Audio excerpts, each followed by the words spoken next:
understand that the Democrats right now are a bunch of idiot buffoons. They have the audacity to blame the queers for being too left-wing and insist on shifting their politics right.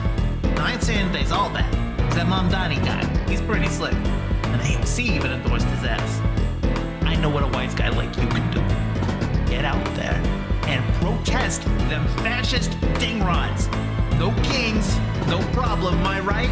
And since you're the musical type, spread the message through your art. Just tell him Vinny sent you.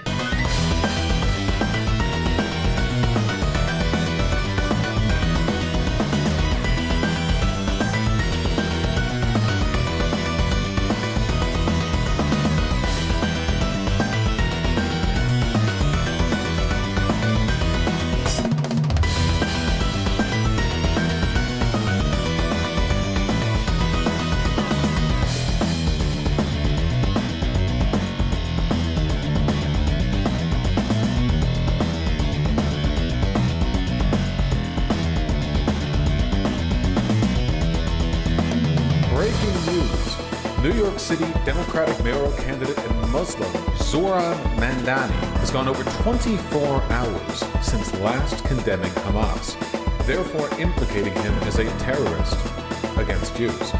In other news, studies show ethno-states are in and human rights are out. In the interest of providing a fair and balanced debate on this subject, Republican Congressman Fred Dingleberry will be joining us tonight facing off against a homeless man's dog we stole from outside the studio. This has been Modern Journalism. Turn that shit off. You know I hate the tools over at the Legacy Media. So, you join DSA or what? This country needs it, honestly. The Democrats can't keep polishing the same turd every election. We need socialist solutions to all the fucked up shit going right now. Don't take me for a dumbass, though. I'm not talking third party. It sucks, but we gotta change the Dems into something less shit.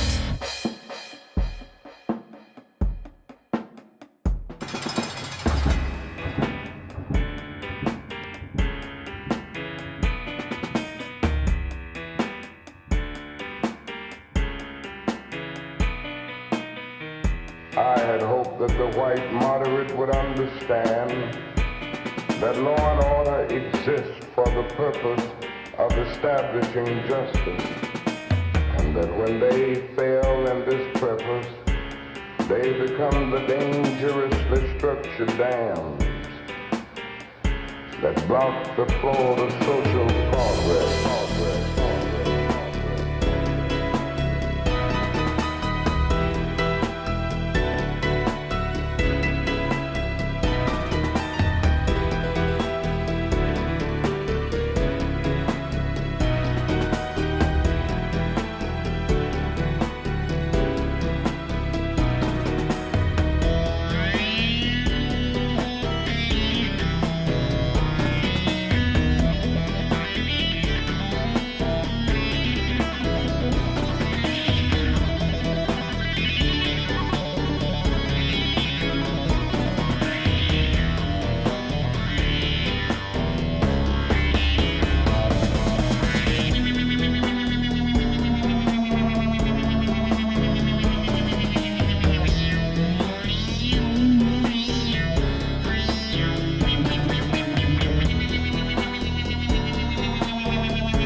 Welcome to America's best radio show, Patriot FM.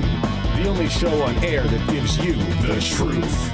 And none of that, whoa, gay, empathy you all despise, because subtlety is for cowards. OMG, I am so homosexual. You're listening to the most degenerate music by Jays, Doug, whatever. Bet this idiot can't even define what a woman is. I should call her.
That's what I'm talking about.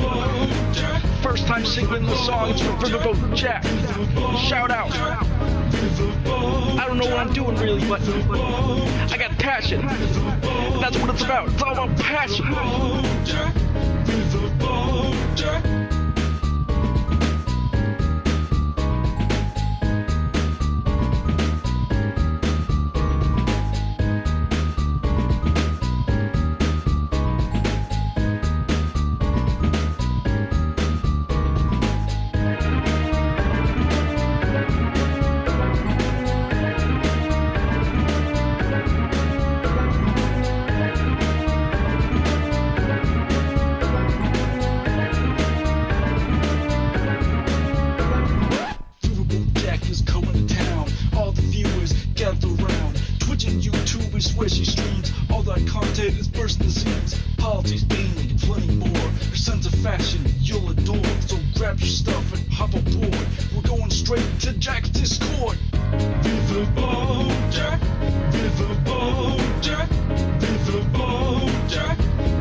Hello, all you lovely people. How we doing today, folks? How we doing? Hello. Wonder if I need to change the title of today's stream. I wonder. I've been trying to figure out how to maximize some viewership. I think I need to change it up a little bit.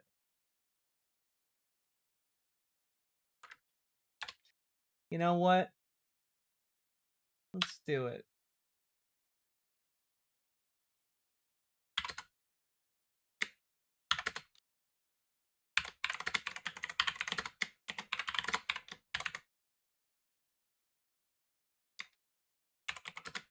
There we go. Nailed it. Nailed the rebrand. There we go.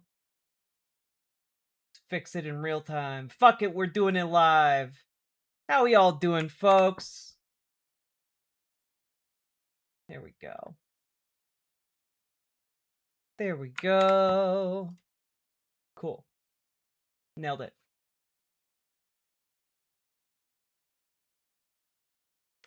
Oh no, Rachel Wilson is fucking crazy and stupid. You have to be both to marry Big Papa Fascist, so it makes sense.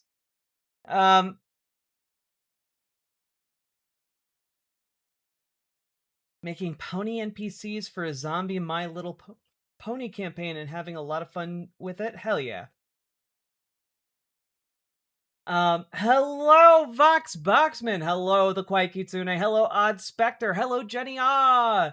Hello, the Stegocephalian. Hello, Kiva Indafur. Hello, Hammock. Hello, Paladin Lost. Found some excellent brain rot. Oh God, I have seen this. We cannot sustain it. I can't do Jim Brewer. I can't do it. Paladin, hello.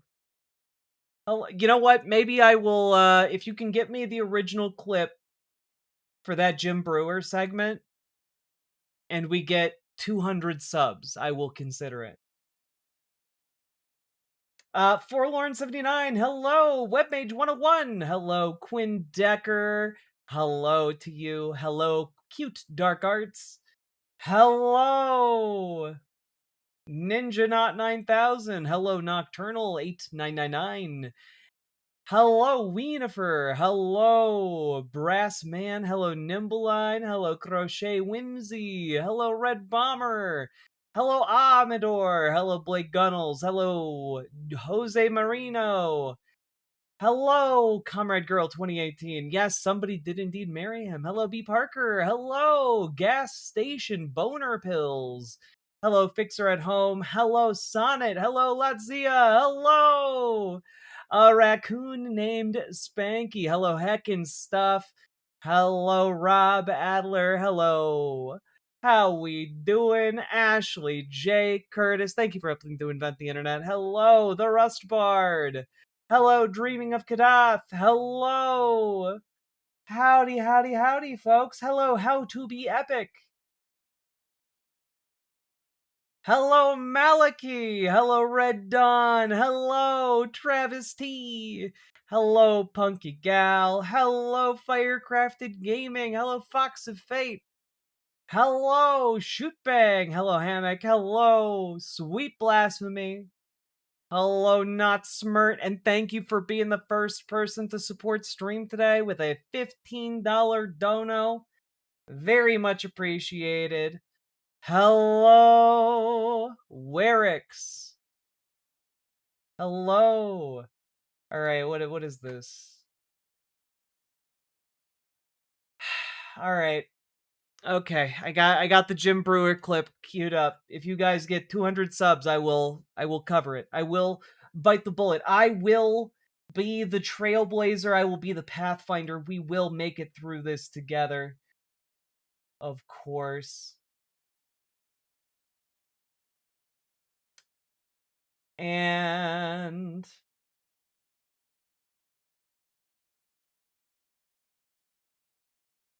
let's see.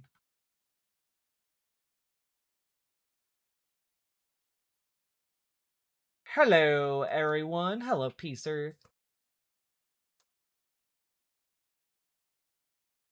Are you still writing the Holy Mackerel fanfic at 500 subs? No. Hello. Though Paladin Lost at some point is going to finish the Thomas the Tank Engine fanfic.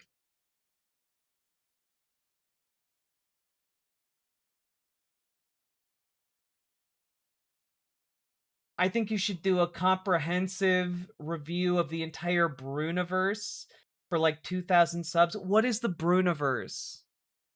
What is this? What is that? It makes me mad that that's a phrase that came out of your mouth. Who is Big Papa Fascist? There used to be a guy who did like debate stuff on a show called The Crucible. He went by Big Papa Fascist. He changed his name, but I don't remember what his like handle is now. He goes on like those the whatever podcast and like yells at like sex workers and like can't open pickle jars to prove a point. It's you know, I guess somehow it's a living for him. Jim Brewer's Wait, that's what he calls his own channel the Bruniverse. I hate that. Oh yeah, his name's Andrew Wilson. Yeah, that guy.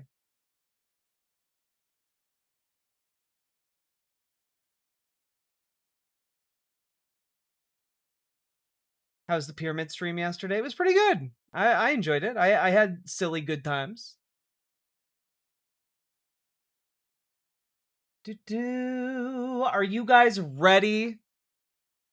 I feel like I got a pretty solid show planned for you guys.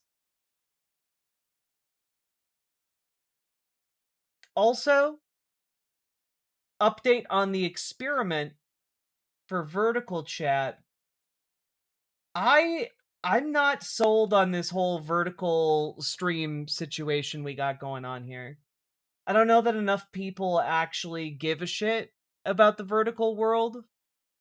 I don't know if it is bringing in enough viewers to justify itself, but you know, maybe we'll keep it going for like another week or so. See what happens, you know.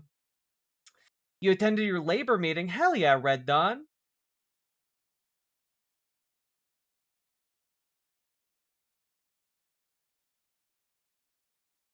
Wasn't vertical chat being nasty yesterday? Fuck them. Yeah, but the thing is, right? That vertical chat is like an island that we made for criminals, you know? Like it is it's effectively it's a bulwark. It keeps you Diagonal safe. stream when? Okay. Diagonal stream. I don't know, you know? Maybe someday. Somewhere over the rainbow. The haters seem to love this chat though. Well, that's the thing, right? Because if I don't have the dedicated vertical stream, what I do is I click a button on the back end of the YouTube live stream controller that's labeled dual stream. But I do it on the horizontal stream. And what that does is it puts the horizontal stream into like the vertical YouTube lives and auto crops it to just whatever's in the middle of the horizontal screen, right?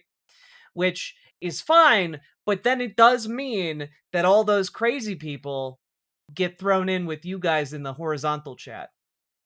Okay?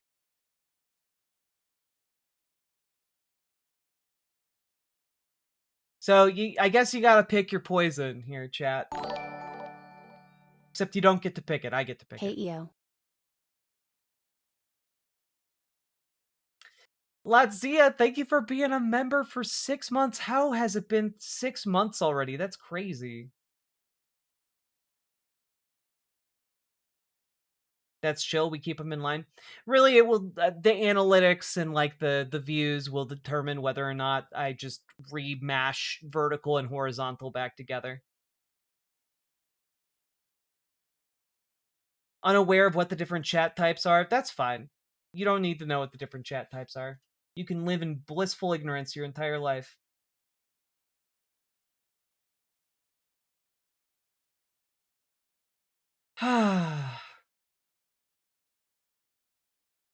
Hello, Sonia Sluss.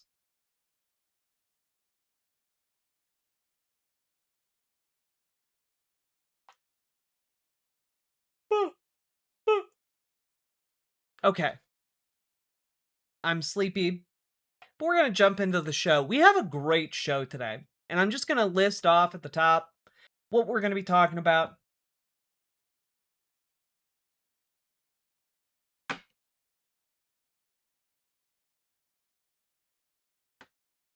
I watch your vids most mornings, and YouTube has been recommending vertical over normal. I had to manually find the good stream this morning. Yeah, I don't know.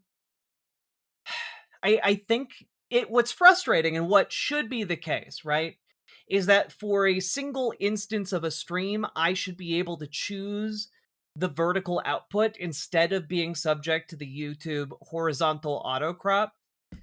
But they don't let you do that, and it's very irritating and frustrating. Okay, so what is on the docket today? We're going to try it for like another week, see how it goes, and go back to how it was if this just isn't working, you know? Also, send push notification. We are going to be talking about the fall of Google search. We're going to be talking about, can children still read in the year of our Lord 2026? We're going to be talking about the rise of normal gay. And we're going to be talking about fascism as a death cult. We're going to be talking about Jeff Bezos essentially trying to convince you all that he's just a normal man, just normal men. And we're also going to be talking about the UK bathroom stuff Labor is trying to pull. And we're going to be talking about how, the Trump administration really seems to be going for it. And I'll elaborate on what that means later. And we're also going to talk about how farmers basically sold themselves and everybody else out in America. So that's what we're going to be talking about. It's going to be a big, wide, sweeping show today. Normal gay, is that the LGB without the T weirdos? Nah, I think it's a little bit different than that. We'll find out. We'll go on a journey of discovery together. Sweet, yesterday's episode was a pleasure to watch. Thank you. It means a lot hearing that, folks. We're in like a slump as a channel as far as it goes for like new viewership. So if you guys can do your part, like the stream, share it around to wherever you think might be interested in it. Do the things. It helps a lot. And we'll get started.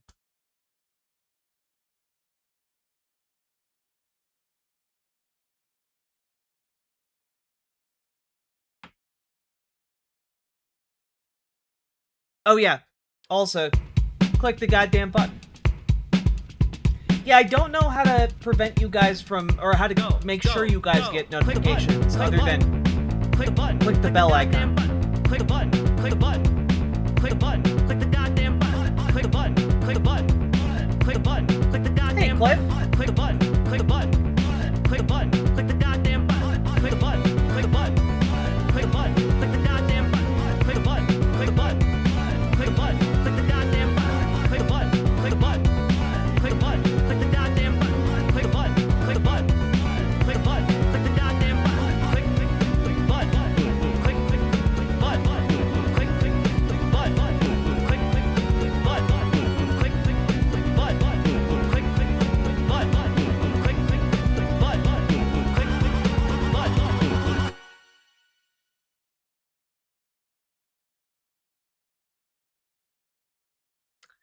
and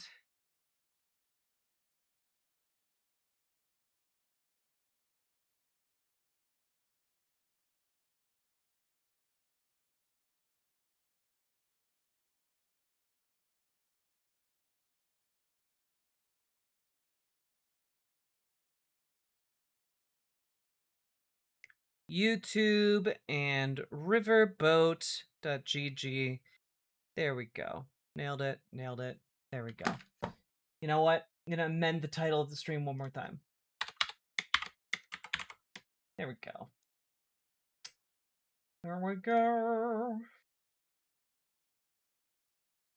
Sorry, I am trying to shift into stream mode and my brain is having a bit of a difficulty. Bear with me, folks. We're doing some technical difficulties.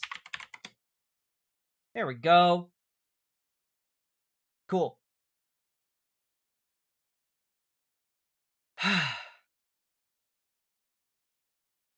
Hello, Mr. Anderson. Hello, Where is Waldo? Hello, Burning Sock. Hello, Elizabeth. Hello, one and all. Hello. I have the bell clicked. I'm just terrible at noticing. That's fine. It happens. Okay. Are you all ready for our first segment? Does changing titles affect views? No idea. We'll find out.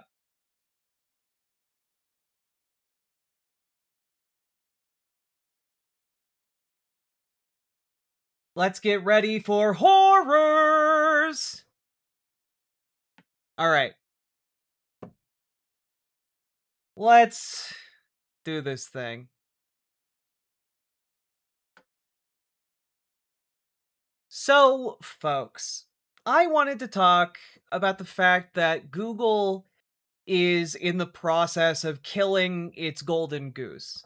And we've known this for a long time, like we've known that Google has been tweaking its search algorithm, its how it presents search results, etc. Like everyone has noticed the AI overview that is seemingly inescapable. And well, today they announced one of the ways that they are going to be evolving Google search is to simply remove the links to anything from Google search. And here's a video example they released showing how this will work. Right? So instead you ask Google, you could do an image search or whatever, and help me find a similar dress but in this color scheme and under $150. And then it just it does the AI thing. It's just what if our entire product was just AI overview and you had no choice to go back to how it was? Why?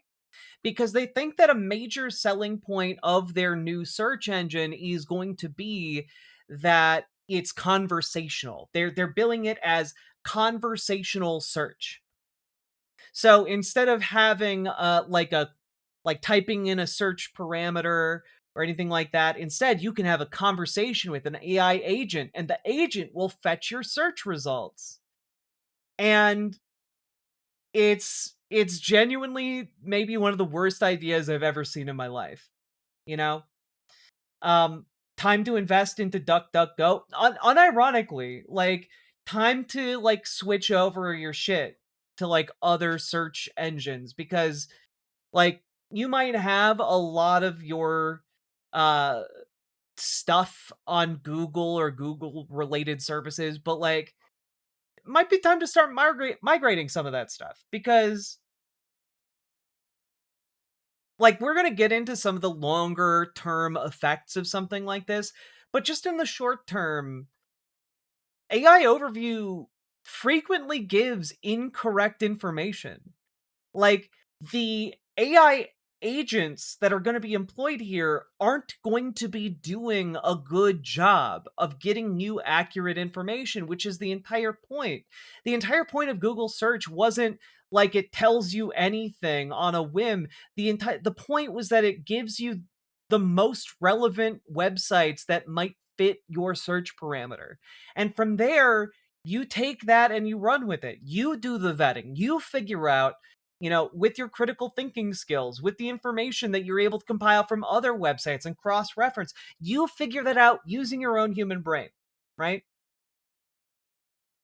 And I cannot imagine that this is going to go well, because not only is, of course, this like fully AI powered, but they're relying on AI agents to act on your behalf in a wide variety of different ways. And this, in their mind, this looks like AI agents creating essentially personalized apps for you to like curate parts of your life back at you, like whether it's schedules or whatever.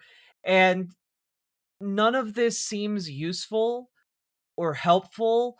And also, if something goes wrong with one of these personalized apps and you lose all of your information or it becomes inaccessible or it can't communicate with other technology, other calendars, like you're going to run into a lot of huge problems.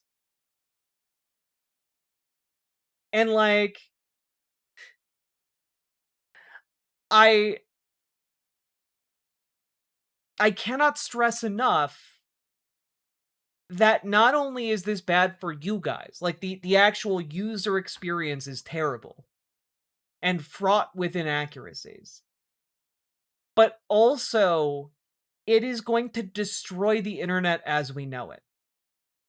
Because effectively, the internet as we know it was made much more accessible by the creation of Google search, by the ability to use search engines to find websites that exist out there on the internet and then explore them, learn from them, connect them to other websites, etc. Right?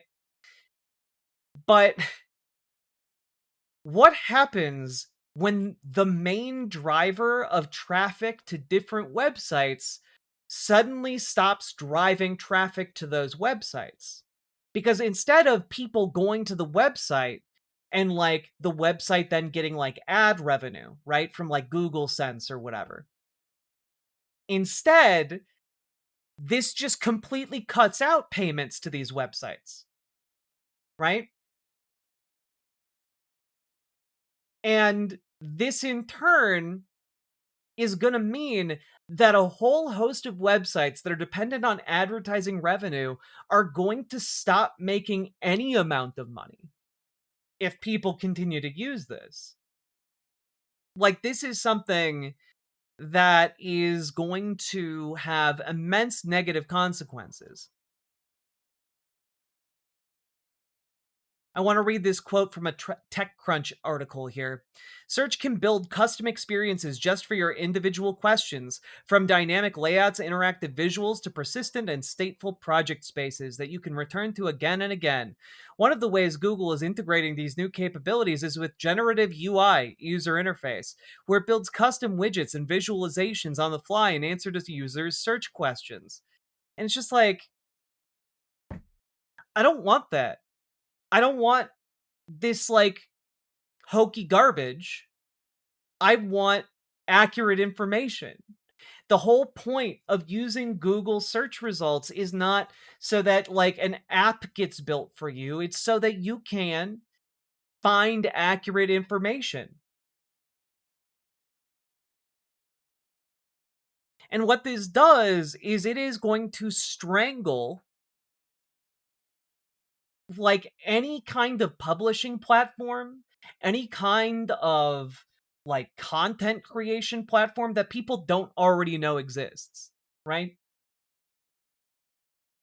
It's going to be very bad. And this is designed to fully replace Google search. Now, who knows if they actually go through all the way with this? This is this is Google's plan as of right now. You know, if there is massive backlash to this, it's possible that they backtrack. But I gotta be honest. This all sounds terrible. This sounds insane. I mean, it's literally just slaughtering the golden goose in front of everybody. Hey, maybe we can revive Ask Jeeves. Maybe. I mean, DuckDuckGo is pretty good. They don't collect your user data. That's pretty nice. Capitalism is the ultimate Ouroboros. Well, and that's the thing, right? Because in this case, it's not an Ouroboros. capitalism relies on the idea that there is an infinite amount of things to consume, like an Ouroboros that continually devours itself, right? Except that's not what's happening here. What's happening is that this is essentially a technology that will just kill the internet as we know it, right? Because there isn't infinite content out there. There's not an infinite number of like useful websites. And instead, what's going to happen is that this type of search engine completely kills independent websites to the point that at some unforeseeable point in time, there is not going to be human generated content, right? Because effectively, instead of actually going to websites, people are just going to rely on these AI agents to fetch them data about the website. And I don't know what happens at that point, but like, this isn't sustainable. This isn't the sustainable thing. And I don't know how this technology functions once it reaches that point. I don't know how Google manages to do much of anything unless their plan is very specifically kill the internet and then Google becomes the internet. And that's honestly the only like end game I can see here, because we already know AI overview has driven a not insignificant number of companies into bankruptcy, a not insignificant number of websites into, defunct status. So this is something that is going to have some profound consequences.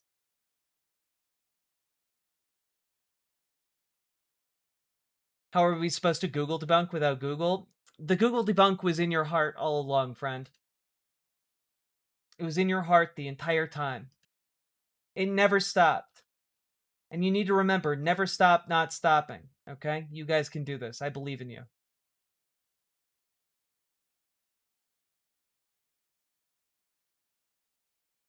But yeah, books. Yeah, we can rely on books, guys. Don't worry. We can rely on books. Surely books would never hurt us. Books will always be our friend. Books would never betray us. But Barnes & Noble would. Barnes & Noble CEO back selling AI-written books in stores. Plans to open 60 more stores.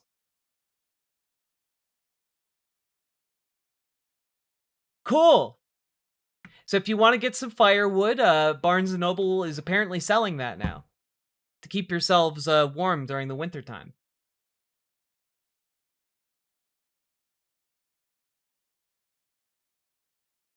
Yeah, so I guess don't buy anything from Barnes & Noble until they backpedal on this egregiously terrible policy.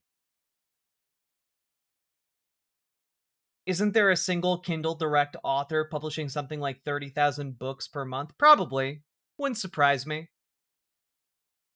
Yeah, look, go to your local bookstores, start utilizing your libraries, because you know who's not going to put up for AI-generated garbage books on their shelves? Librarians, all right? Librarians will fight those books tooth and nail, okay? But AI is bleeding into real life. Well, I mean, the goal was always to take over every facet of your existence and commodify all information generated by you. That's the entire purpose of AI. Let no bit of info be commodified, you know? God.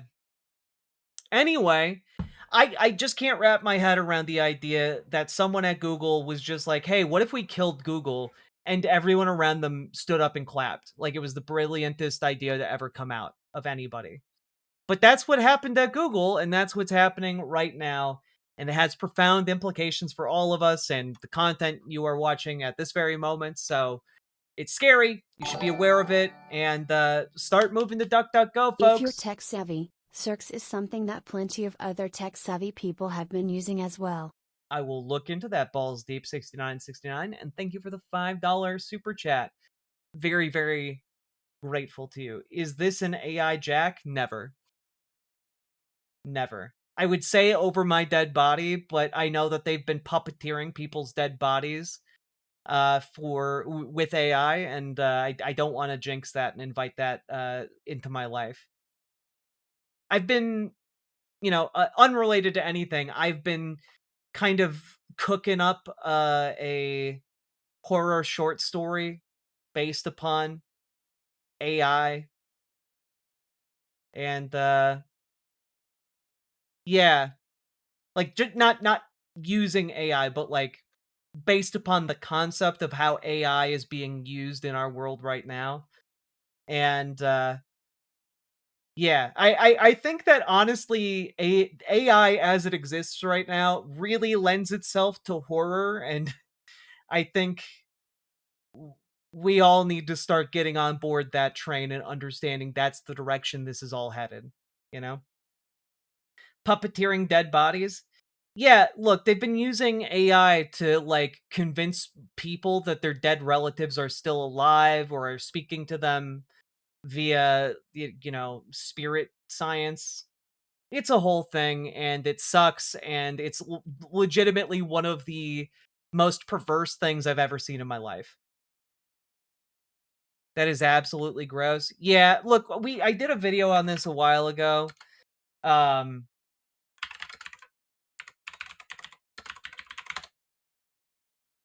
Yeah, here we go.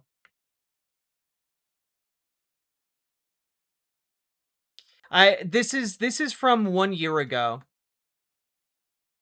This is real, and it was played in court. Hello. Just to be clear for everyone seeing this, I am a version of Chris Pelkey recreated through AI that uses my picture and my voice profile. This AI-generated avatar of a man who died in a road rage incident in 2021 addressed an Arizona court this month at the sentencing for the man who shot and killed him. So, hello everybody. Thank you so much for being here today. It means a lot. The AI version of U.S. Army veteran Christopher Pelkey was used as a victim impact statement at the May 1st sentencing, one of the first such instances in a U.S. courtroom. Pelkey was fatally shot by Gabriel Paul Horcasitas, who was sentenced to 10.5 years in state prison. To Gabriel Horcasitas, the man who shot me. It is a shame we encountered each other that day in those circumstances. In another life, we probably could have been friends. I believe in forgiveness and in God who forgives. I always have, and I still do. The statement was written by Pelkey's sister, Stacey Wales, who said she turned to AI after struggling to convey her grief and pain in her own impact statements. And so I turned to my husband one night and I asked him, I said, Tim, I want you to help me have Chris make his own impact statement at sentencing next week. I know you can do it. I've seen your work. Wales, her husband, and a family friend who all work in the tech industry created the AI avatar together. But there were hiccups along the way. AI only has an IQ of about 60 to 65, so it can do some things well, but then it gets pretty stupid on other things. It can't show emotion very well, so to try to have it learn that nuance is challenging, to say the least. AI tried to change his clothes in a couple ways. They put him in a sweater and it doesn't look anything like him, but it's pretty funny to imagine. This is probably the most ridiculous one. It's great comic relief to have AI envision him like this, and that was actually part of the healing process, to see Chris in this fun and funny light, which I know he would absolutely get a kick out of. This is the best I can ever give you to what I would have looked like if I got the chance to grow old. Scary, huh? I love that AI. Thank you for that. Here's Judge Todd Lang of the Maricopa County Superior Court in Arizona. I feel that was genuine, that his obvious forgiveness of Mr. Horcasitas reflects the character I heard about today. Even though the AI avatar was used only at the sentencing and not during trial in front of a jury, some law experts still say the use of generative AI material in court raises ethical concerns because AI is a simulation of reality, not. Yeah, this is, again, when I say puppeteering the dead, I do literally mean it. Like, people keep, like, trying to resurrect their dead relatives using AI, and I find it deeply disconcerting and deeply wrong and deeply gross. And, like, it's not even an isolated incident, and it's not even being done just in courtrooms.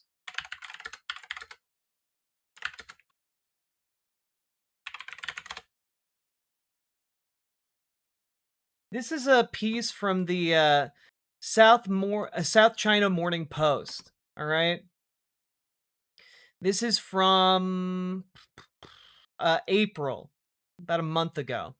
China family creates AI clone to comfort elderly mom after only son dies in car accident. Yeah, the AI creation is able to chat with his octogenarian mother online and help her live with the reality of her only child's death. At the beginning of last year, the mother's only child died in a traffic accident. His family hoped to conceal the news from his mother, who's in her 80s and has heart disease. The man's son contacted Zhang, asked him to create a digital twin of his father by providing numerous pictures, videos, and audio recordings of him speaking in his dialect. The creation looked exactly like the dead man and even mimics his habit of leaning forward while speaking. The virtual son talks to the mother every day via video call at a chat app. The mother often urges her son to eat well, wear warm clothes, and pay attention to his personal safety when going out. In reply, the son promises he will follow her advice. He adds that he has to work in another city to earn money and could not return to accompany her. You should call me more often so I know whether you live well or not in another city. I'm missing you so much. I feel so sorry I cannot see you in person, said the mother in one conversation. The son replied, Okay, Mom, but I am too busy. I cannot talk to you for a long time. You take care of yourself. When I've made enough money, I will return home to pay my filial piety to you. So far, the mother's not aware that her son is dead.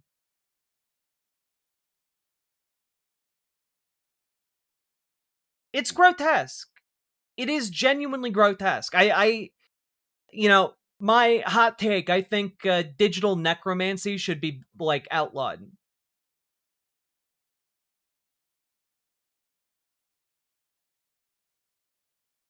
Like, if if somebody is dead, do not create their likeness in the machine.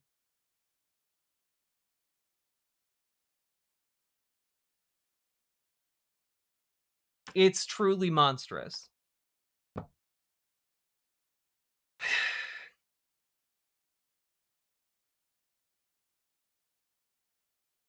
Tear the data centers down, bro. Yeah, no kidding. Anyway, Google's killing Google search result, but maybe AI will resurrect that too. Maybe we could have just a even shittier AI puppeted version of Google search result after that's dead. Just to have a hall of mirrors going infinitely. So anyway, that's what AI is up to these days. Just killing off useful technologies and impersonating people like some kind of monster out of D&D or fairy tales. Like, it's truly monstrous. Thanks, Jack. I hate it. Yeah, sometimes I gotta be the bearer of bad news every day. Anyway, if you got anything out of this, hit the like button, subscribe, leave a comment. Comments longer than 8 words really do well in the algorithm for whatever reason. And also, let me know your thoughts on digital necromancy. Illegal? Not illegal? What's your verdict? And Organize, folks. Organize, organize, organize. Get those AI data centers out of your communities. Join your local Dems. Join your local DSA. All right? Make your Dems more progressive. Make your DSA more effective. If you need help, join our Discord. Reach out to GamerG for help with your local DSA. Reach out to Dragonfly for help with your local Dems. We need to get organized. We need that grassroots power to stop that corporate power, okay? So do that. And last but not least, check out ImogeneOlivia.com, gender euphoric lingerie designed from the ground up for trans femmes, also tested with cis men, cis women, non-binary folks. Go check it out. ImogeneOlivia.com. It's also non-tucking, sexy as hell. Link down in the doobly-doo. Let's keep on going.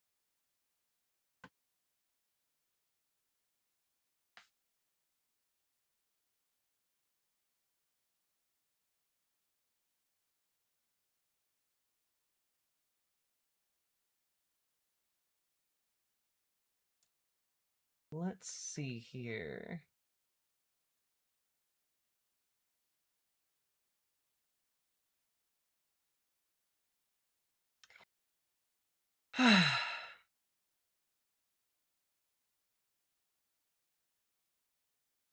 We did it. We made it through a segment.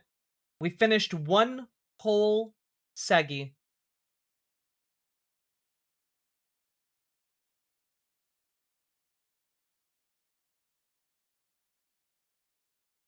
Are you guys ready to jump into a segment I am personally very excited to talk about? It's a personal bugbear of mine. Yeah, gorgeous. Thank you. Appreciate it.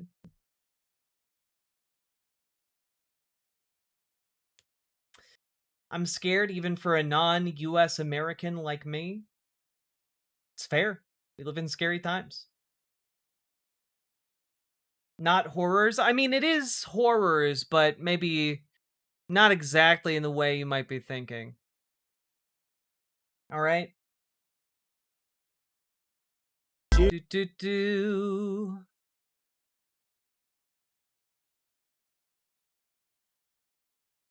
Here we go. Are you all ready for our next segment?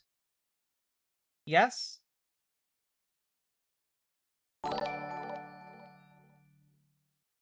Hopefully the economic collapse from AI happens after the release of Stranger Than Heaven. Actually, you have no idea what you're talking about, but excited to find out sometime. Let's go! Okay, here we go. Here we go.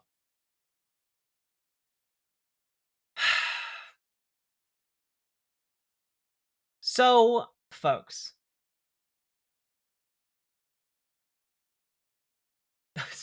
Wait a minute. It's the first time I've been around for an actual stream and hearing Jack to her Outlook bit it not immediately be followed by Riverboat Jack is coming to town threw me for a sec. All right. Trying that again. So, folks, I want to talk about something. Can kids read? Now, this might seem, Roche Whimsy, thank you for being a member. This might seem like potentially a silly question. Of course, kids can read. They go to school. They go to school for many years to learn, in part, how to read.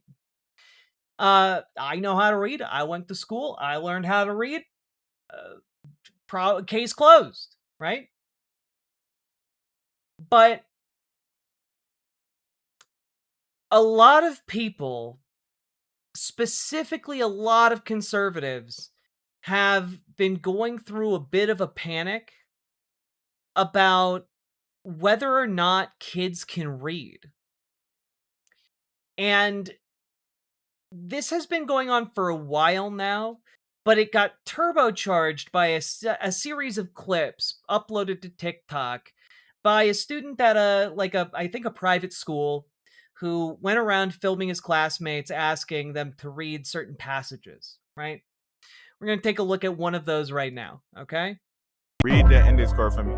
She wore a suit, clothes that were... Who's this for? extraordinary, but somewhat Gertrude? Now explain what that means. I don't know. She wore a sahalat of clothes that were extraordinary, whatever, bro, but somewhat gooch. What does that mean? She wore a lot. Wait, she wore. Bro, I don't know, bro. Can you take the card back, please? She wore a. Oh, baby. She wore a silhouette of clothes that were. Bitch, I don't know that word. I don't even know how to read. I don't know why I did it. She wore a silhouette of clothes that were extraordinary, but somewhat gauche. All right, now what does that mean? I have no idea. Like his clothes was nice or something like that. She wore a. I don't know what this shit say. I don't know what this shit say. I don't know what this shit say. I can't read it. Can't read it. Read the end discourse for me. So, like, there are a couple videos that go along these same lines, of course, and the discourse around the children, they don't know how to read, has been going strong, right? And you get different versions of this. Sometimes it's the high schoolers don't know how to read, the middle schoolers don't know how to read, the elementary schoolers don't know how to read. Not so long ago, it was also college students don't know how to read. There's been a lot of fear-mongering around this, and, I thought we'd turn to an excellent source of information on this subject, noted literary scholar Stephen Crowder. So let's take a look at what he has to say about the literacy crisis in America. They no longer serve the students and parents, they serve the teachers' unions and the administrators. Here's a North Carolina school budget meeting showing you how the left has one solution to their failures. Accountability? No. Throw more of your money at the problem. It'll fix it. For hours, CMS leaders went back and forth trying to find common ground on next year's budget. At the center of the debate, teacher pay raises and budget allocation. Why are we presenting a budget for a 3% request, knowing with high confidence that it would likely be between 4 and 5%? At the end of the day, like a minion this slept with challenge Sideshow reflects Bob. the reality that the state's funding does not cover the cost of delivering a sound basic education as promised. Holy shit, that muskrat can talk. Now, before I get into newer numbers, I would... obvious, like, racism. I feel like we can just say, like, we're getting to levels of racism that are just completely dehumanizing. Like, we're getting to, like, the cockroach level, notable for its dehumanizing effect in Rwanda. Like, genuinely, when you start watching some of these conservatives on the regular, if you've been watching them for a while like I have, the level of denigration has been getting worse. If you feel like that has been the case, it's not you. It is, in fact, actually happening that the rhetoric is getting more and more racist. Direct you to the 3 and 3 podcast that we have. Many of you have subscribed and downloaded it. We upload them in batches. We're probably going to do another one here this year where it's just 3 key facts in 3 minutes or less. And this is sort of designed to be the first rung on a ladder because many people go, there's so much information. How do I know where to start or what is most useful? And we have it on the history of the Second Amendment. We have it on the Department of Education. I think we have it on, I don't know if we have one on the Federal Reserve. We have it on the wage gap. So I think there's about 15 of those. And we have one specifically on the Department of Education. So let me lead this with those 3 key facts that you can go and download in the podcast. And we make those references available so you can follow along. Number 1, 1979. That's when the Department of Education, federal department, as you know it now, was founded. Current form, Jimmy Carter. Number 2, $2 trillion at least spent since the inception of the Department of Education. Number 3, no improvement in standardized scores across the board as far as literacy, math proficiency, and in many cases, it's significantly worse. So the results are in unequivocally. If more money worked, we would have results. We don't. Okay, so just as some background here, in case you don't know exactly what he's talking about, right? Because he's been pretty shy on details, specifically about that meeting he showed as like evidence of like democratic largesse. This is specifically for teachers in the Charlotte Mecklenburg schools, right? Now, how much does a teacher in the Charlotte Mecklenburg school system make?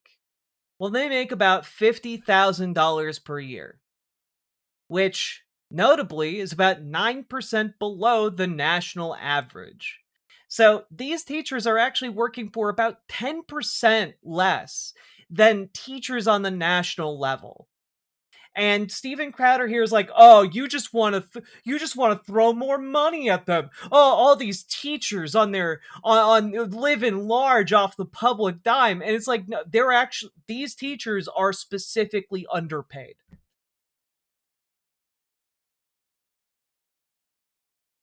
But let's keep going.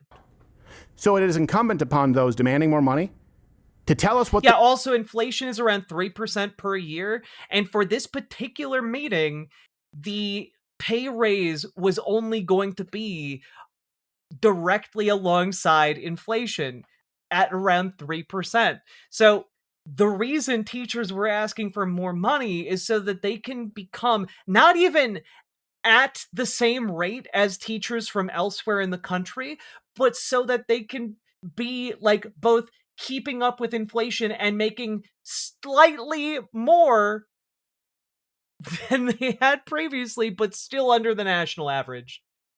The number is and what results to expect. You know, like any other business. If you invest another $2 trillion, you can expect scores to improve 15%. You can expect graduation rates in these areas too. We haven't seen that at all. So now let's get to how this plays into what you just saw there, that school board. Because this is going to be another talking point, I guarantee you, going into the midterms and funding schools and nurses. Key fact one, right now spending on schools is at all-time highs. So 24-25, a record $1 trillion spent on schools across America. Jeez. Hold on a second, I have to do it. Damn it, it went away. You lost it? It's the worst. Yeah.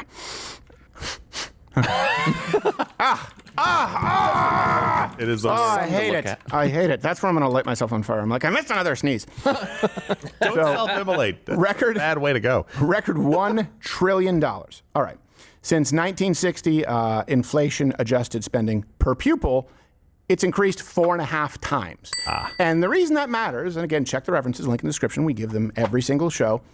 It far outpaces inflation and the growth of student enrollment. There's no world in which this makes sense. So that's to preempt the counter argument. Well, insert whatever argument they would make here. No. All right. Key fact 2. Right now. Okay, wait. I have an argument for that first point, but I'm going to wait for him to make a couple more. Students are failing quite a bit across the board. You've seen some districts where you actually have very, very low double digits. I believe it was Baltimore, of people who could pass basic literacy tests. And often these districts have higher per pupil spending than average. Why? Because it's an impoverished area and something, equity, justice.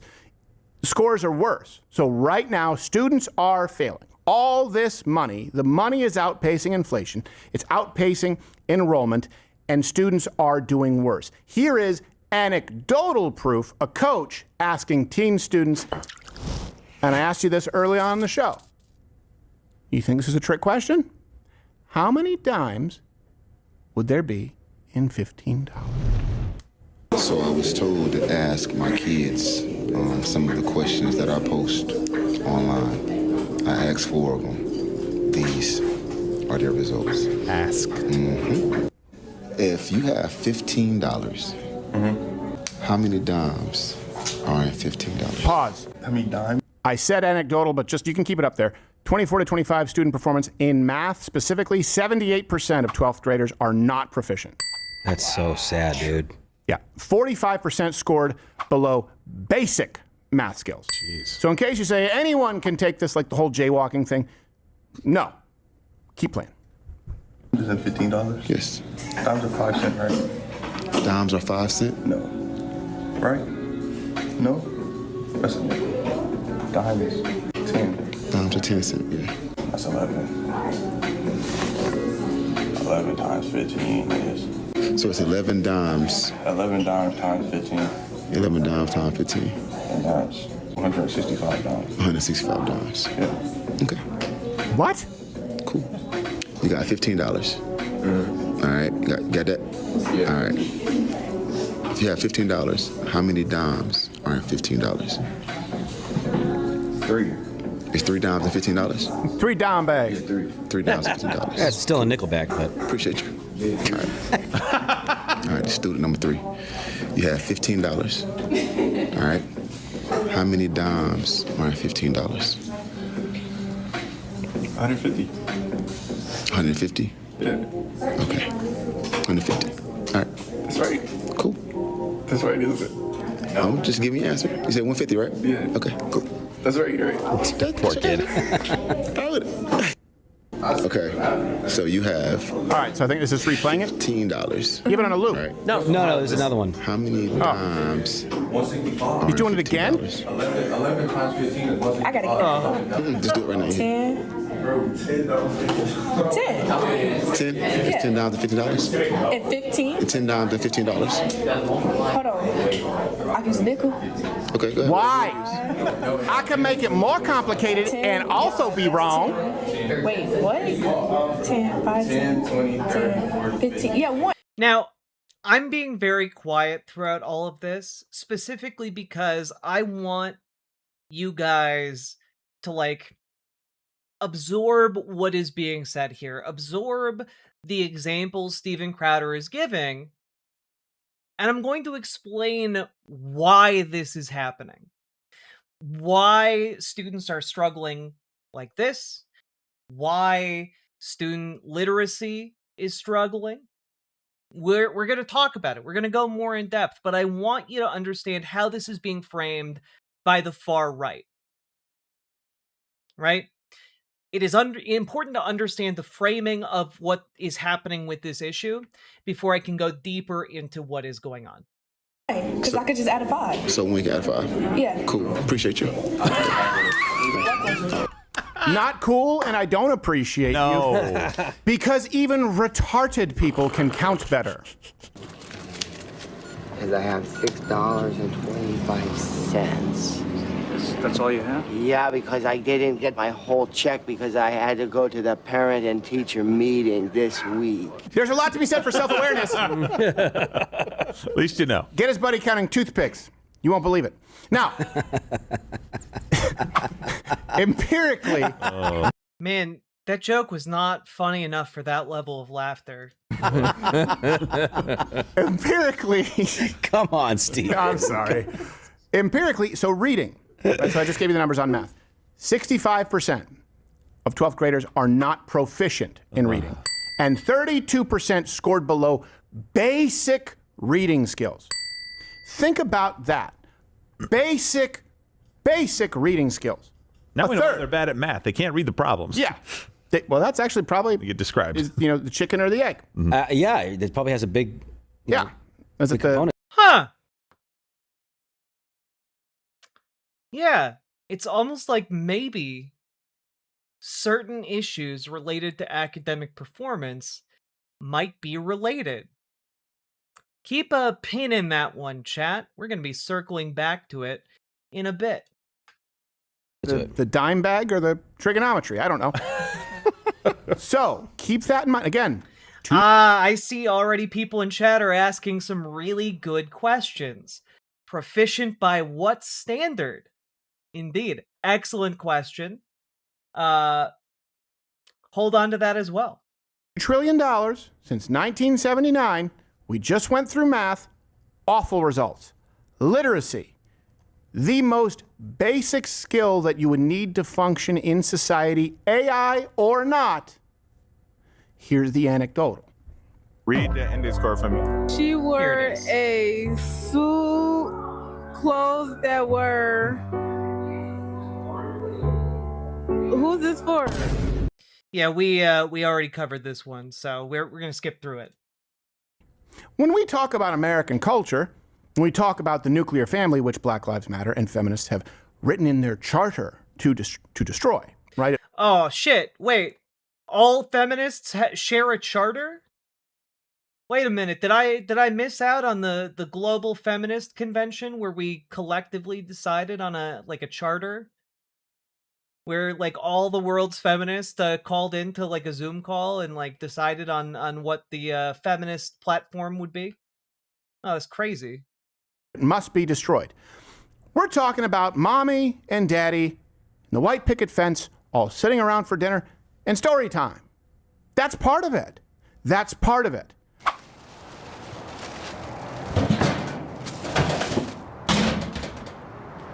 Also, of course, Steven Crowder is using this opportunity to be incredibly racist and like blame like the lack of like African American fathers for the lack of like educational attainment,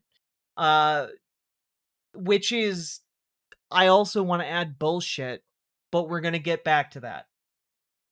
Hey, give me your wallet now. I don't have a wallet. Easy to use place. Get started today. Wait a minute. Let's go back to this real quick. This is interesting, actually. Unintentionally on Steven Crowder's part, but let's just take a look here. Hey, give me your wallet now. I don't have a wallet. What do you mean you don't have a wallet? I don't need one. Yeah, well, what about your driver's license? I don't have one of those either. You can't get a driver's license? No, I can get one. I just don't like the bureaucracy. I don't like standing in lines. You sound like a liar, which is like one of the worst things to be, even worse than a thief. Are you a liar? How do you pay for things, liar? I use Rumble Wallet.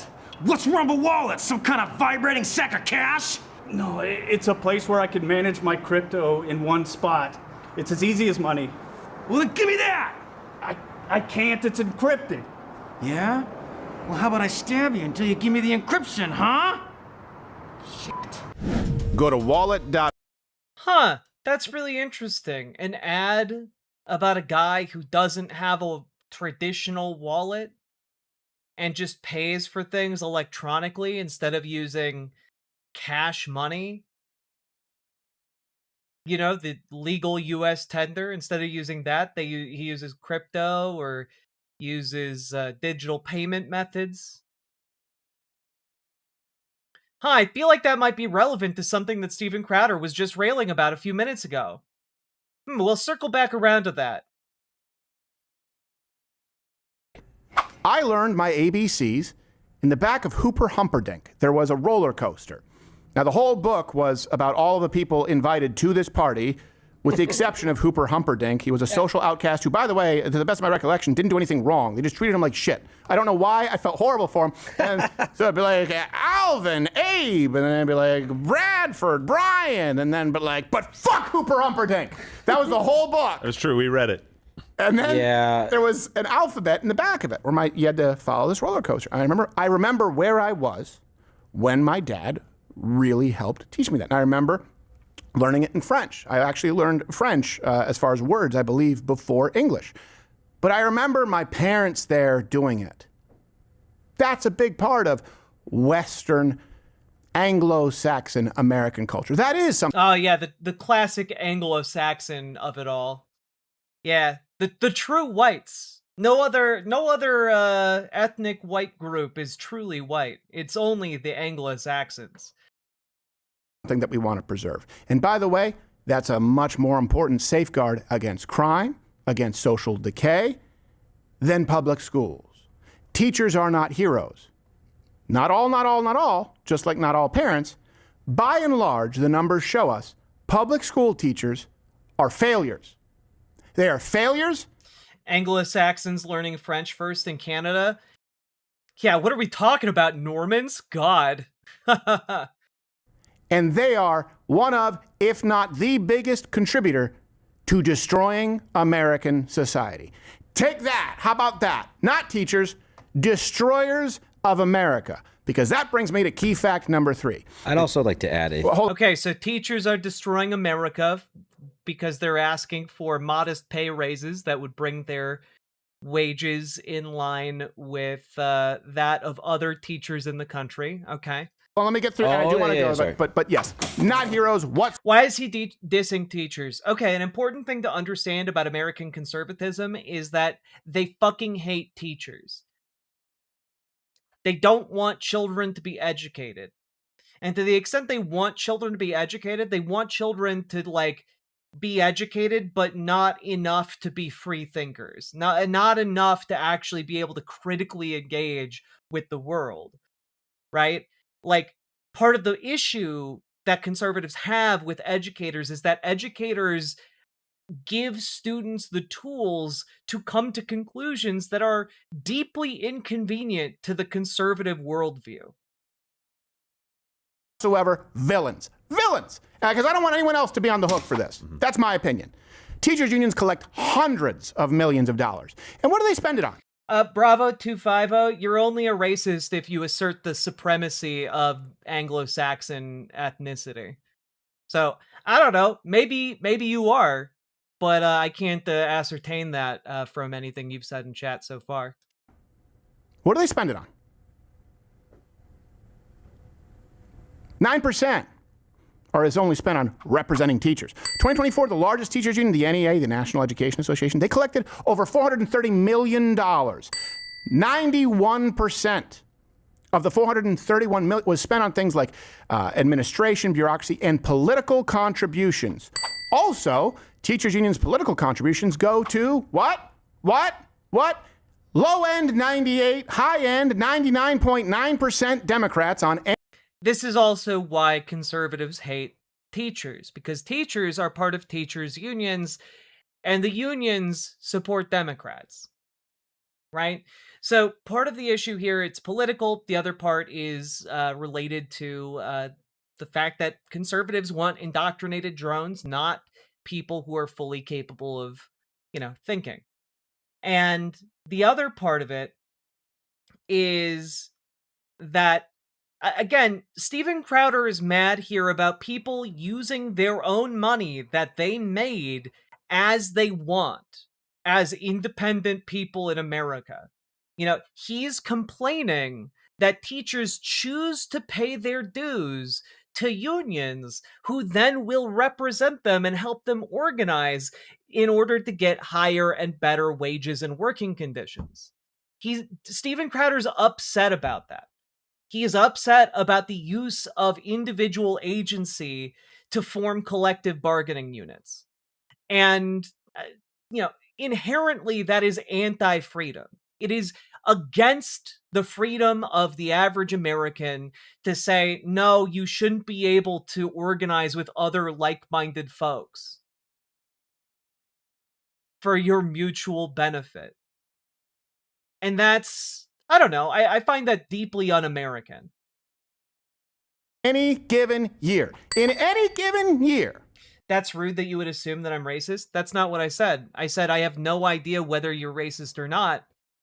I also clarified that if you think that the Anglo-Saxon race is supreme over all others, then definitionally you are a racist. If you don't think that, then you're not a racist. Pretty simple, but it's telling that you heard me say that and thought, wow, you are assuming I'm racist. I encourage you to use your ears and your brain instead of just a knee-jerk response to someone who is, not engaging with you with the fluffiest of hands, okay? Maybe grow a thicker skin. Hundreds of millions of dollars that go to the teachers unions. Oh, because that's how it sounds when you say it. I'm sorry if I hurt your feelings by being too abrasive. I don't know. Maybe utilize some of that supreme Anglo-Saxon French-Canadian you got going on in you to protect yourself from my harsh words. God, conservatives are the softest babies.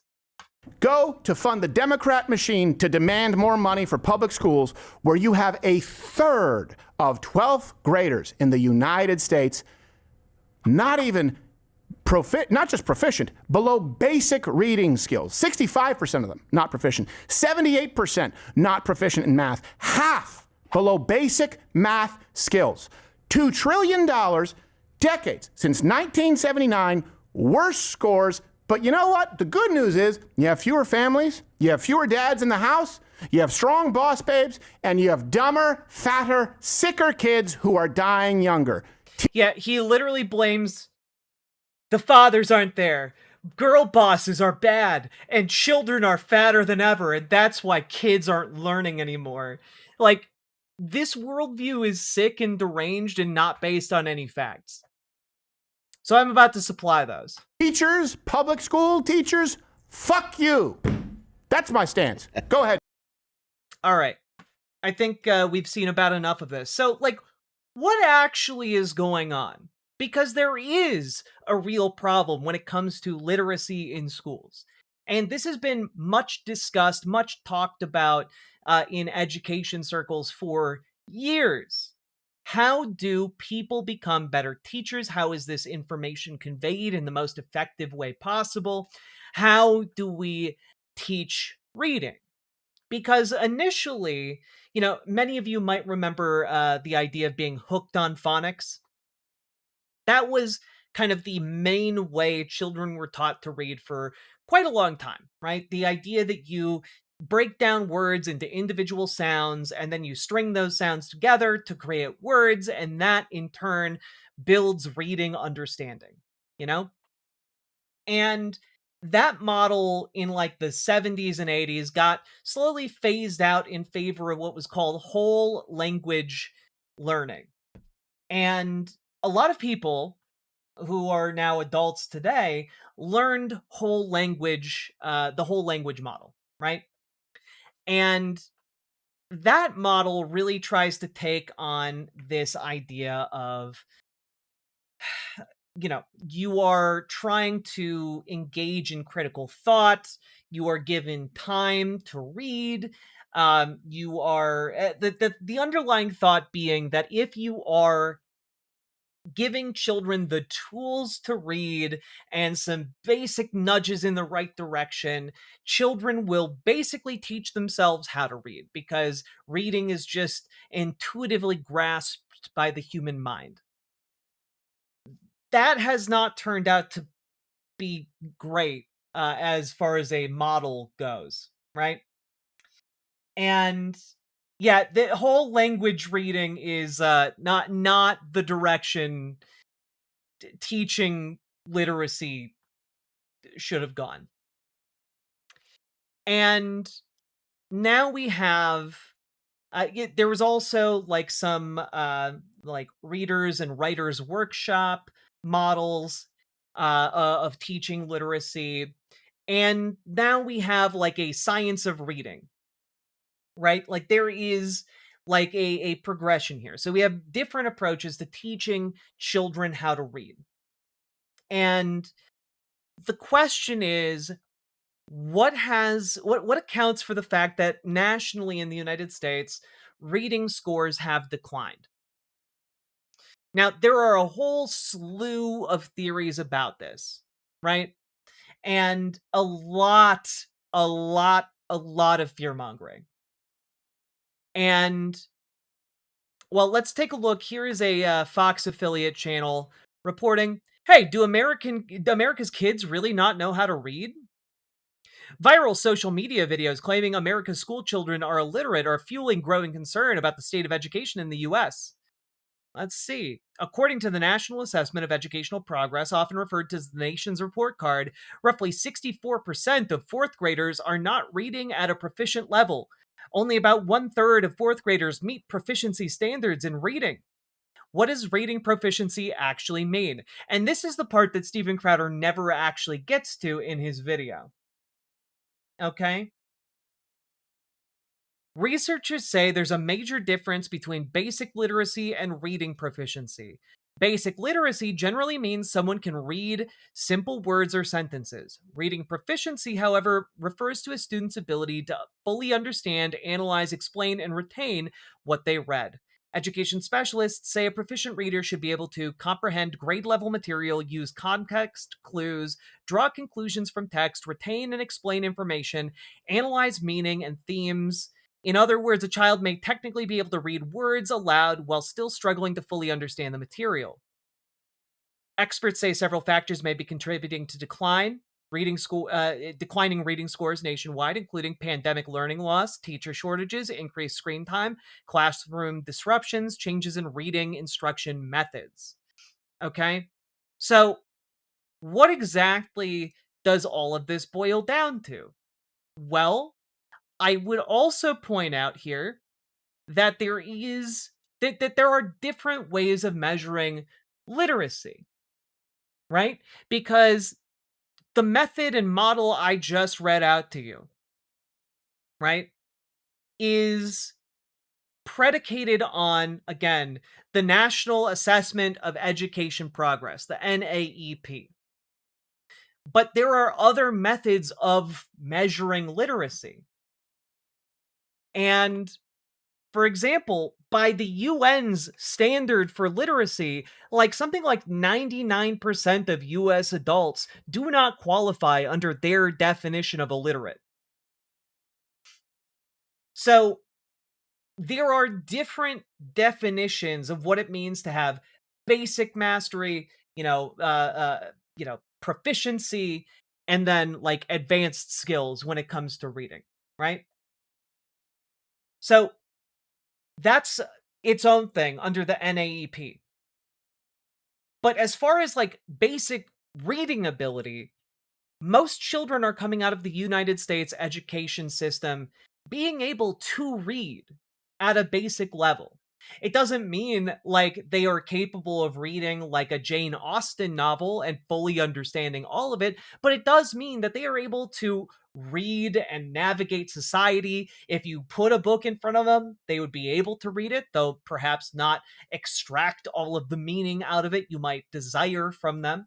But what it does mean is that there is a gap in understanding around all of this reporting and all of this, hysteria from conservative figures about, what this data means and what it actually means and is reflected in the real world, right?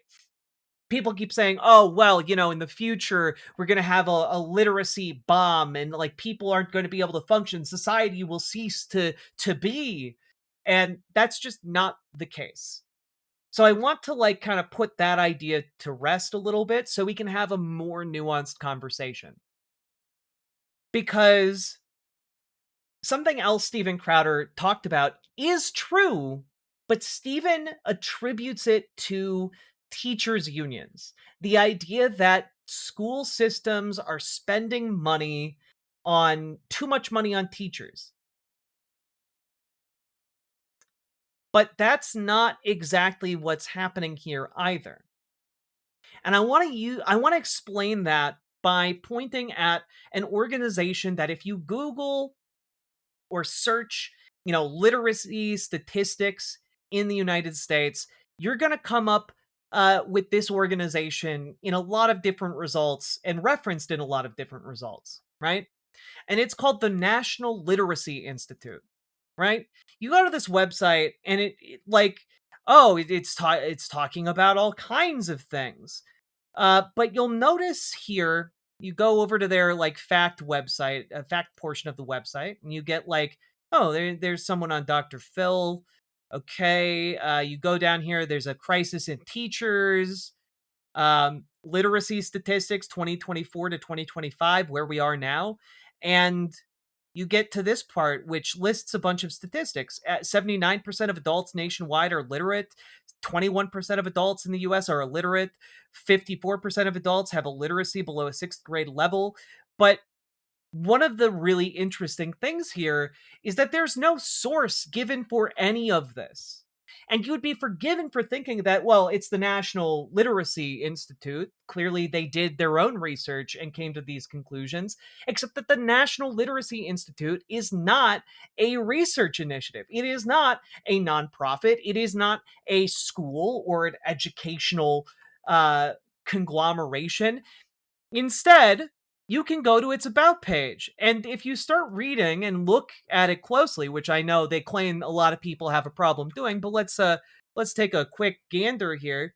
The NLPDC is a collaboration of literacy service providers, foundations, businesses, school districts, and other community partners committed to the goal of equipping at a proficient level children with the life skills of reading, writing, and communication. That's interesting. It mentions businesses and service providers. Huh. What does that mean? NLPDC serves as a trusted advisor at all levels. Huh. Our implementation support services and products help our customers build their own capacity for effective instruction. Why choose NLPDC consultants? This is a for-profit company. This is not this is not like a nonprofit dedicated to like investigating and researching the like literacy and how to more effectively do this. This is a company that is actively trying to profit off of hysteria around falling test scores related to literacy. And this is where a lot of money goes. As we have noticed, if you've been paying any attention to politics over the last, 10, 15 years, you'll notice that a lot of money that goes into politics gets spent on consultants. And that is also true about education budgets. There are a million different ways that education gets commodified by businesses and services purporting to increase academic attainment. Right? There are a million ways. If you foment dissatisfaction or lower test scores or fear in the general public, you are in fact able then to sell your services at a premium because everybody is scared and wants them. Right? And it's really, really interesting when you start breaking it down. And I wanted to talk about this all in particular because I actually had prepped a segment on literacy like maybe a year ago. And then I put it on the back burner and it just didn't seem to be relevant until I came across this opinion piece in the Mississippi Free Press, okay? Which I found really interesting. Reading gains in Deep South don't show full picture. So for those of you who aren't like book-brained like I am, in the nation, a lot of literacy test scores have gone down. A lot of reading test scores have gone down. A lot of different academic attainment scores have gone down. So you see declines in like math, reading, etc. And what was interesting about Mississippi in particular is that Mississippi's test scores instead, while everyone else's were going down, Mississippi's went up. And this became known as like the Mississippi Surge or the Mississippi Miracle, right? And people have been trying to understand exactly why that happened. And, there are a lot of different elements at play here, but in part, it is because Mississippi lawmakers passed the Literacy-Based Promotion Act, which you can read about on Mississippi's Department of Education website. But let's just read this blurb here, okay?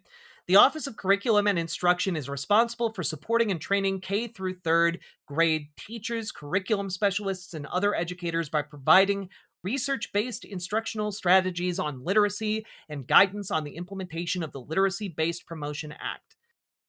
Passed during the 2013 legislative session, the Literacy-Based Promotion Act places an emphasis on grade-level reading skills, particularly as students progress through grades K through 3. Beginning in the 2018 to 2019 school year, a student scoring at the lowest 2 achievement levels in reading on the established statewide assessment for 3rd grade will not be promoted to 4th grade unless the student qualifies for a good cause exception. And the LBPA was amended in 2016 and includes changes such as an individual reading plan and increased expectations for 3rd grade students beginning in 2018 through 2019. So essentially, what this is that the LBPA, it doesn't just hold students back from getting into 4th grade if they are having trouble reading, but it also provides increased access to pre-K. So kids are in a learning environment for longer, learning the basics of reading for longer. They have more time to cook, as the kids say. And then once they are in like school proper, what winds up happening is that teachers have more specialized instruction on how to teach reading. Teachers are allowed to give more time for students to spend on reading. And perhaps most importantly, kids that are like noticeably lagging behind their peers are taken aside and given extra instruction on reading during other parts of the school day when they might not, like a kid who might be lagging behind on reading, for example, might be doing better in math. And so during some of the math stuff, they get taken out of class to have extra reading lessons, right? And individualized, tutoring. And so all of this, allowed Mississippi to actually reverse course and become a fairly competent state when it came to teaching reading. I believe they went from something like 49th in the nation when it came to reading test scores to 9th in the nation related to those same test scores. So this is, of course, a pretty interesting phenomenon. But this piece in the Mississippi Free Press gets a bit more interesting. It adds a few more wrinkles to the overall picture that we're looking at. Okay? Let's see here. We are researchers in literacy and learning. 2 of us are at the University of Alabama and Mercer University, where we educate elementary teachers. The other 2 work at Temple University, where we research early language and the science of learning. We all study how children develop as readers and how teaching styles and policies shape that environment, or that development. Some observers and scholars have called Alabama, Mississippi, and Louisiana's reading gains the Southern surge and say this progress shows that recent literacy reforms are working. A straightforward explanation has taken hold. As more schools spent more time on phonics and implemented other science of reading reforms, students became stronger readers. This narrative accurately captures some of the available evidence, but it also simplifies a complex set of patterns in literacy data, and it limits the discussion that policymakers should have. So that's pretty interesting, right? So obviously you have like No Child Left Behind. You have a whole lot of pressure being put on different school systems in order to achieve certain results for standardized tests, right? And, well, all of that pressure, by the way, which does not one-to-one map with No Child Left Behind, but all of the educational attainment from this peaked around 2017 and then has been going down since. So it hasn't been going down just because of COVID, though COVID didn't help. It's unrelated to that. Now, some people attribute this decline to the Obama administration issuing waivers to school districts to basically get them off the hook from No Child Left Behind. And, there may be some truth to that.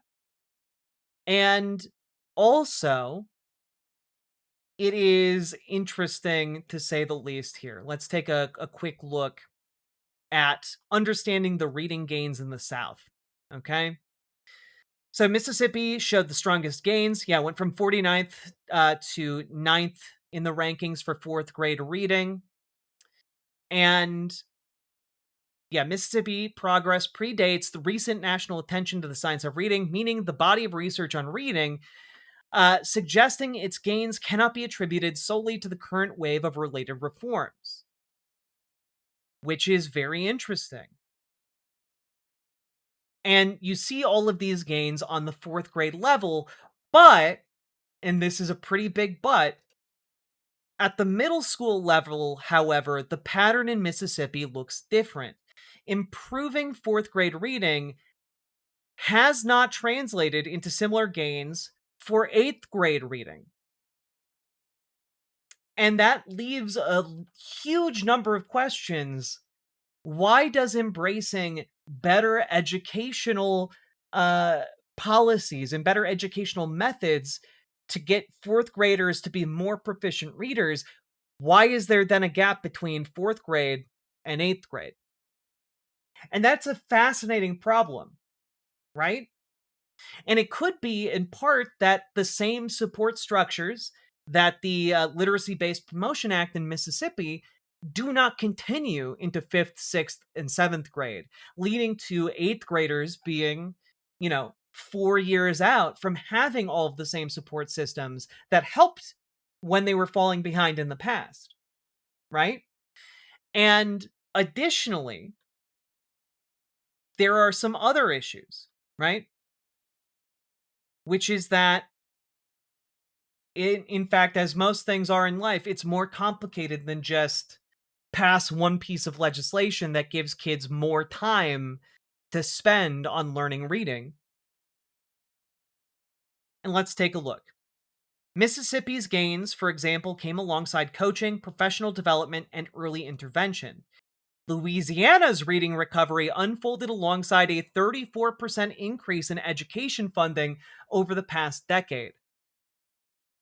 So when you look at different things that work, Louisiana did not pass an equivalent piece of legislation to what Mississippi did. Louisiana just funded consistent education funding increases, right? And so what winds up happening is that there is a wide variety of different factors at play when it comes to education doing better, right? It's both the money spent on the educational programs just in general.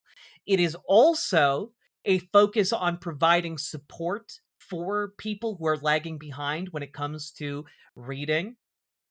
For example, the Mississippi's bill only came with a $15 million price tag, which is minuscule compared to a state's budget in overall education.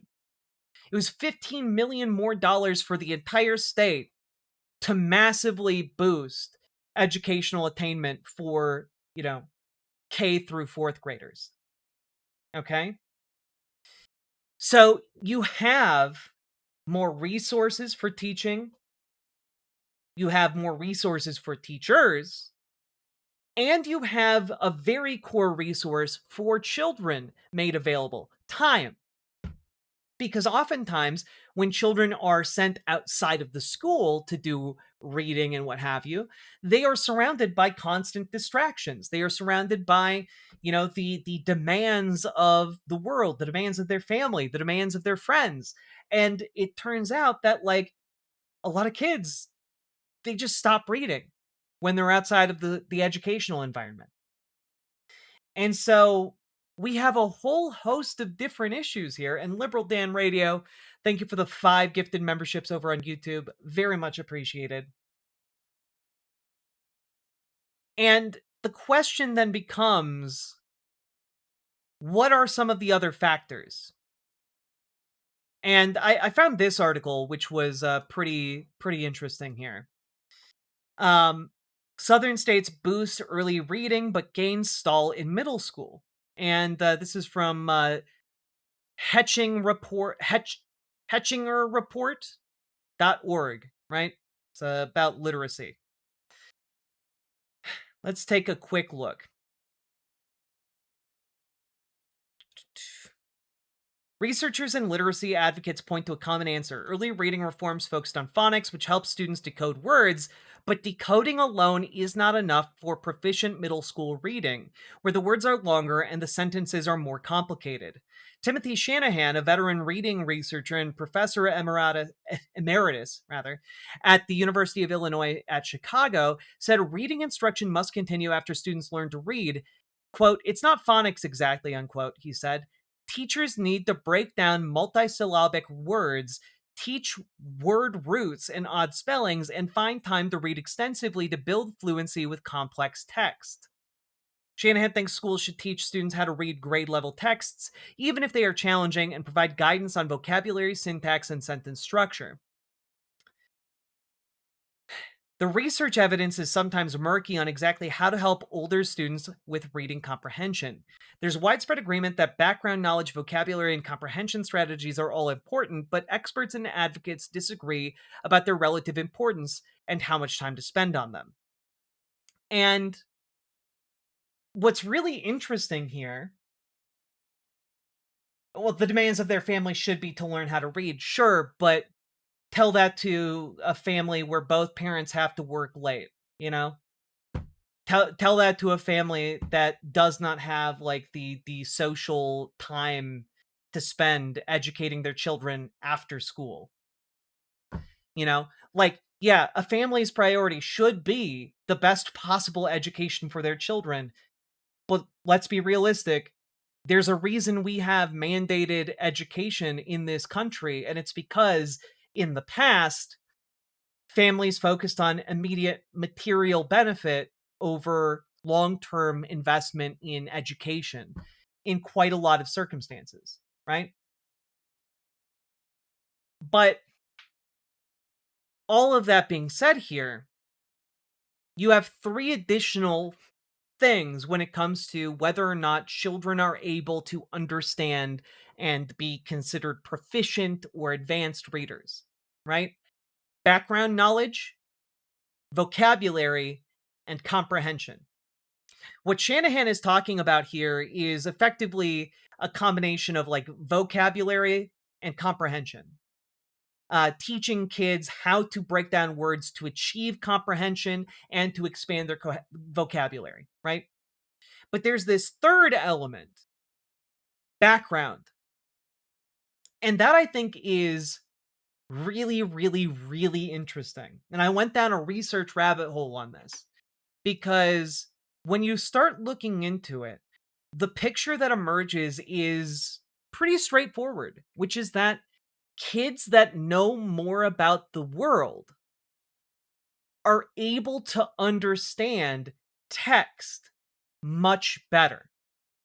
Now, there is a famous piece of research in the APA, the Journal of Educational Psychology, all right, from 1988.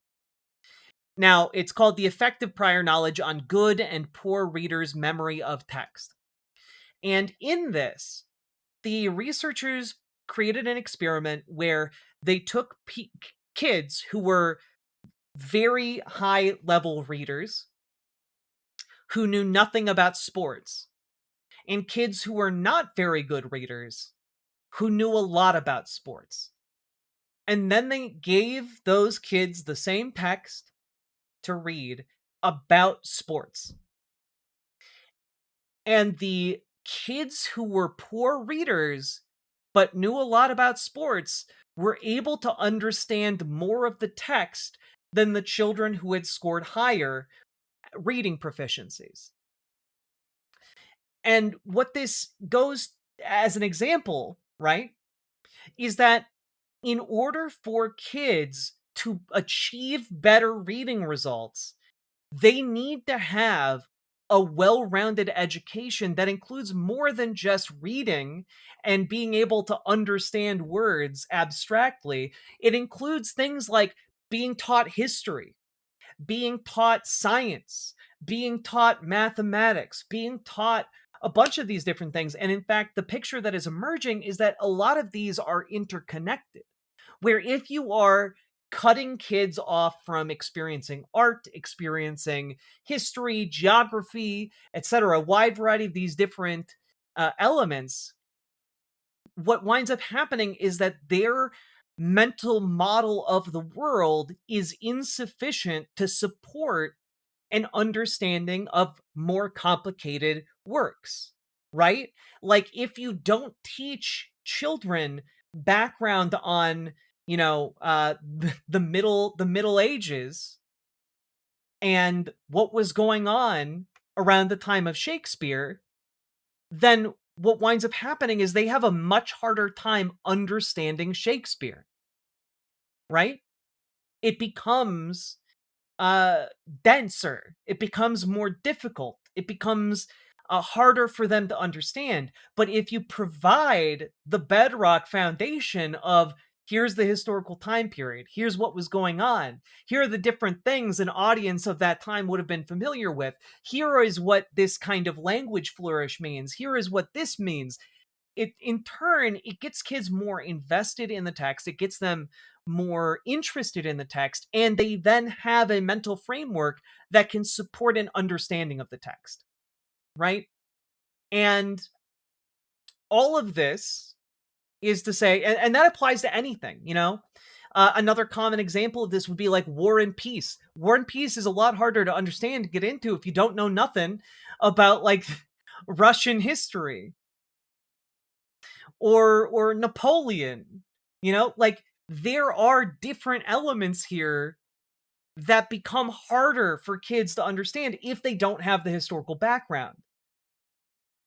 In a similar way, it might be difficult to understand early works like Paradise Lost or Dante's Inferno, if you don't have more background information about the various contexts in which those books were written in and what they're talking about. Because otherwise, if you just go into like Dante's Inferno blind and you're just reading it, you're like, oh, I guess this is a cool story about going to hell with no other like connotations. And you miss out on the fact that it's actually a very complicated and nuanced take on, Italian city-state politics. You miss out on the idea that like a lot of this reflects the experience that Dante himself went through. So context matters. What emerges is that context not just matters for reading, but it matters for other subjects as well. And that's the interesting part, because Steven Crowder there, if we hearken back, you guys remember Steven Crowder here played that TikTok of like a teacher being like, well, what's how many dimes in $15? But kids these days don't use dimes. They barely use paper money, let alone coinage. Like, those kids are using like credit cards and debit cards and like Apple Pay and PayPal. They're not using paper money and coins, by and large. Yeah, Chaucer is another example, Penny Ante. Incredibly raunchy, incredibly rude, incredibly fun to read. But if you don't have the context, that can be really difficult to understand.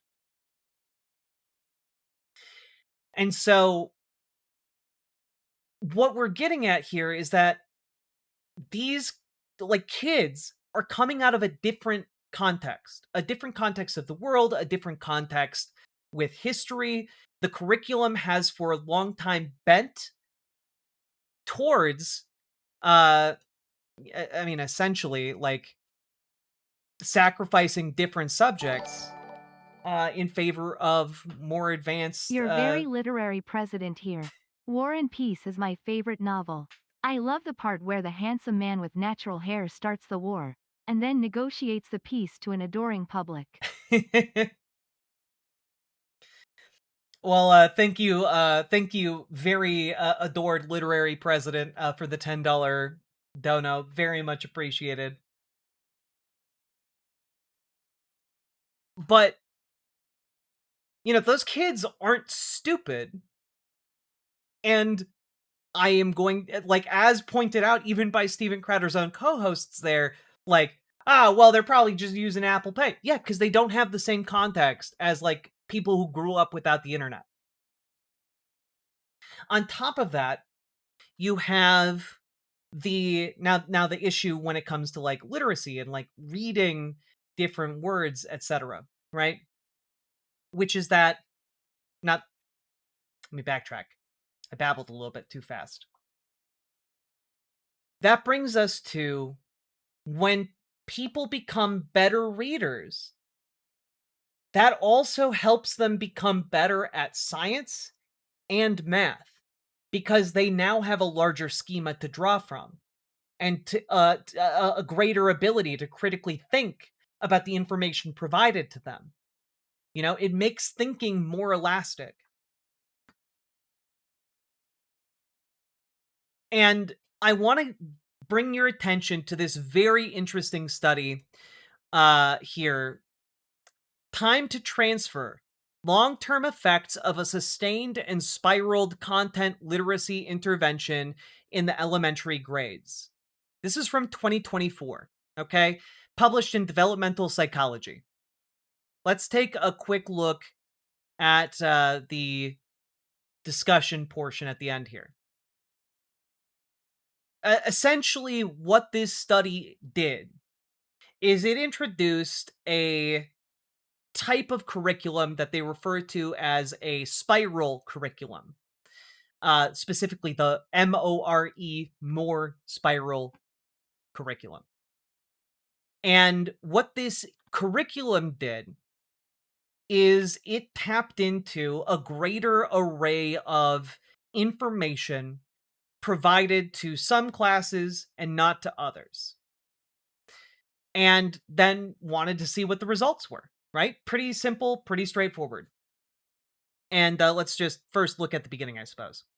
We investigated the effectiveness of a sustained and spiraled content literacy intervention that emphasizes building domain and topic knowledge schemas and vocabulary for elementary grade students. The model of reading engagement intervention underscores thematic lessons that provide an intellectual structure for helping students connect new learning to a general schema in grade 1. Animal survival. Grade 2, scientific investigation of past events like dinosaur mass extinctions. And grade 3, scientific investigation of living systems. A total of 30 elementary schools were randomized to a treatment or controlled condition. In the treatment condition, i.e. full spiral curriculum, students participated in content literacy lessons from grades 1 to 3 during the school year and wide reading of thematically related informational texts in the summer following grades 1 and 2. In the control condition, i.e. partial spiral curriculum, students participated in lessons in only grade 3. The grade 3 lessons for both conditions were implemented online during the COVID-19 pandemic school year. Results reveal that treatment students outperformed control students on science vocabulary knowledge across all 3 grades. Furthermore, intent to treat analyses revealed positive transfer effects on grade 3 science reading, domain general reading comprehension, and mathematics achievement. Treatment impacts were sustained at 14-month follow-up on grade 4 reading comprehension and mathematics achievement. Findings indicate that a content literacy intervention that spirals topics and vocabulary across grades can improve students' long-term academic achievement outcomes. So what they're talking about here is effectively building a kind of intellectual scaffolding where they combine and synergize across, different educational topics, across math, across science, and across literature, kind of melding those 3 and helping them support one another throughout the school year to then build a foundation where that same thing happens in grade 2 and grade 3. And then the results continued into year 4. And what's noteworthy is that it had knock-on effects. Kids were able to do better. And part of what is interesting about this is that there's no reason it is limited to things like, specifically science, math, and reading. The idea here is that you could bring in other elements: history, geography, arts. Kids Because one of the pictures that emerges as you start looking at the data around the hysteria around the literacy of children is effectively, hey, oh no, the kids, they're not learning to read anymore. Oh no. Except that's not quite true. Because rich white kids are still learning how to read. It is people who are stuck in poverty who are having their academic attainment going down. The gap between the top performers and the bottom performers is simply widening. And so, what is important here is to kind of take a multi-prong approach. You need this background information being taught in order to make reading more fun, in order to make reading more engaging, in order to give children a love of reading because of what it can get them, the kind of understanding it can win them, right? But it's also important to teach them the building blocks, the syntax, the sentence structure, the parts of speech, the etymology of words, even. It's important to engage them along that line as well so that they can grow into more advanced works. And similarly, you also need to give more support to the students who are lagging behind because they don't just naturally catch up on their own. They need additional help. And without that additional help, they just stop reading altogether. And that brings me to the final portion of this, which is, you might recall from like a year ago, articles about how kids who are getting into elite colleges like Columbia aren't able to read books. Right? There are lots of, the kids can't read Hamlet anymore. It's too long. And part of the reason that is happening simply stems from the fact that kids have been engaging instead of with full texts in school, in high school, leading up to college. Instead, kids have been engaging with excerpts. Kids have been engaging with shorter and shorter bite-sized chunks of larger texts. And part of the problem with that is that there is a skill to being engaged in reading for a long period of time. Yeah, Brassman, it's kind of like the memification of reading has resulted in shorter and shorter amounts of stamina. Because the kids who are getting into Columbia, they're smart and they can read. But the problem isn't that they can't read. And the problem isn't that they're incapable of engaging critically with text. The problem is they do not have the stamina. Because and that can be for a multitude of different reasons. One, because, it takes practice to develop. If you want to develop a relationship with reading, you have to make time to sit down and read and teach your brain how to enter that reading flow state, right? And the other part of it is we are surrounded by distractions. Video games, computers, phones, television. There are a million different social media in particular. And I'm not one of these people who is doom and gloom about phones are destroying young, fragile minds. I'm not in that camp.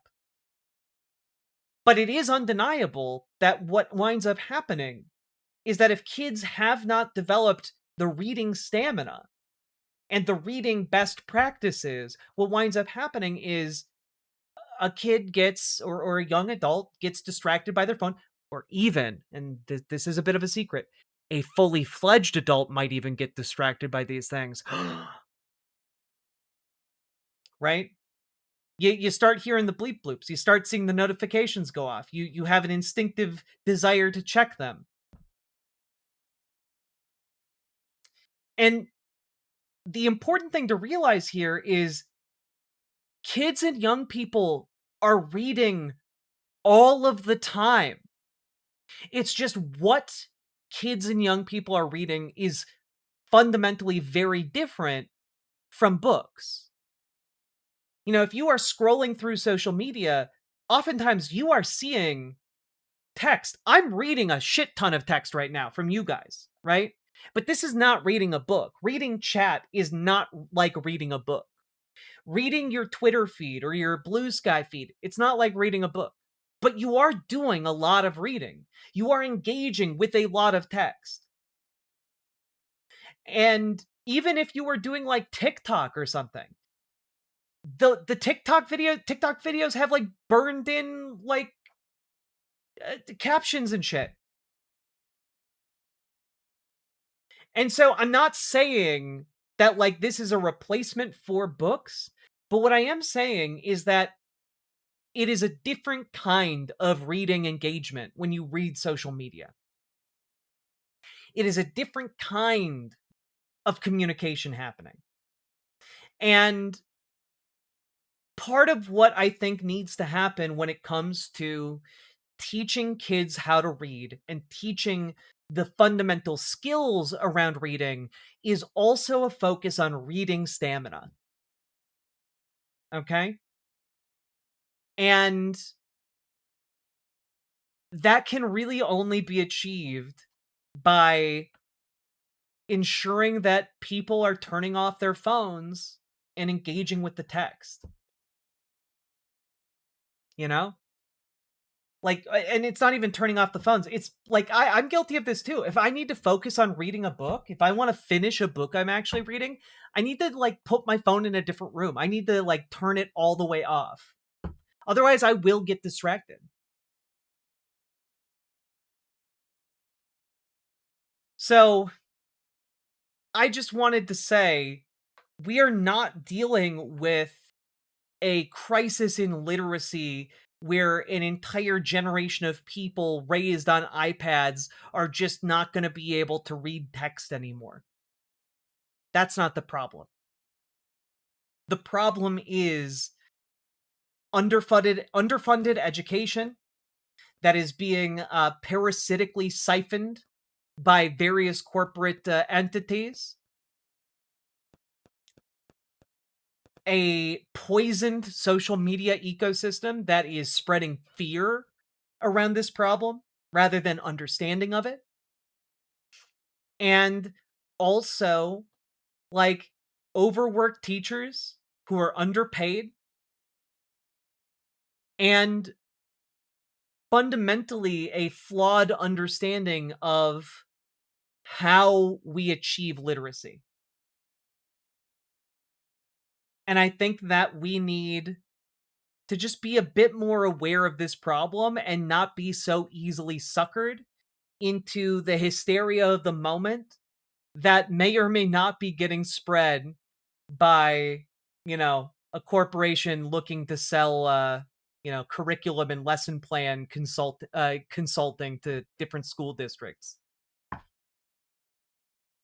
Oh yeah, also the National Literacy Institute. Yeah, they also provide AI services, of course. It's right on their website. It's one of their number one things. Oh look, it's AI generated. How great, cool, wonderful stuff. So all that being said, the kids can read.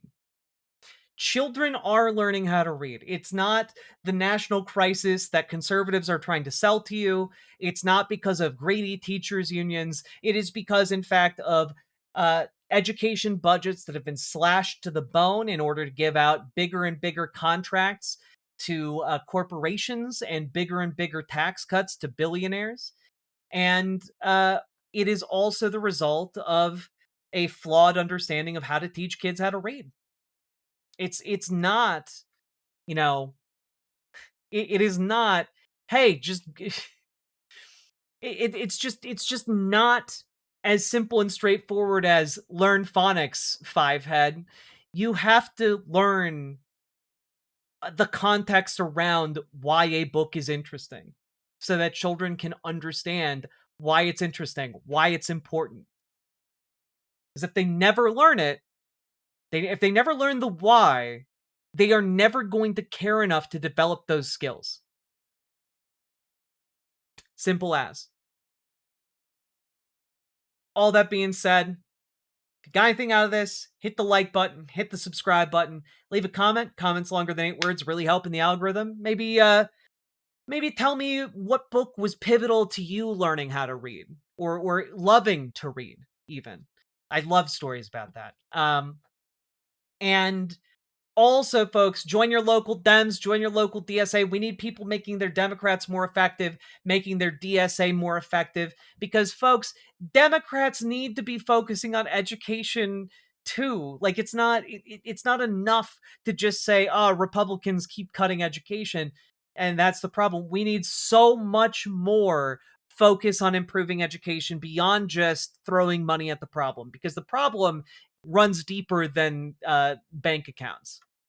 So, all of that being said, if you need help getting started with your Dems, join our Discord, reach out to Dragonfly for your local Dems, reach out to GamerG for help joining your local DSA. Let's get labor organized. Let's kick out those centrist Dems.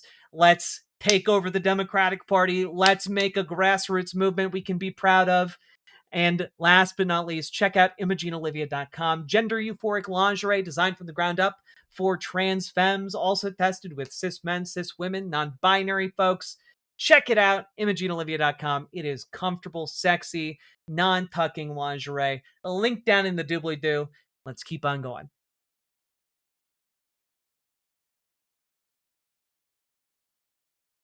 Whew, that was a really long segment. But you know what? I'm glad I did it. And you know what? It's probably... When I was 4, I was looking for alphabet books, and I found a dog-eared copy of The Story of O. It changed my life. Thank you for the $5, Paladin.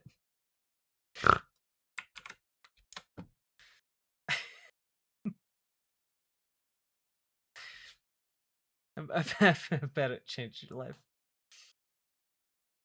Oof. Can we make fun of Jared Polis now? I didn't have it in my lineup, but I'm not opposed to the idea. All right. We're talking about American shit? Yeah, we're talking about American shit.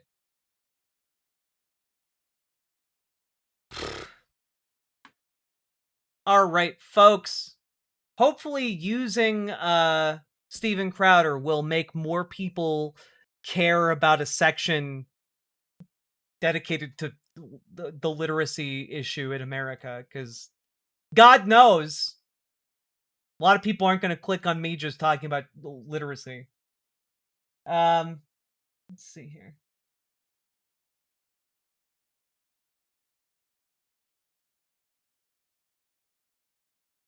Paladin, my internal reaction to this is the sickos meme.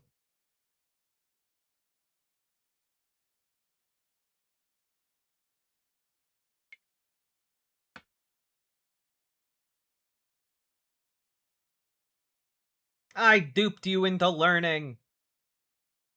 Now, folks, we have been going for over 2 hours now. If you've been enjoying the show, hit that like button, hit that subscribe button, hit that follow button, and please consider dropping those subs, donos, memberships, super chats, etc., because you guys make this show possible, and I couldn't do it without you fine folks. So click the goddamn button.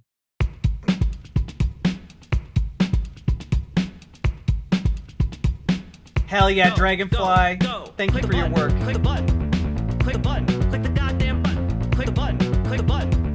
Click the button. Click the goddamn button. Click the button. Click the button. Click the button. Click the goddamn button. Click the button. Click the button. Click the button. Click the goddamn button. Click the button. Click the button. Click the button. Click the goddamn button. Click the button. Click the button. Click the button. Click the goddamn button. Click the button. Click the button. Click the button. Click the goddamn button. Click the button. Click the button. Click the button. Click the goddamn button. Click the button.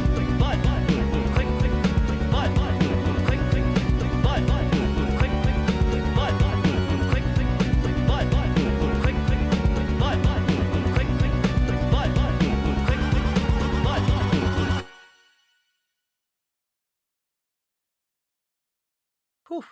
Nocturnal, thank you for the gifted membership. Very much appreciated.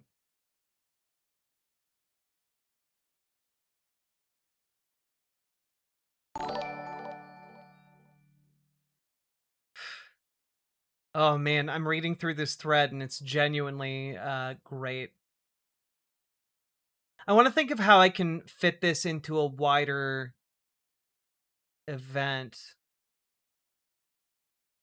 Or wider segment, rather.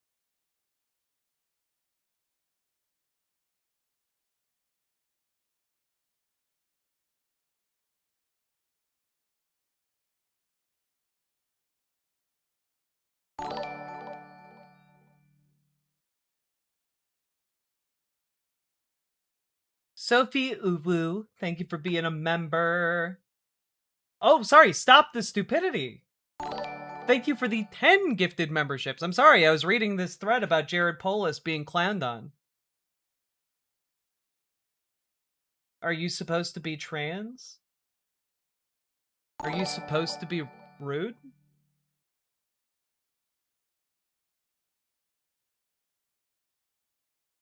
Membership has its privileges. It's true.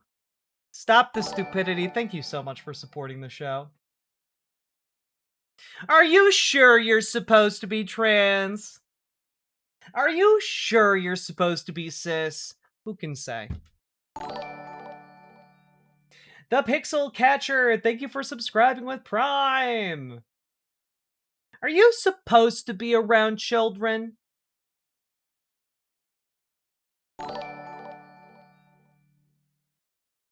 That's one of the messages of all time. Gay? Yes, and?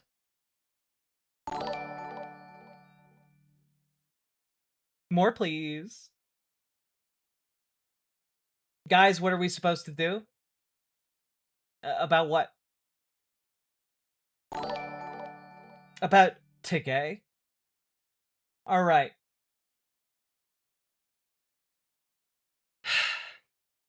I want to talk about this Jared Polis story, but I think I'm going to talk about it in a later segment. I have a segment titled Going For It, and I think it might go well there. So I'm going to move that over here. We can talk about that later. Cool. Democratic coalition. Ah! Okay. Just asking? You didn't ask. You just said gay. You have to use a question mark if you're asking a question. Otherwise, you're just walking into a room saying, gay.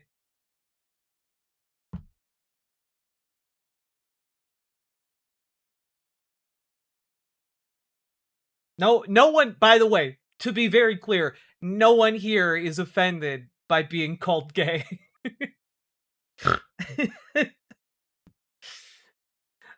If you're going to talk about Polis, you should toss in that he is a Redditor and posts on r/neoliberal. That is fucking embarrassing. God.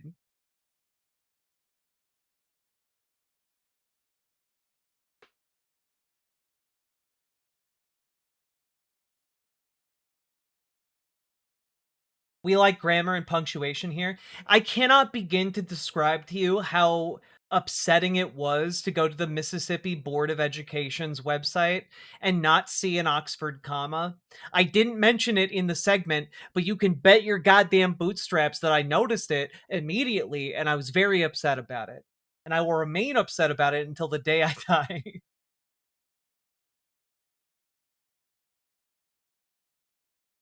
All right, folks.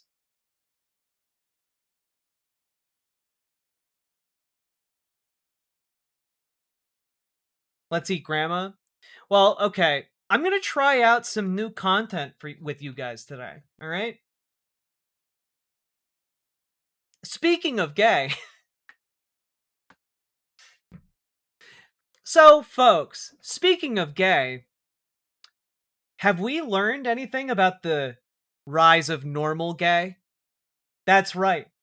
Your gay teens might be up to something that they're now calling normaling. It's wild new trend where apparently the gays are now normal or something. I don't know.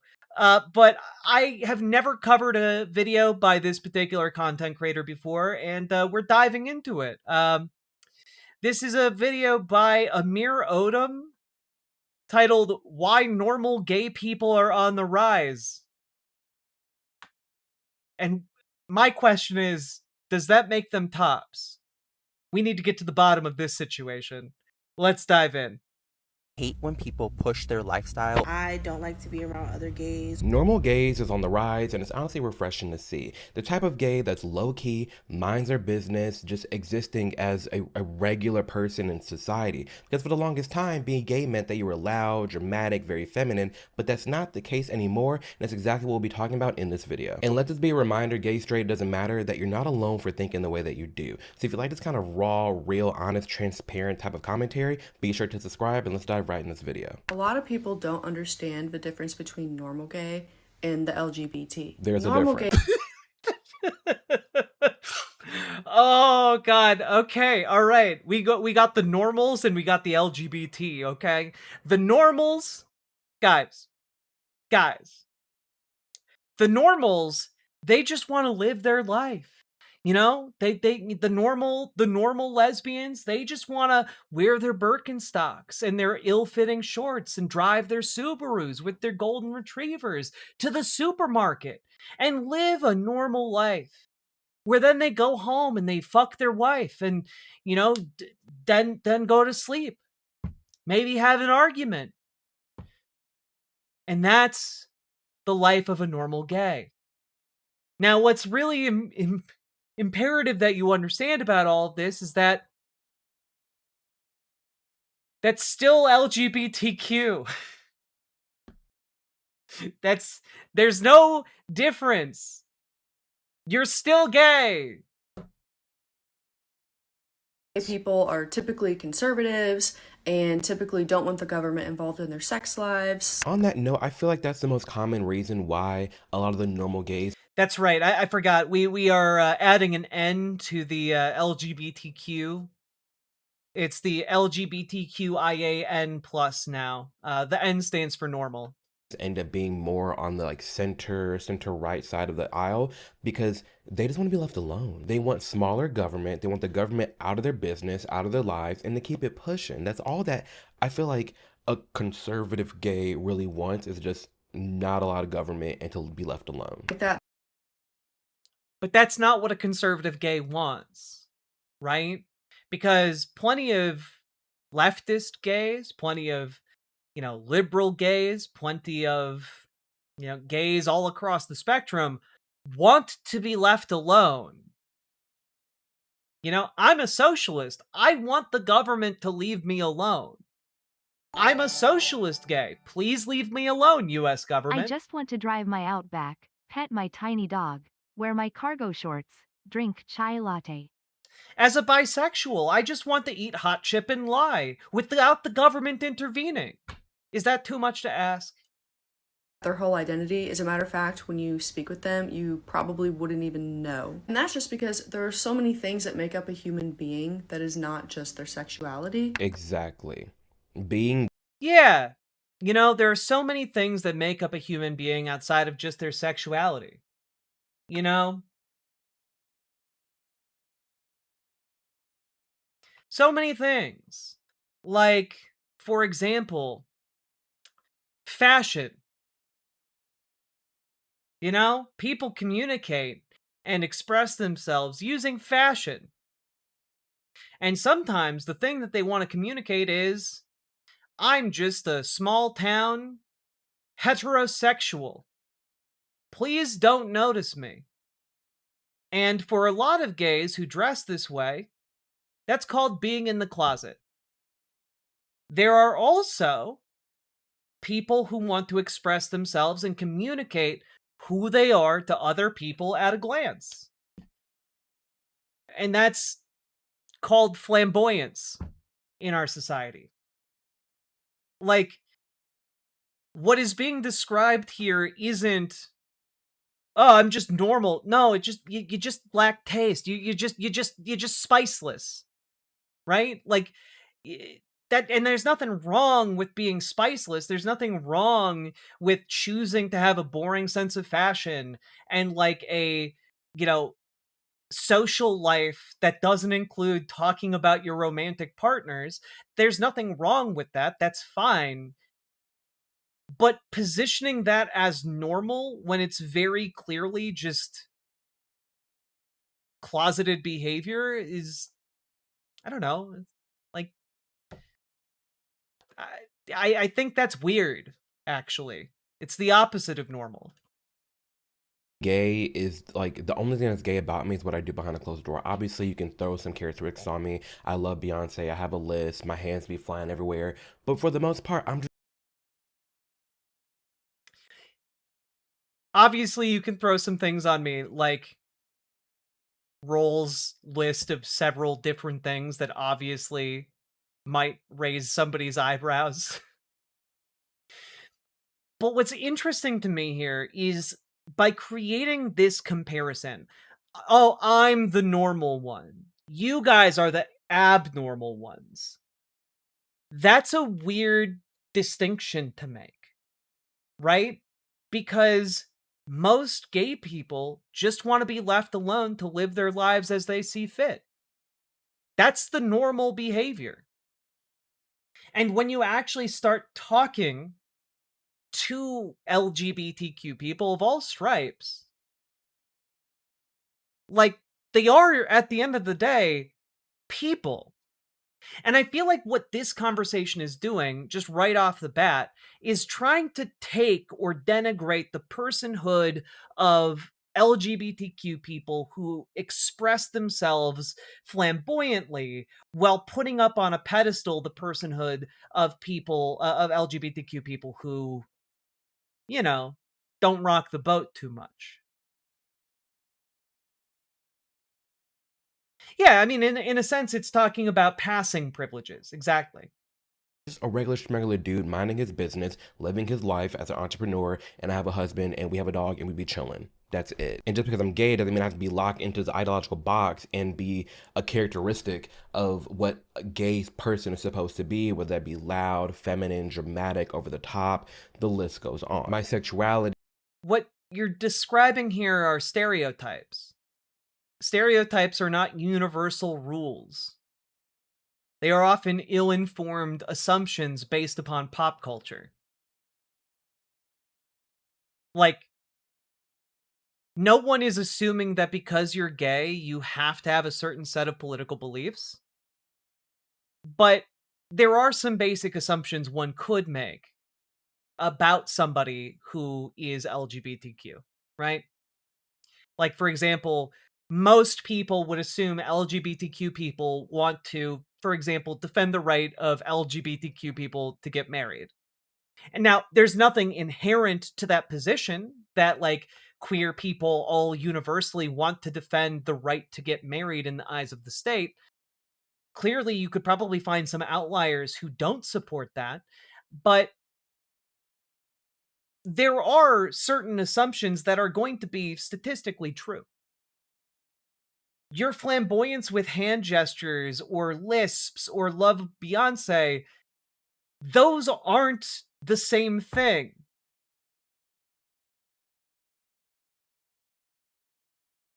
It does not and should not define my entire worldview. I do. Like a mirror, my personality, my name. That's what defines it. Being gay is merely just a part of me, but it's not my entire existence in a large. Yeah, but that's also true of every gay person. Like, this is the thing, right? Like, it's treating other people as if they are somehow lesser humans. Subhumans, if you will. Like well, I'm built different because my life doesn't solely revolve around me being gay. But like, no gay person's life solely revolves around them being gay. Part, there was a big chunk of gays out there, and they still are, that make them like they're gay, but they're also part of the LGBTQ community, and they're making it that whole identity. And I think that's why it was so important how she pointed out that being gay and then being part of the LGBTQ community are quite literally different. You can be just gay and not exist and relate with this LGBTQ mafia that exists out there, and you don't have to be a part of that. That's why I don't even want to say like this trend. I mean, that's true. You can be LGBTQ and not associate with and be in community with other people who are LGBTQ, but that just makes you an isolated member of the community. Someone who chooses to isolate themselves rather than participate in wider, communal experience. And there's nothing wrong with that per se, until you start saying that makes you better than other types of queer people. Of the normal gays, but this rise of just the everyday gay person making themselves be known, that they're not a part of this giant community. It's important to highlight and really show, because there's a lot of gay people out there, especially me. When I first came out the closet, I flew out the closet because I felt like I was expected to be a caricature of what gay was supposed to be. I thought since I was gay, I have to be this poster child of what I'm seeing in the media, and that's not the case. You can just be you. It's okay. It's like normal gays. That's true. I support what he just said right there. It is okay to just be you. And if that means you aren't flamboyant, that's totally fine. If like you can have whatever aesthetic you want. You can have whatever mannerisms you want. Yeah, you can just be yourself. Crazy. But what gets me is like it's 2026, right? And we exist as members of the LGBTQ community in a world created by the blood, sweat, and tears of decades of activists. And in many cases, we are denied elders in our community because they died. They died of AIDS. So many people died of AIDS in this country, predominantly in the LGBTQ community. And like part of the reason that there is this flamboyance embraced and celebrated within like a lot of the LGBTQ community is because people were dying. And the folks who were out, they knew that perhaps they were going to encounter a ticking clock where their time on this earth was going to be limited. And so they celebrated, they danced, they dressed up. They decided and resolved to live loudly, to live proudly, to, if the world was going to hate them on the basis of being gay, then they would be the gayest motherfucker to ever exist.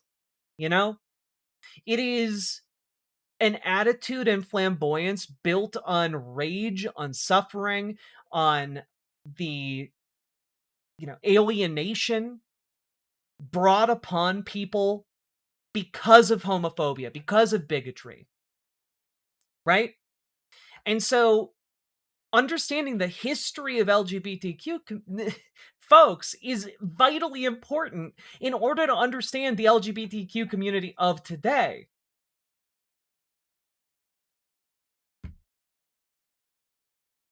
And so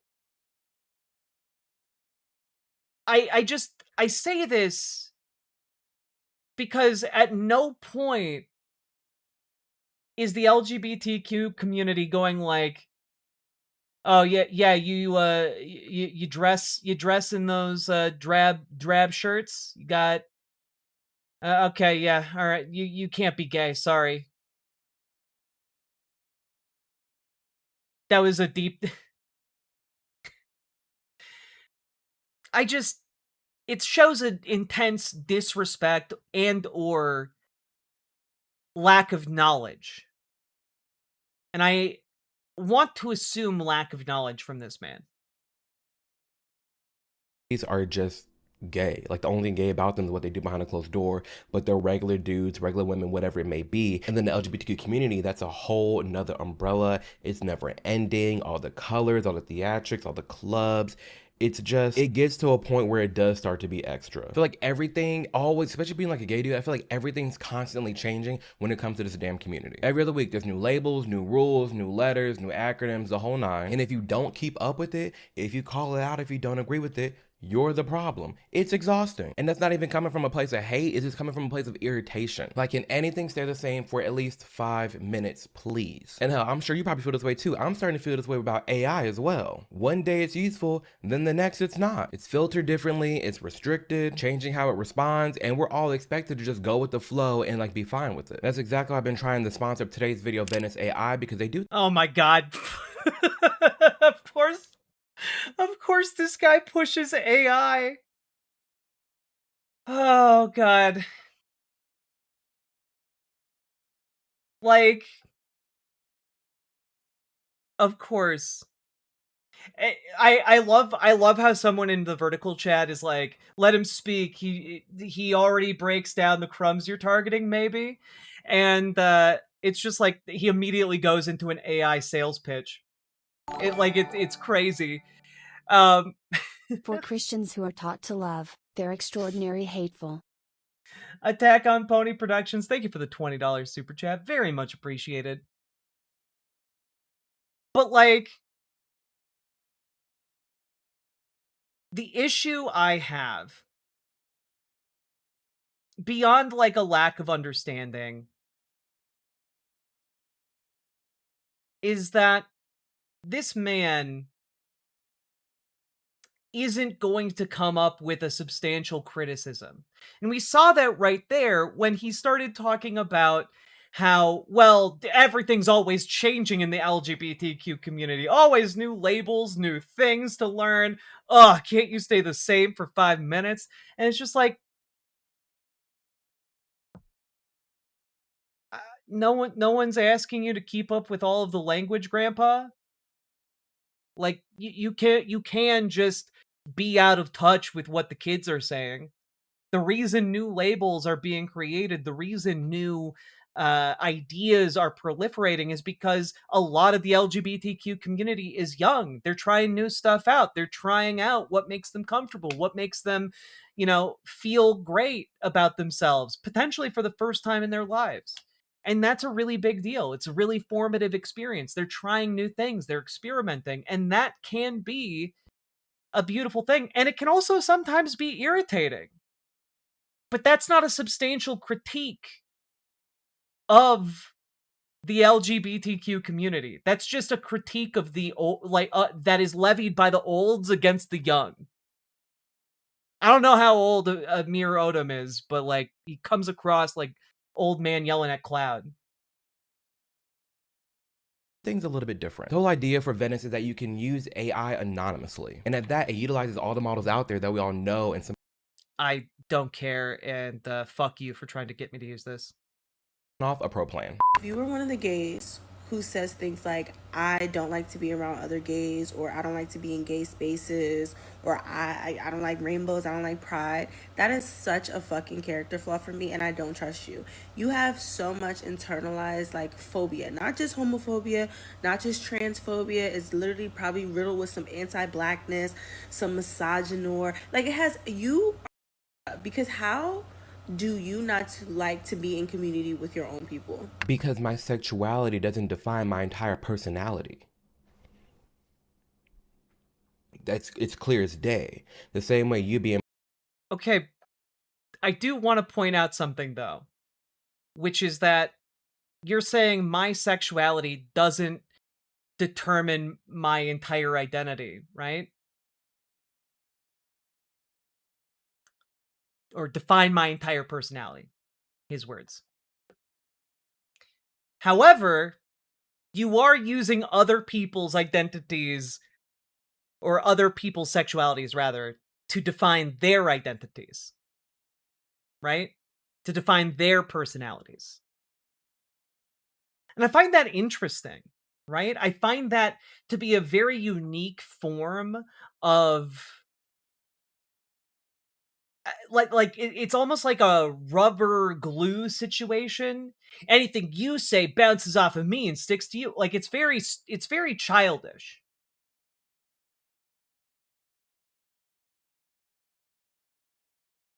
My sexuality doesn't define my entire personality, but your sexuality, which is the same as mine, defines your entire personality. Very strange.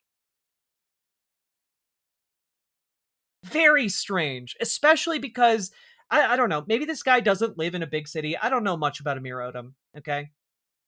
But you can find communities of LGBTQ people that do woodworking together, that do, like, nature hikes together, that, you know, have brunch together, that do normal stuff that isn't centered on, like, flamboyant exuberance together, if that's the kind of experience you want. But it seems kind of like he's just saying, I don't want to be around gay people, which is weird. And, like, speaks to exactly what this lady is saying.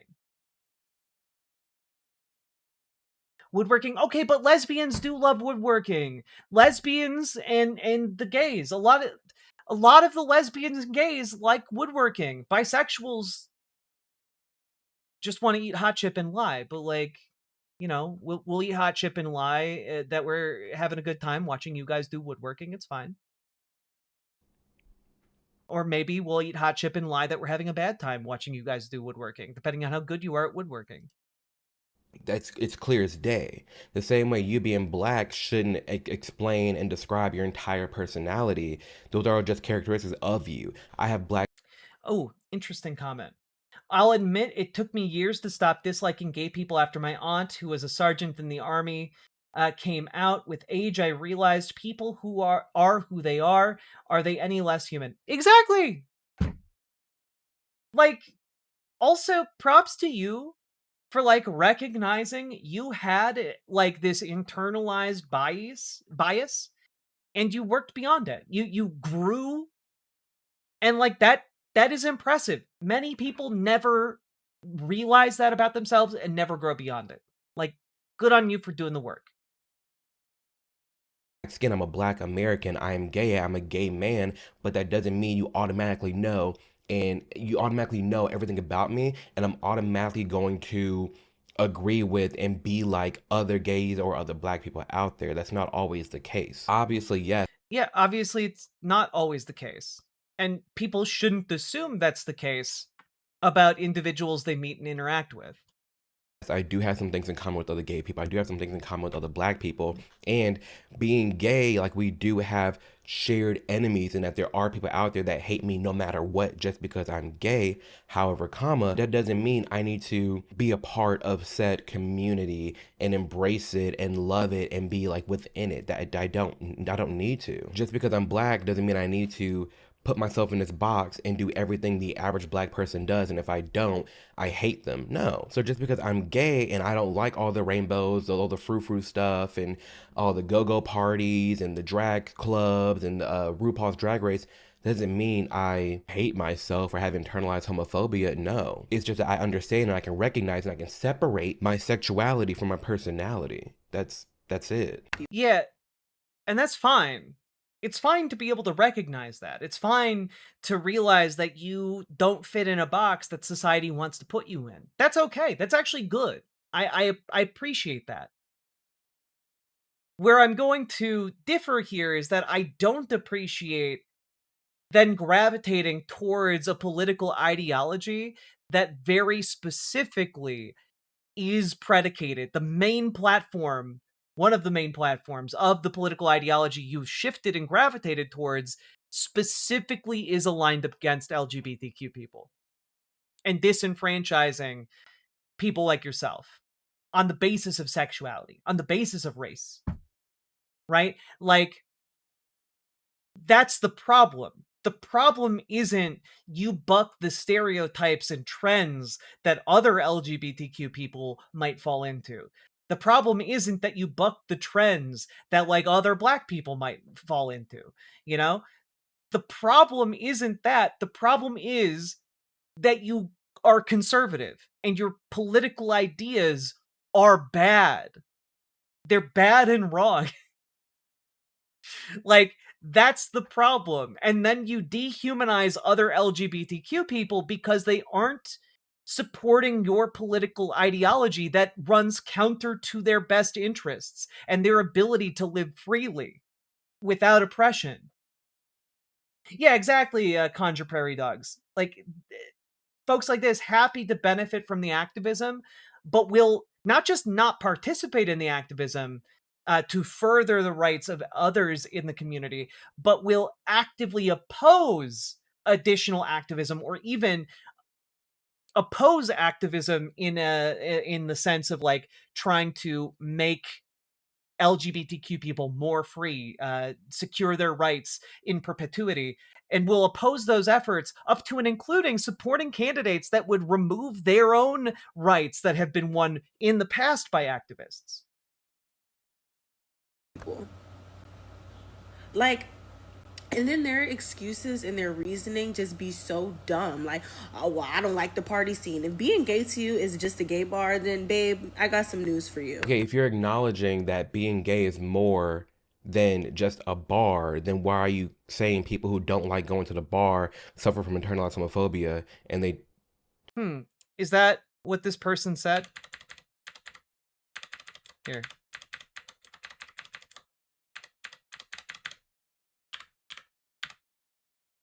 Don't like to be around other gays, or I don't like to be in gay spaces, or I don't like rainbows, I don't like pride. That is such a fucking character flaw for me, and I don't trust you. You have so much internalized like phobia, not just homophobia, not just transphobia. It's literally probably riddled with some anti-blackness, some misogynoir. Like, it has you, because how do you not like to be in community with your own people? Because my sexuality... Yes, I just got a brag. Like, and then their excuses and their reasoning just be so dumb. Like, oh, well, I don't like the party scene. If being gay to you is just a gay bar, then babe, I got some news for you. Okay, if you're acknowledging that being gay is more than just a bar, then why are you saying people who don't like going to the bar suffer from internalized homophobia? That's not what she said. Google debunkers. And they... This isn't making sense. If you know the history of our community, of LGBTQIA rights, if you... I gotta be honest, this lady's spitting. She's doing great. Know that. And you know how you would then feel a sense of like, almost like proud. I'm proud to go to Pride.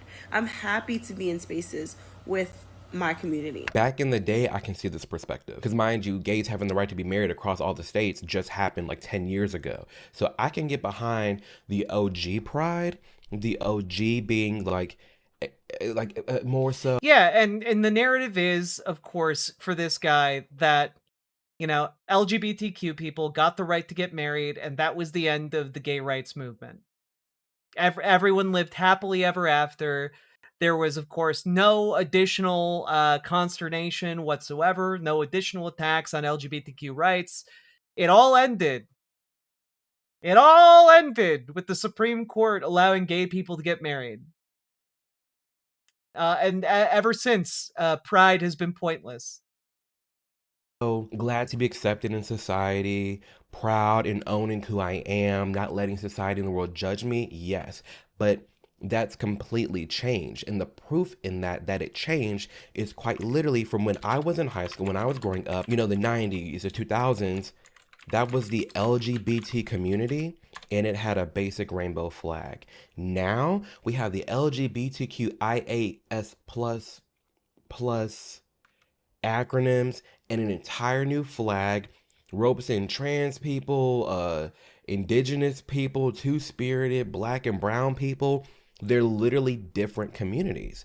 So no, it's not the same anymore. Like back then, sure, I can get behind some of that because we were facing a lot of harm and judgment. But as we saw throughout the charts and all the polls, yeah, respect for gays was going up. And then now we hit a sharp decline because of this new found community with the non-binaries and the TQ pluses, and it's grown to be too much, and it's quite literally different. So you really can't say that in the year 2026 because you literally can't say that in the year 2026, huh? Again, it's different.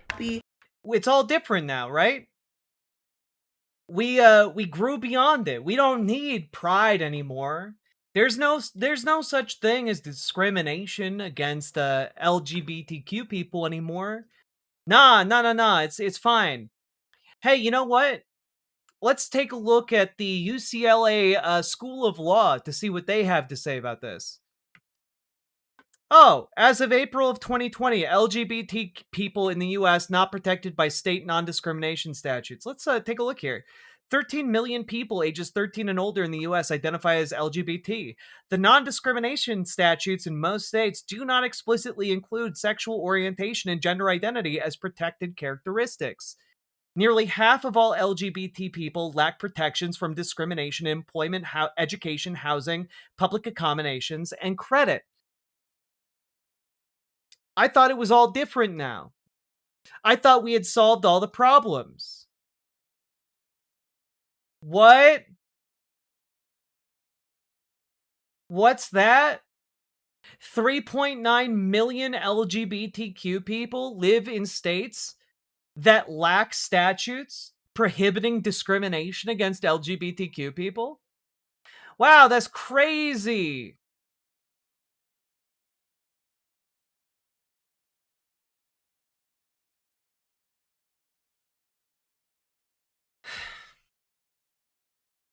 I have to be honest. The only way you can come to his conclusion is if you know absolutely nothing about the current state of civil rights in the United States.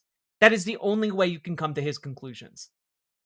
To be around people who are like me, like-minded individuals. That's not to say that there's not mess, there's not drama. That's with any and every community. That's okay.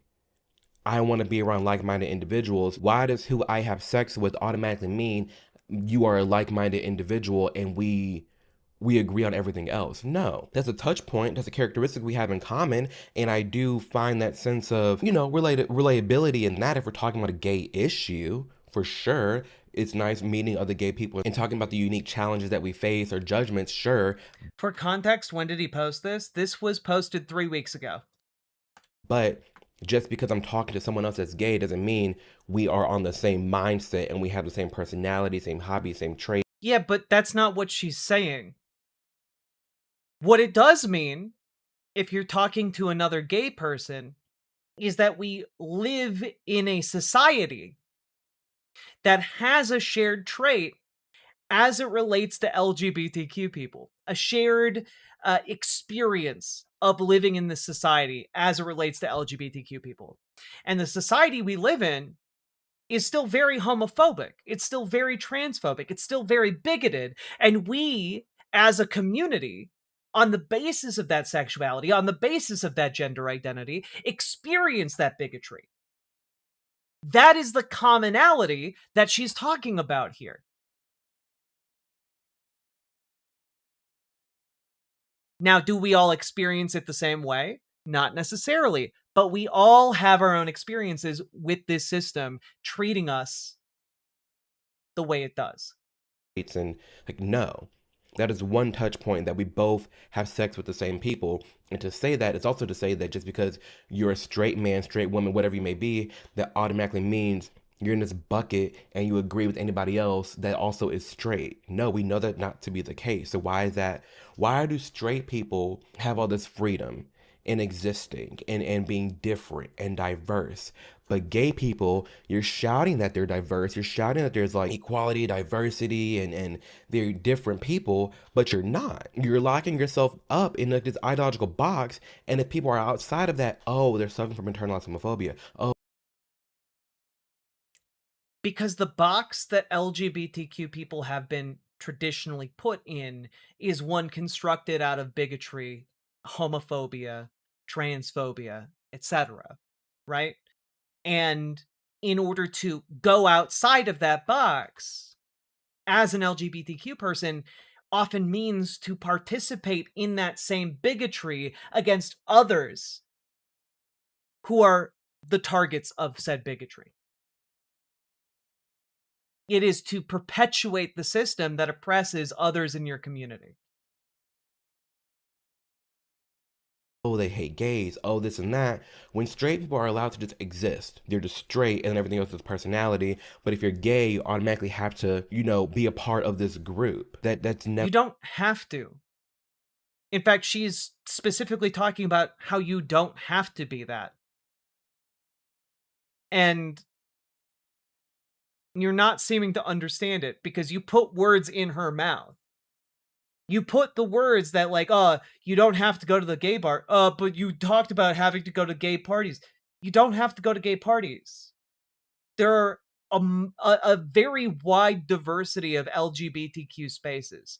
There are LGBTQ coffee shops. There are LGBTQ bookstores. There are LGBTQ softball leagues. Not everything is a gay hedonistic party. You don't have to go to those if it's not your jam. But he's acting like the only alternative is you must go to hedonistic parties and get drunk off your ass. But you don't have to do that. No one's forcing you to do that. That's also not what she's saying.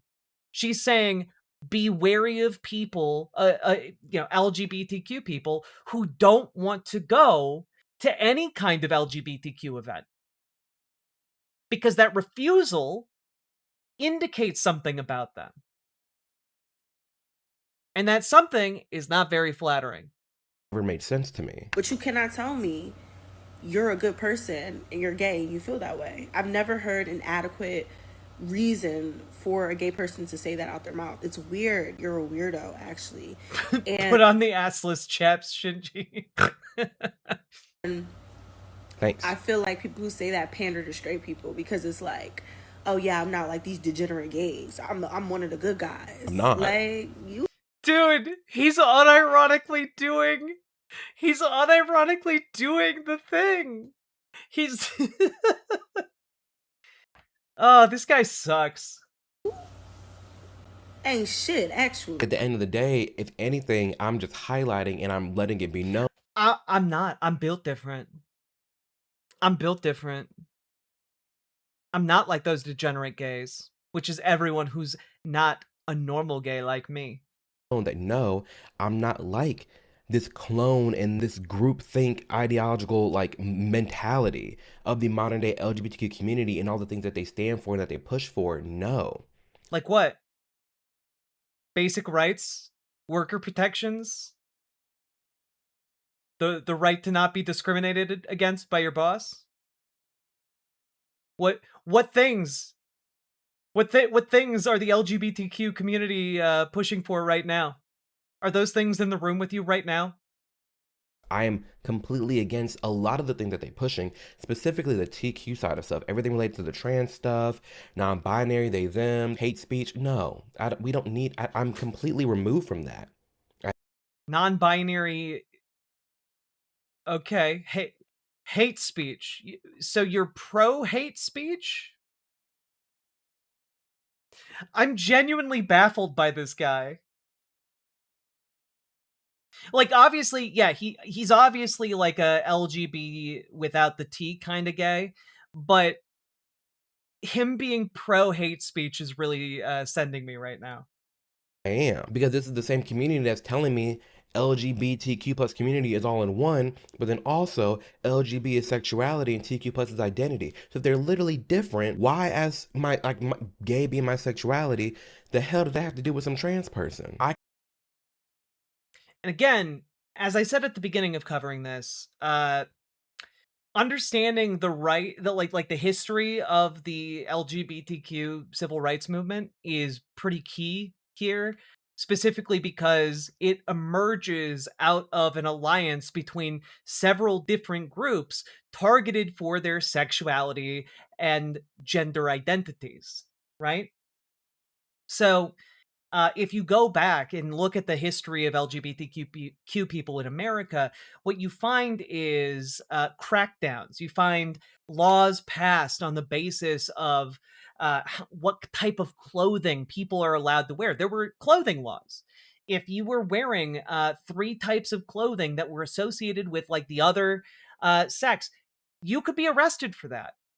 And this meant that, gender nonconforming people, trans people were arrested alongside lesbians and gays who were just having fun with fashion.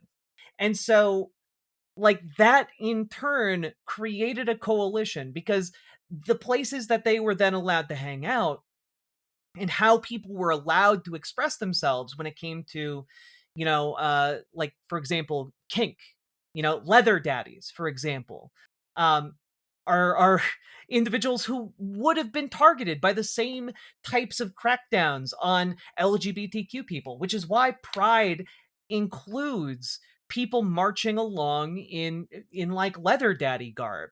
Includes people standing in solidarity with the LGBTQ community, because you know what, some leather daddies, they're straight, and you know what, that's fine. That's fine. That's a-okay. But you have like this coalition of people who are targeted on the basis of their sexuality, on the basis that they were doing sex wrong, that they were spreading perversity and degeneracy, who were targeted along very similar lines to what the Nazis targeted degeneracy in Nazi Germany about, right? Again, with a lot of the same rhetoric and ideas around how exactly queer people functioned, right? The Nazis were the ones who coined ideas around LGBTQ people being a mental disease. A lot of the rhetoric from the time you can find even to this day, talking about how, gay people were a, spreading via a mind virus.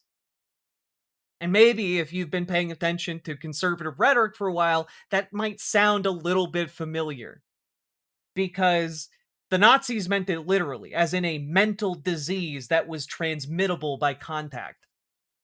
And in a similar way, it's used to this day by folks on the conservative right. And so you have this idea that has haunted the LGBTQ community for generations. And what is that? What do your rights as a gay man have to do with the rights of a trans person? Everything. Because the civil rights movement for LGBTQ people in this country was started by trans women.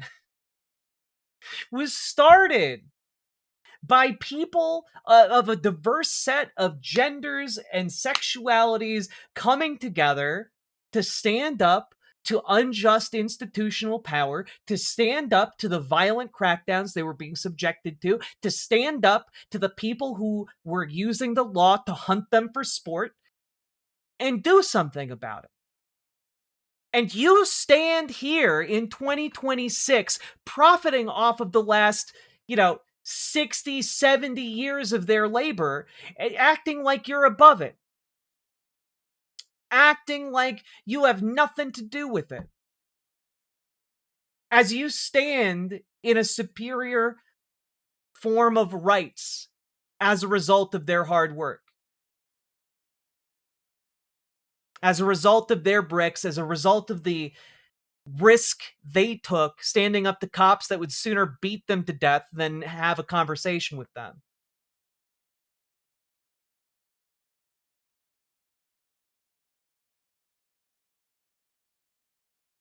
The smug above it all attitude, man. When you reap the benefits they sowed. Can understand there are sects of people and groups that hate everything regarding gay, lesbian, bi, trans, queer, anything related to that. That's every conservative. They are willing to use you as a tool until the second they can get rid of you, and then they will. The same, again, common enemy, but besides that, no. When you go to these gay organization websites, it used to be for gay people, it used to be for lesbian people, it used to be for bi people. Now it's all trans rights, trans adults, trans kids, non-binary this, non-binary that. That has nothing to do with me being gay. So I'm not self-hating for not being a part of that when you're literally telling me sexuality and identity are quite different. The logic has never added up or made sense to me on that basis. I don't give a if this shit triggers you. because if it triggers you, then you are literally part of the problem. We need to bring pride back to the drawing board. Shit got out of hand. There's no Out of hand. reason there should be naked people walking around with literal genitalia out and about. There's even, you know what? There's even less of a reason that we should be allowing people to be wearing like fetish gear and then just getting like pissed on. This actually happens. And it's like me being gay. I do have to ask, what pride event did you go to where you saw naked people pissing on each other openly at the event? This actually happens. If this actually happened, every conservative news agency in America would be talking about it 24/7. This actually happens. Does it though? Gay, I'm automatically grouped in with that because there's this big umbrella term and oh, we're the gay community. We're all accepting. This is everything that's gay. Just because I'm gay doesn't mean I relate with that. I co-sign that. I am a part of that. No. You know, I love when a rando on the internet just says something with no evidence presented whatsoever, and it's just taken as gospel fact. So cool. Also, just want to point out, kink at Pride is just people wearing clothes at Pride. It's people wearing fetish gear. Which is, I want to point out, oftentimes more clothing than you will see worn at any average beach. Like, cis people will, like, strip down to Speedos on the beach. Or, like, little short, like, swimming trunks on the beach, completely topless, and like there's no problem. But the second somebody puts on like a latex outfit that covers more of their body than that, conservatives lose their mind. It's crazy. There's no reason for children to be there. That's inappropriate. But two, what does... Yeah, that's why they have adult pride and children's pride. Children's pride doesn't have any of that. If you're in a, like, don't bring your kids to adults only pride.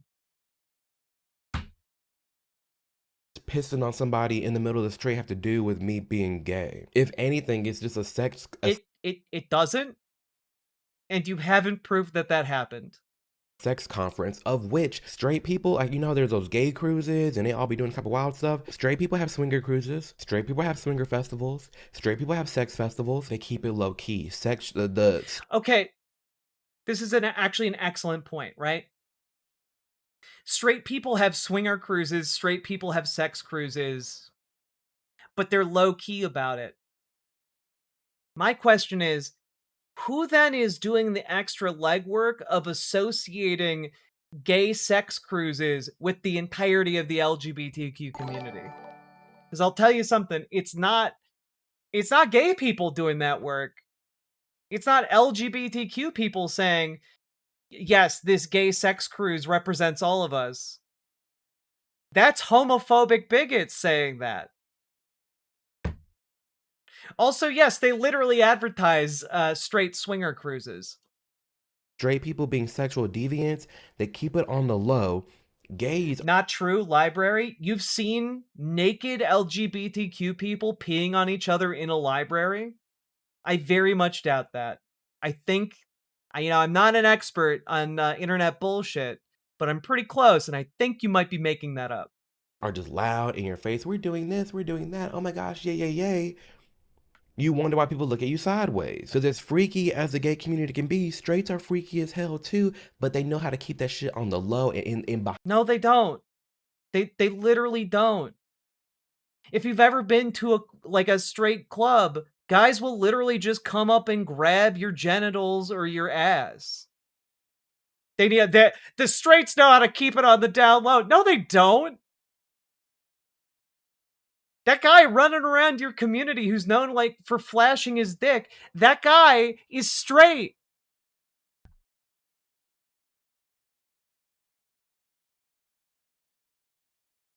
behind closed doors. It's the gays that's just, oh yeah, karate chopping the door down and saying, look at me. We don't need that. Bro, and I don't want to hear anybody say, oh, you're kink shaming. I don't give a f to go do that. Yes. By the way, I fucking care. Go do it in your own private home. True. If you want to pee on somebody else, do it in your private home. But also, I have yet to see any kind of evidence of gay people peeing on each other at Pride while naked, like this guy is alleging. Thank you. I don't want to see it. You know what's more important to me? Like, to me, Pride should be all about providing visibility to equality. And in great part, that means giving people, such as children, the opportunity to see that anyone can be loved equally. Yeah, which is why you take your kids to Children's Pride. Or if they're teenagers, to the normal Pride that isn't for adults only. Most cities have all three types. Also, most of the adults-only events don't take place outside. They go to private venues. Not gonna have children in the same room. Just because you didn't see it, it doesn't exist? Let me put it this way. I can imagine horrific atrocities. For example, did you know that every human being on Mars was decapitated viciously? 10 billion people just died. Did you know that? Have you thought about the 10 billion decapitated Martian men? No, I bet you haven't, you monster. How dare you not, like, pour one out for the 10 billion headless Martian men? Just because you can't see it doesn't mean it didn't happen. Just because I'm not presenting pictures of it doesn't mean it didn't happen. How dare you disrespect the billions who were slain just 10 minutes ago? This example is meant to make you feel stupid, and I hope it succeeded. As a man who is getting literally slapped in the ass with a bat. Not happening. We need to pick one. Either we're gonna have a Pride festival where we're celebrating all the different types of humans that exist in America and different types of families, and we're prideful in the fact that this country is so accepting and loving, and keep it PG, like literally PG, like the movie theaters.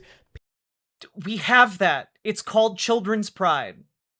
Again, like, this guy's entire channel is, I am a black conservative gay man. Like, that's it. That's his channel identity. And that's, like, fine for what it is, right? But, like, know what the fuck you're talking about. Like, he's, as if, oh, there's only one Pride, and it's people with their dicks out. That's the only Pride that exists. And it's not.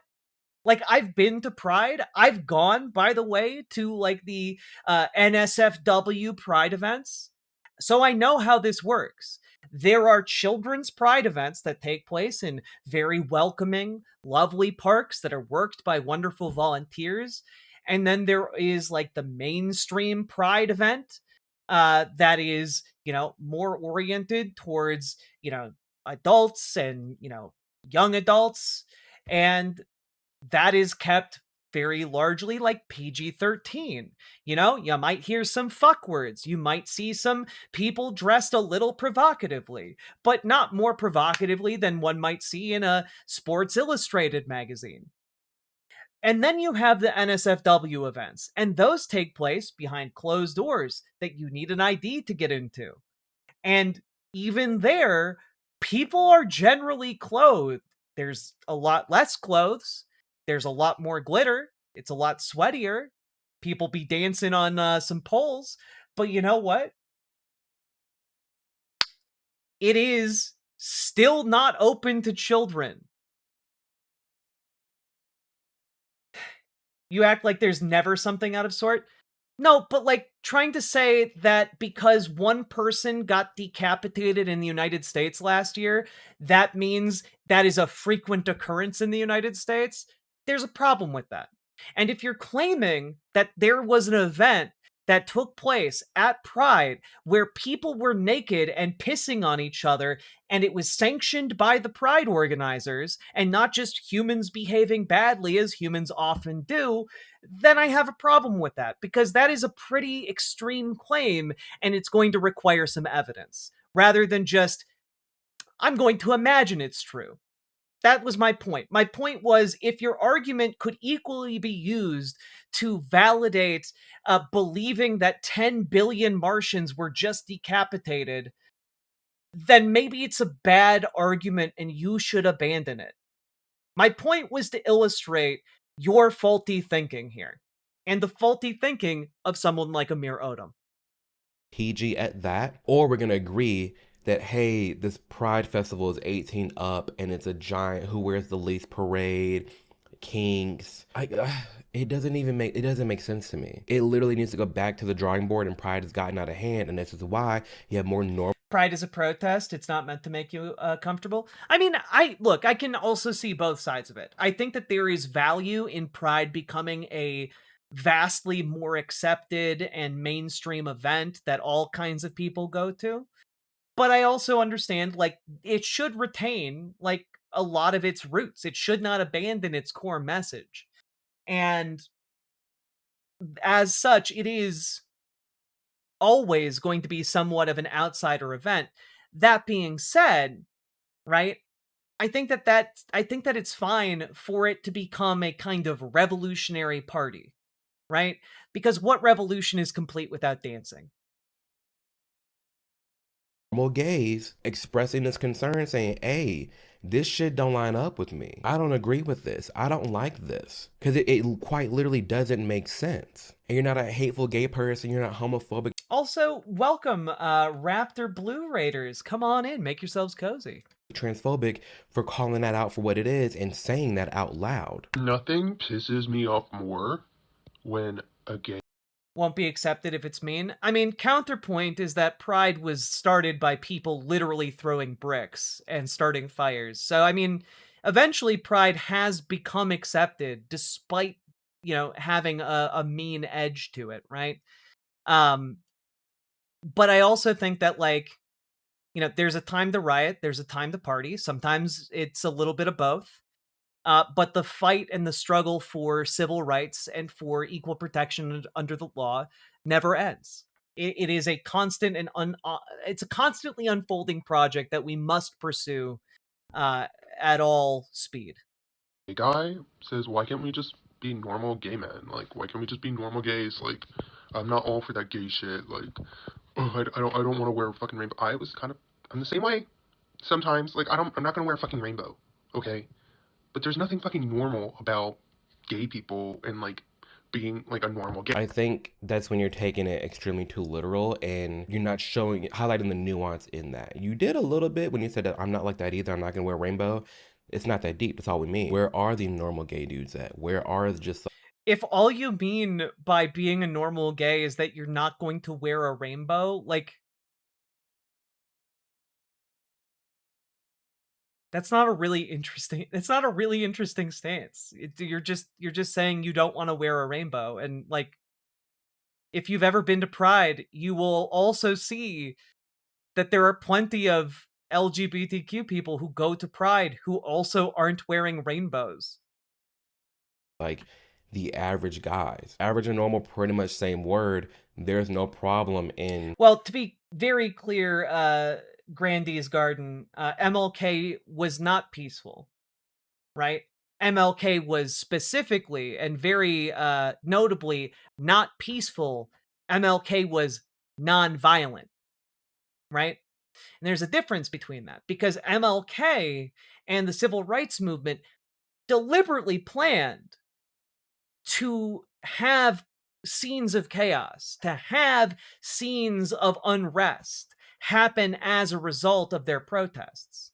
You know, he died one of the most hated men in America when he was assassinated. And that was because he was seen as a violent rabble-rouser at the time. And so what he was doing specifically relied upon violent response to nonviolent action that was disruptive, that was, inconvenient to a white supremacist nation. Do you think Charlie Kirk was bad? I put out a 3-hour video about Charlie Kirk. If you're interested in my opinions on him, you can go watch that over on my channel. Desiring wanting to be around and highlighting normal gay guys. It's a normal experience to want and desire. Are you crazy? Like, we are gay. They're gonna come after you anyway if you come after us. You say they're gonna come after you, if they come after us. We know that's not to be the case. We know this not to be the case. They're literally rolling back non-discrimination laws to allow them to discriminate against LGBTQ people. The discrimination happens whether or not you are a normal gay or a flamboyant gay. The discrimination doesn't give a like I gotta be honest, bigots don't care if you present yourself as the most passable, heterosexual man on the planet. If they know that you're gay, they're still gonna discriminate against you. The rainbow's a sign from God that he will never destroy the earth with water ever again. I mean, that's the biblical imagery, right? But you certainly understand there are other religions that have been around for thousands of years who have also seen rainbows. Right? This is like saying Christianity owns the ocean because in the Bible it says God created the ocean. So the gays can't go on their cruises anymore. Come on. The gays will never take the ocean from us.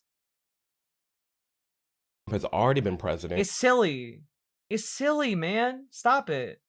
Nothing happened to gays. He's president now and nothing's happened to gays. What we do see, and we see the trends, and we've seen the graphs, the gays were starting to be fine. But again, like I said in the beginning of this video, they're different communities now.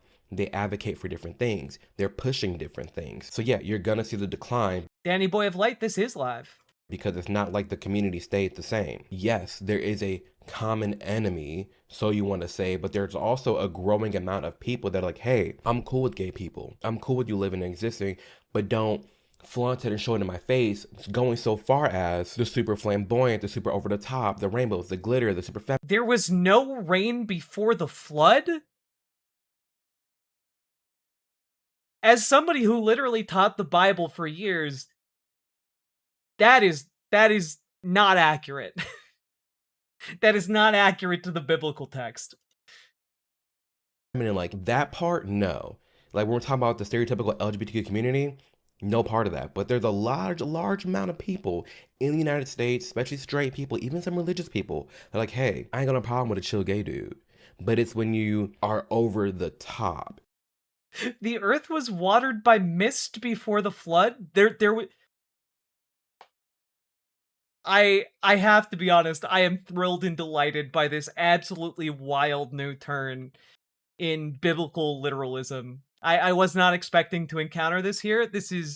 I'm genuinely baffled in the most delightful way. Mistborn was real. Hashtag Brandon Sanderson. The only thing I can kind of relate that to is they don't like that caricature, that personality, that kind of identity group. Cool person? Hell yeah, I can work with that. I can work with Trump sucks as a president. For example, black people, right? There's a difference between black people. Yeah, Libbies can't acknowledge the pre-flood misting of the world. It's true. Liberals will never understand. Hello, me, just like a black American versus a hood. It's just so commonly that when you're talking about the black community at large, you're referring to the hood behaviors within it. You're talking about gay people, you're talking about the gay community, that caricature that exists. But more often than not, there's only two genders. Trump is your president. Respect your country. Man, respect your country. I believe in America that values freedom. And I live how I want. So shove your preconceived notions up your ass. and maybe choose to believe in freedom instead of whatever the fuck bastardization of you know, serve and obey you believe in. People don't have a problem with black people, they have a problem with hood people, hood behavior. It doesn't matter your ethnicity. If you're just hood, it's like, the ghetto, That's what people have an issue with. So for gays, a lot of people aren't even homophobic. They just don't want to deal with the faggotry that is the LGBTQ community. They ain't got no problem. My Rottweiler identifies as a cat. What do you think about that? I think that's fascinating. How do you communicate with your Rottweiler to know that he or she believes that she's a cat? Like, I'm getting more interested in this back and forth, honestly. I'm a regular schmegular gay people exist and going about their day. Wait, I'm sorry, did he drop a slur? Gays, a lot of people aren't even homophobic. They just don't want to deal with the faggotry that is the LGBTQ community. Jesus Christ, dude. Okay, yeah, okay. Yeah, we're not homophobic. God We just turned the don't want hose to from deal with mist to slurs. pressure wash, causing the flood accidentally. He's since fixed it to shower. Oh, that's good to know. He must have gotten Satan, his local plumber, in on that operation. They ain't got no problem with regular schmegular gay people exist and going about their day. No, it's not that they have an issue with. It's this damn crazy ass community. Hey, you guys. My name is Todd Mendiola. Hi. And I'm one Hi, of what Todd. we call the normal gays. Okay, I've been out of the closet since I was 20 years old, and I've never lived by my sexual identity or what my sexual preference is. If somebody asks me if I'm gay, I tell them. Do I make out with guys in public? No. Do I go around announcing? Do I kiss my partner in public? No. Do I hold hands with him in public? No. Do I tell people we're associated? No. Do we eat together in public? No. Do we see movies together in public? One time. We sat 50 feet apart on opposite ends of the theater. But I knew in my heart we were holding hands, and that was wrong. Do we go to the grocery store together? No. Do I buy him food at the grocery store? Also no. Are we independently wealthy? Yes. Do we live in separate houses?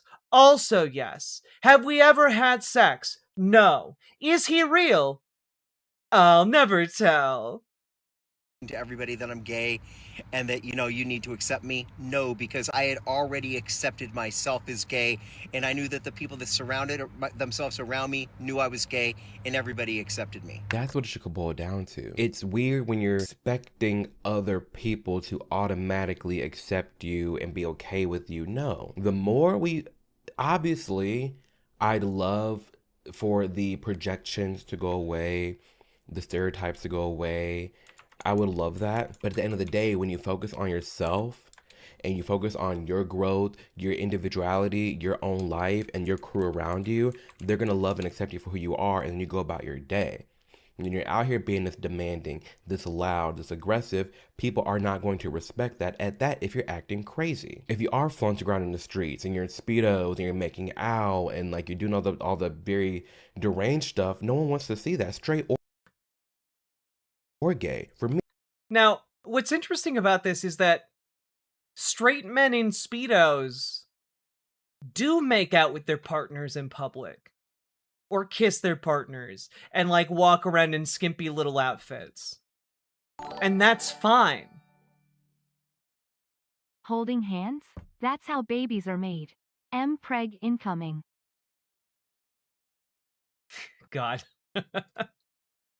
But also, all of this is difficult for me personally, because like I'm a child of like the 90s. I grew up in the 90s, and I remember vividly the news coverage of Matthew Shepard, right? And like the idea here that like, oh well, we're just normal, we're just out here living our own lives, and if you just live your own life and you don't like present as gay or do anything gay in public whatsoever, people can like you. And it's like, I don't know, I keep thinking back to like Matthew Shepard, who was tortured, tied to a wooden fence, and left to die beaten and alone on the side of the road. And I think about that a not insignificant amount of the time.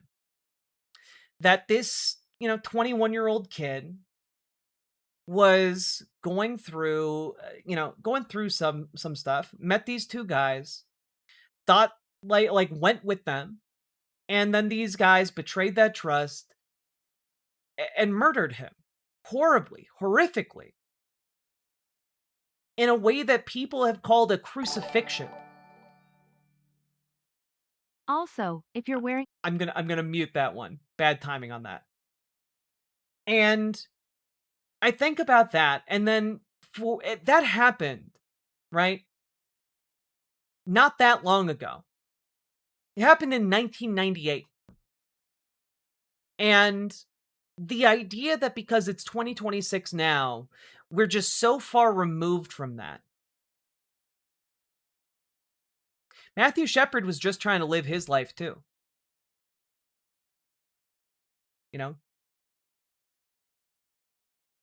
He wasn't trying to be flamboyant. He wasn't trying to be extra. He wasn't trying to be like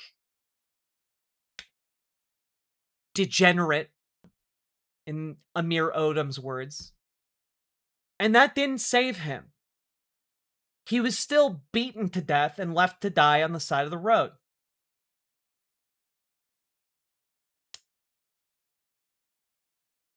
And I just think about that a lot. Because the idea here that you can somehow, as an LGBTQ person, make yourself palatable enough to protect yourself from bigotry isn't true. It's not a true idea. Making yourself as digestible as possible to the people around you does not save you from institutionalized bigotry. It does not save you from the kind of delusional hatred that many people in our country have for LGBTQ people. And we're going to talk about this coming up, but there was just a mass shooting like a couple days ago at a mosque in San Diego. 2 teenage boys covered in body armor, which was covered in Nazi regalia, with long guns, tried to storm this mosque. And authorities have recovered, of course, a manifesto. It's full of neo-Nazi bullshit, white supremacist rhetoric, typical far-right stuff. And they talk extensively in this manifesto about hating LGBTQ people, about developing just this abhorrence of LGBTQ people.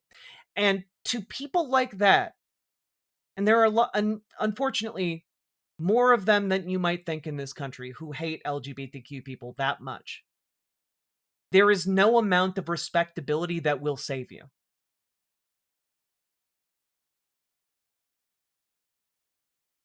And that is kind of one of the tragedies of a position like Amir Odom. He's trying to maintain the illusion, not among LGBTQ people, right? Because Amir Odom's content is not geared towards LGBTQ people. Amir Odom's role in the conservative propaganda space is to provide plausible deniability for people who do experience that level of bigoted hatred for LGBTQ folks. To give them a way to say, well, I don't hate LGBTQ people. I just hate the degenerate ones. I just hate the same ones that Amir Odom hates. And Amir Odom's, he's one of the good ones. But that hatred eventually grows so big that it consumes those who provide that plausibility narrative. Eventually, were Amir Odom's political stances to be validated by the general electorate of the United States, he would be destroyed by them.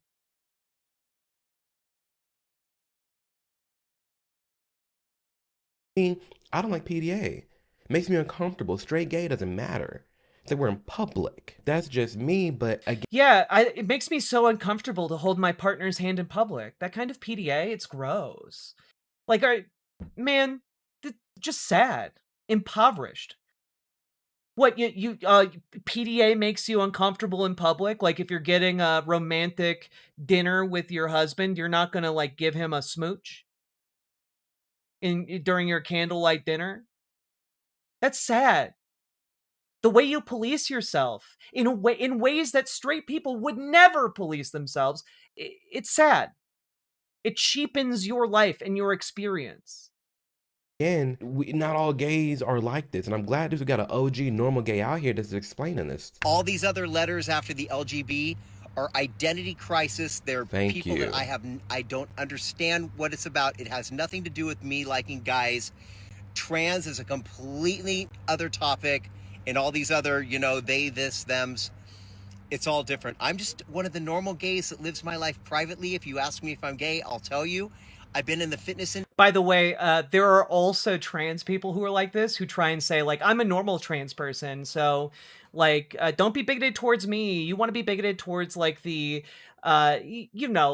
flamboyant transes, the non-passing transes. Look, I pass really well. Don't be bigoted towards me. No. It's the same shit. It's the same fucking shit that this guy is pulling right here. And of course, it doesn't work in that circumstance either. Bigots still hate trans people, even the ones that try and make themselves as palatable as possible.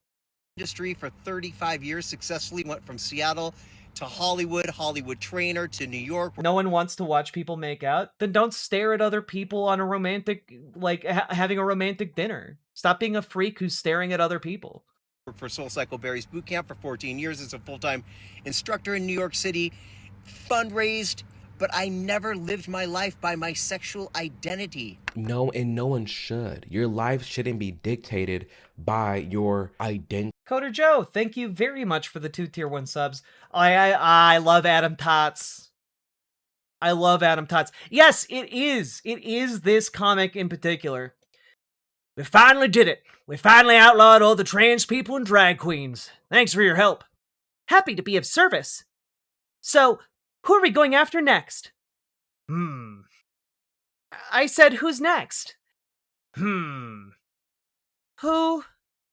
It do be like that, though. It shouldn't be, the whole lifestyle, your life, your personality, your friend groups shouldn't. Also, everyone should go follow him, Adam Tots. Great cartoonist. Excellent work. Also, his horror stuff is very fun. Be based off of just you're gay. Just you're black, just you're white, just you're this, you're that. No, you are an individual person. You are different, you are special, you are. Yeah, any individual is more than stereotypes. But that also applies to the people you're talking about. The people in the community you are blanket hating on. Like, of course, like, flamboyant LGBTQ people are just as valuable and also not as subject to the stereotypes you are trying to push on them. God.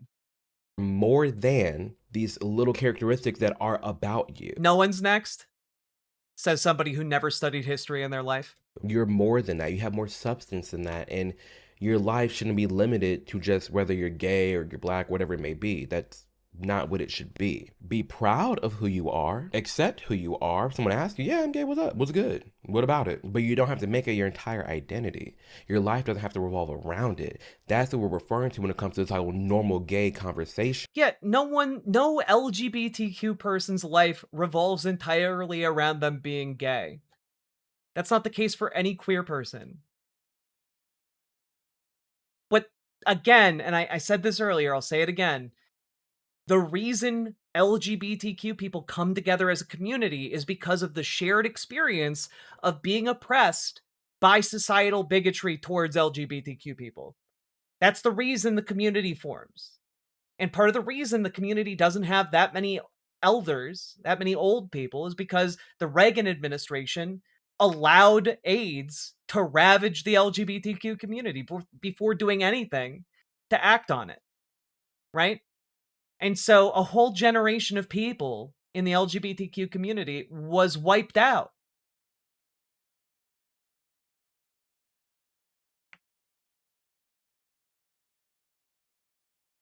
Like, we're seeing more people who are gay just live a regular schmegular life. And there's nothing wrong with that.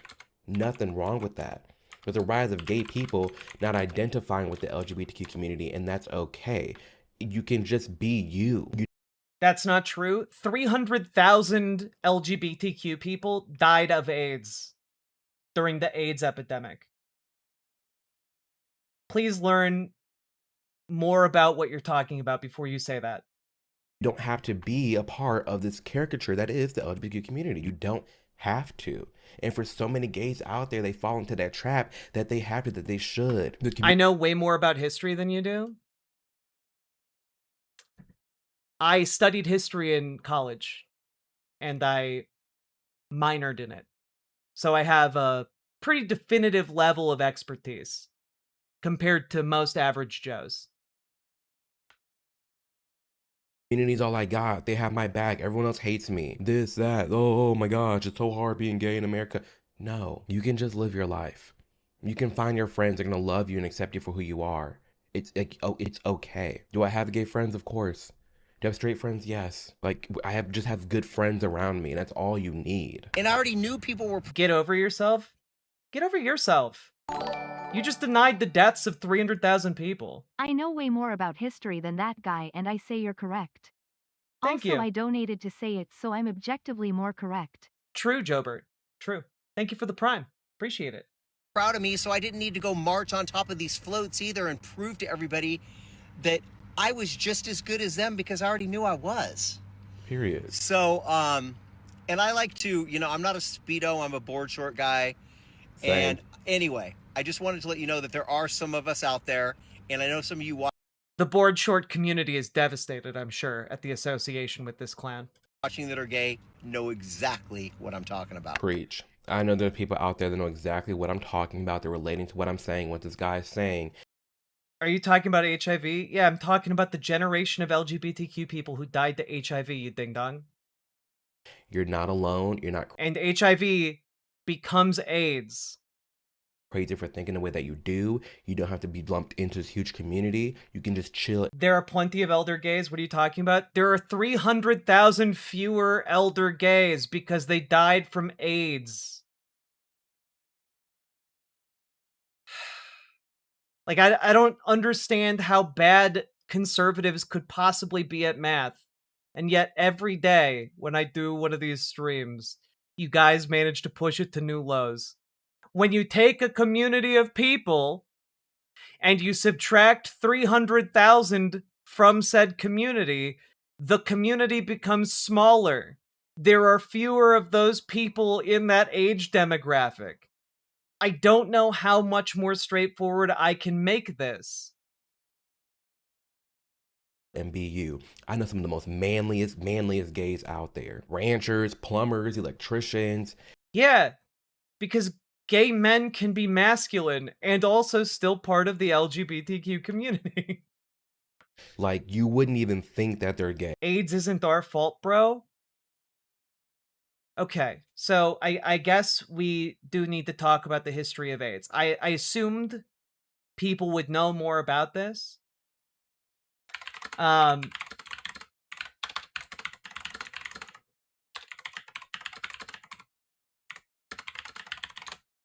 Let's see here. You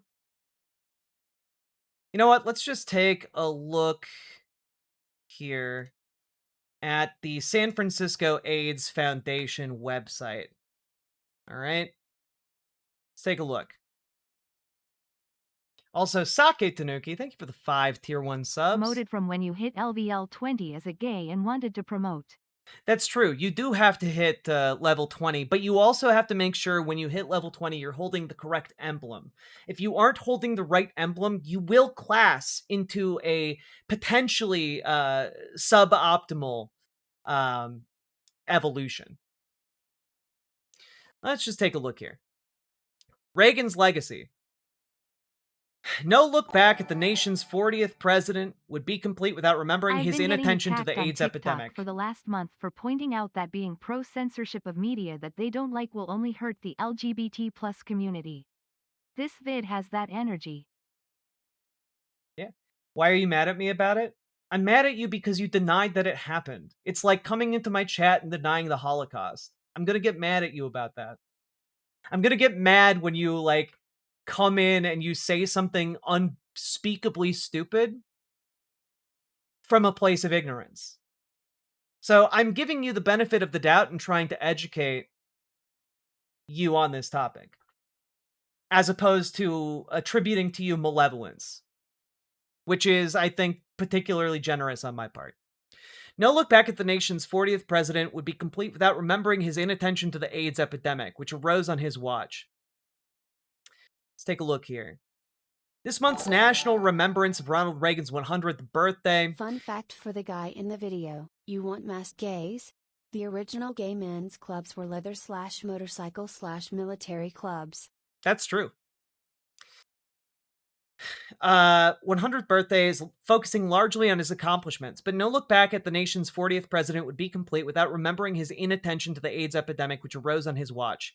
Consider that Mayor Dianne Feinstein's age budget for the city of San Francisco was bigger than President Reagan's age budget for the entire nation. That was true for 2 years in a row. Reagan's explicit orders to his CDC during at the start of AIDS was look busy, do nothing. Disney and rock and roll are objectively worse because Howard Ashman and Freddie Mercury we taken. Yep. Libby's hate debate. You're not debating. You're just saying something level didn't 20 happen. with a bi emblem, and now I do nothing but eat hot chip and lie. Hell yeah. Yeah, the mayor of San Francisco's budget for people affected by AIDS was bigger than Ronald Reagan's budget for the entire country affected by AIDS. This was true for 2 years in a row in the mid-1980s. In fact, Reagan's proposed federal budget in 1986 actually called for an 11% reduction in AIDS spending from $95 million in 1985 down to $85.5 million in 1986. The disease we now call AIDS was first identified 30 years ago in medical journals in 1981, President Reagan's first year in office. It quickly took hold in the media and in the national consciousness, yet it wasn't until May 31st, 1987 that President Reagan would give his first major address on AIDS. It was at an outdoor speech in Washington organized by AMFAR, the American Foundation for AIDS Research. It took him 6 years to even talk about the fact that hundreds of thousands of people were dying.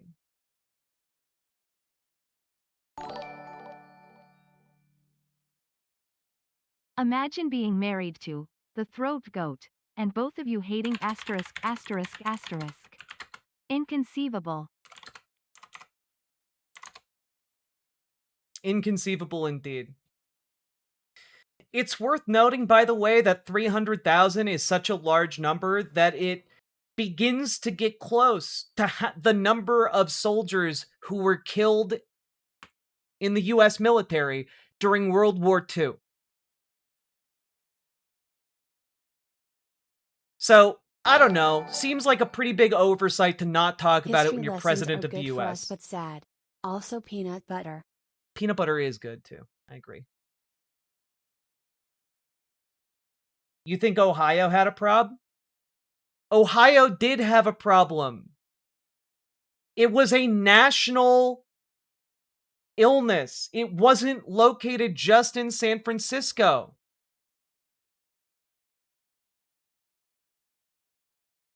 Like, frankly, the idea that you're just like, well, only 300,000 people died. You're like laughing off the number of casualties the US military endured during World War II. Like, oh, well, it's not a big deal that the President of the United States didn't fund a response to it. Didn't even talk about it for 6 years. Like, It'd be like if the US president didn't fucking talk about World War II as it was happening. Get your head out of your ass, please. Unless they told you. Can't admit it. You are incoherent and frankly deeply offensive to anyone who actually gives a damn about the lives lost. The idea that you think that people in Ohio weren't dying of AIDS, that AIDS was limited to just San Francisco. I had family members who died from AIDS. And you know what? My family treated it like it was some big secret, some fucking scandal. I didn't learn that that was the reason why my cousin died until he had been in the ground for 10 years. So don't you come in here and fucking tell me that like this was a non-thing. And I live in Minnesota, motherfucker. People were dying across this country, and now you are trying to tell me wasn't that big of a deal. Fuck you. You spit on the graves of American citizens. You spit on the legacy of hardworking Americans. You are dishonest. You are disloyal to this country. And no one in this country should owe you a damn until you make good to every single one of those people who died due to people like you turning a blind eye when it mattered the most. People like my cousin needed people like you, and you guys didn't show up, and instead you laughed at them as they wasted away in hospital wards across this country. Fuck you! Fuck you! Fuck you!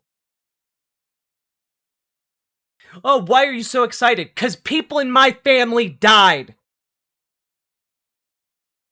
Why am I so excited? I don't know. Maybe because I love people in my family. And maybe that's an idea that is incomprehensible to bigoted pieces of shit like you.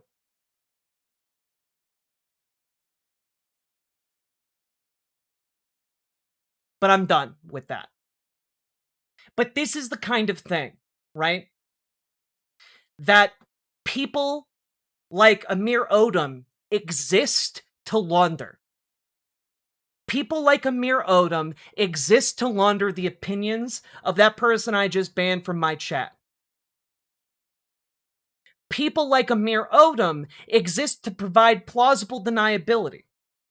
So that the people like the guy I just banned from my chat can go about their day thinking that they're good people, that they're honest, that they're hardworking Americans, that they care about their communities. Amir Odom exists to provide a barrier between that bigot and their own bigotry.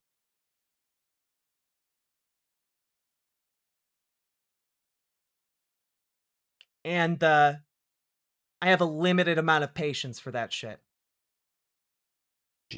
That exists out there. You can be that and it's fine. And again, the only reason I say that you can be that and it's fine is because when I came out the closet, I thought, and I read the comments, there's a couple of y'all too who felt that because you were gay, you had to be 107 gay. deaths in Ohio. 107. 107. And you know what? LGBTQ community in the 1980s in Ohio, not that big. It was probably a pretty sizable portion of the LGBTQ population in Ohio at the time who was living openly. Never knew your cousin died from AIDS. How heartbreaking. Yeah. Jack, you are the best. Thanks, stop the stupidity. I don't make it a habit to talk about like how my family members died. But fuck, man. My grandfather was a fucking war hero in World War II. The amount my family has sacrificed for this country is ridiculous. And bigots will just come here and come in here and shit on all of that.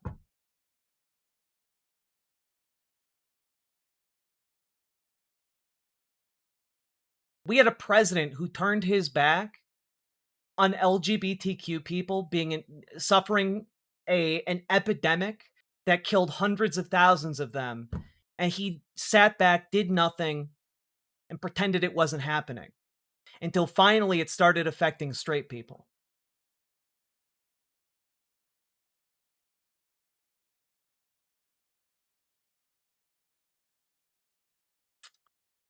People like Amir Odom are like, well, why do we even need a pride movement anymore?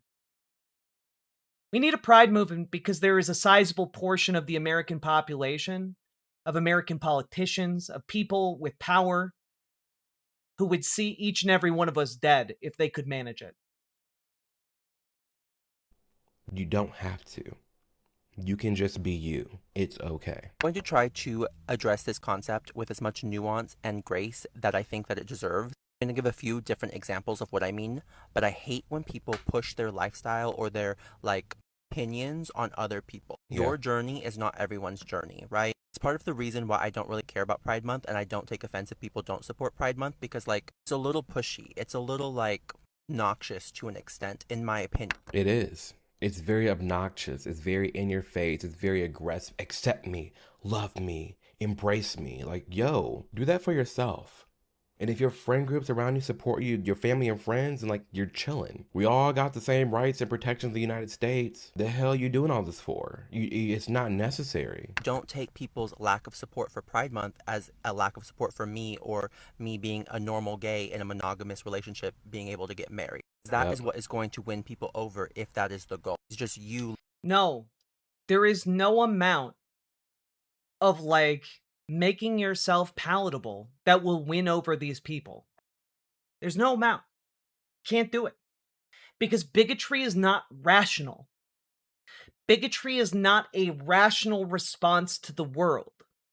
It is not rational to hate people who have a different sexuality than you. It is not rational to hate people who have a different gender identity than you. It is not rational. It's not a rational idea. It is an irrational one that is taught and reinforced in different social circles. The idea that you can make yourself more palatable by simply being more normal, that's not true. Living your normal life, being normal. Yes, you just existing.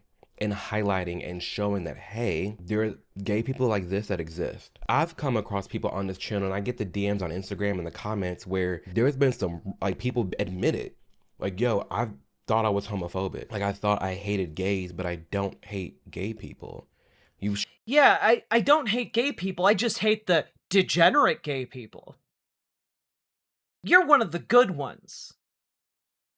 I would never hate someone like you. I just hate all of those gay people. Again, this is just the laundering of said bigotry. It is just creating the plausibility, the plausible deniability for those bigots. Showing that it's you can be gay and be normal, but the problem I have is with this community, this lifestyle, that identity. That's the problem people have. Do we have to support Pride Month? I don't know. Do we have to support civil rights for LGBTQ people? My answer would be yes. Other people who are bigots would say no. But then people are oh, now I have gay friends. I used to be homophobic, but now I have a lot of gay friends because I've realized oh, I just didn't like. Is the audio desynced? Maybe you need to refresh. It's not desynced on my end.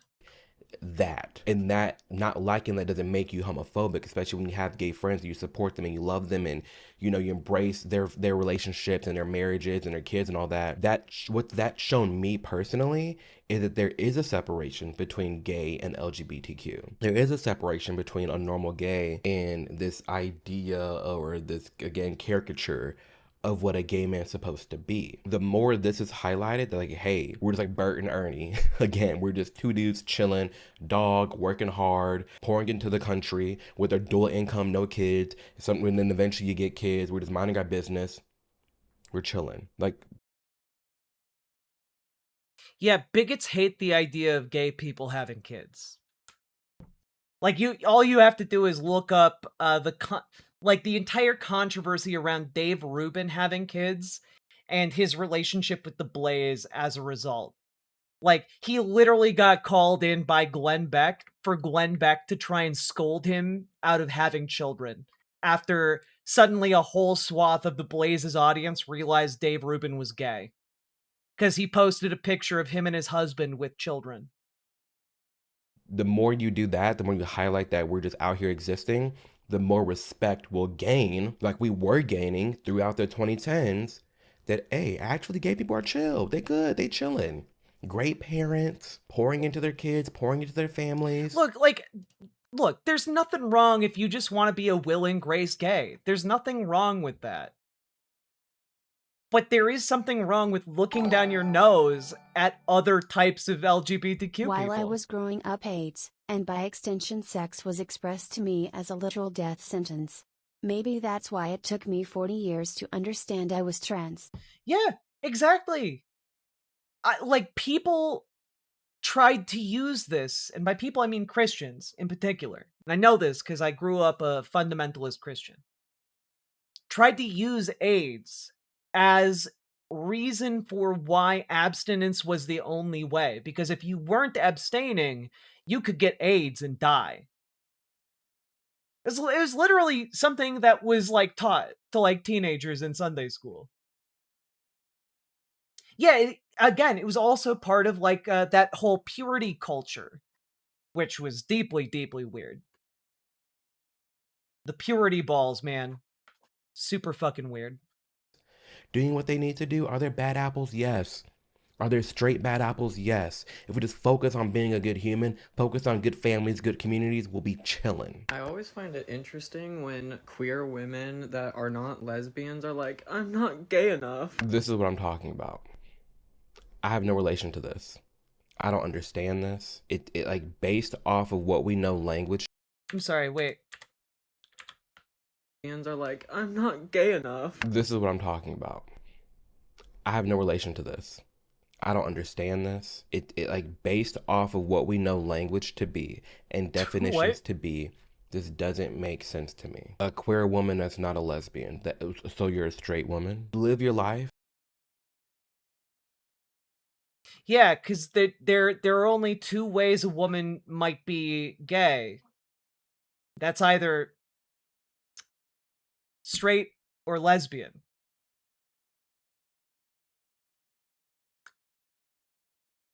Or, bisexual. Or like,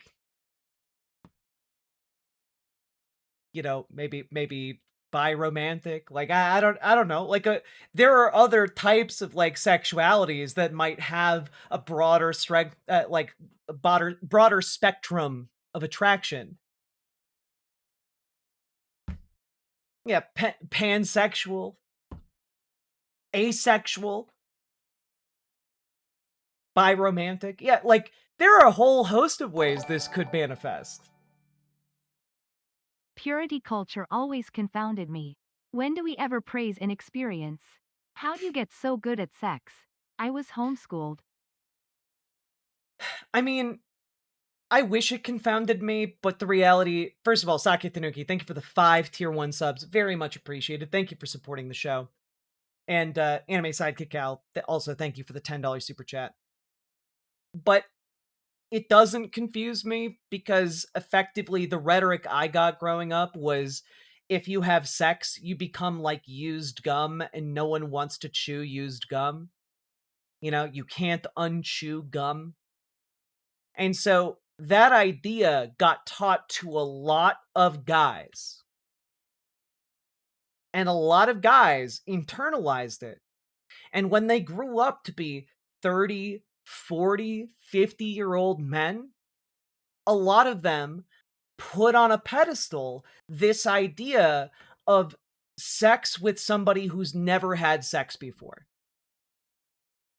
And so a lot of 30-year-old, 40-year-old, 50-year-old men in America, straight men, pursue sex with the youngest possible people they can find.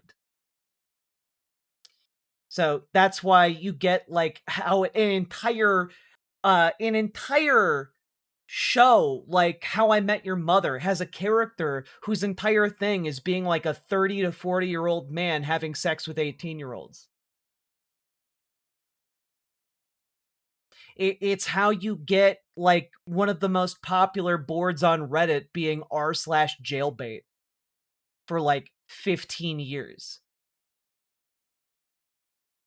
It's how you get like the creepy level of sexualization famous girls go through, you know?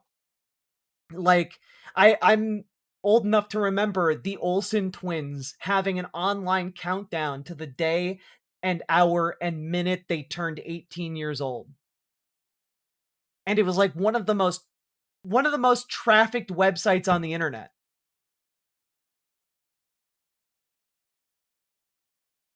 Like there as a result of stuff like this,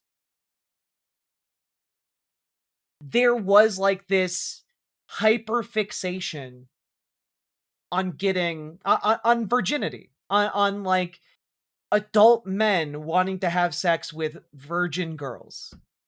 And it's deeply gross and it's deeply disgusting, and like it is unfortunately part of the reality we live in.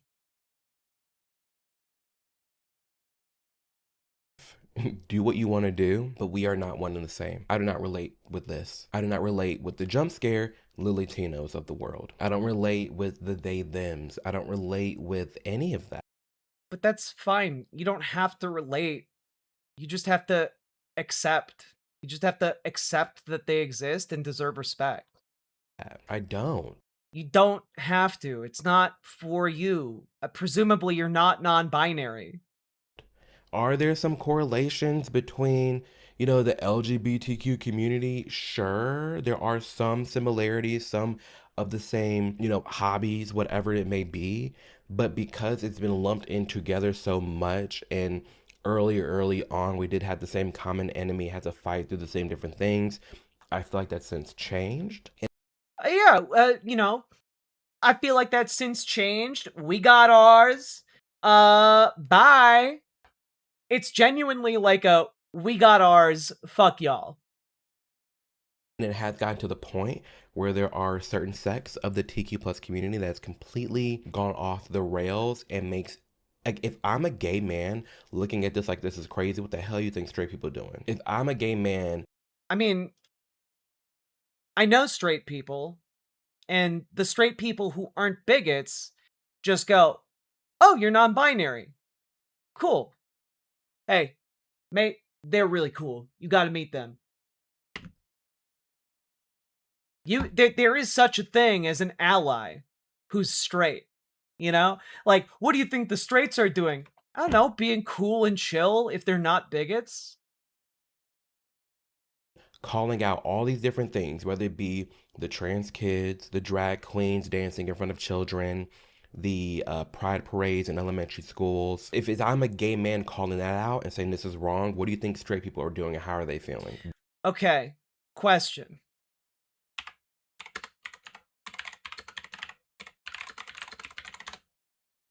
Can we just like, let me see if I can pull this up real quick.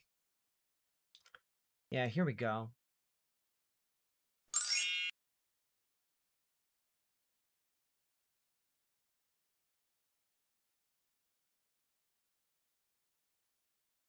That isn't what I was looking for. Here we go.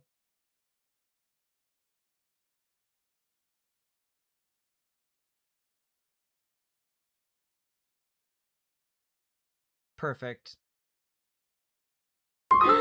Let's go back to sleep, Rahaf. We're so tired. See the bunny sleeping till it's nearly noon. Shall we wake them with a merry tune? They're so still. Are they ill? Wake up soon. Let's pretend to sleep.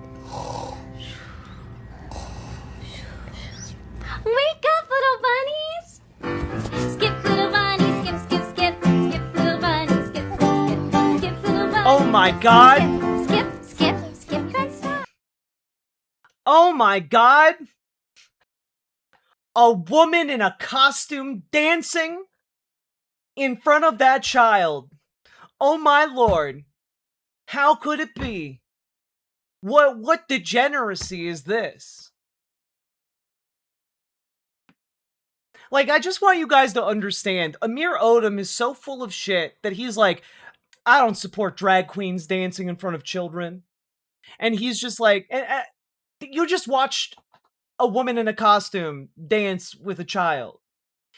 When drag queens are reading to children and dancing with children, that's the kind of dancing that they're doing. They have appropriate outfits on that are fun and colorful and, very importantly, fully clothed when they're dancing with kids.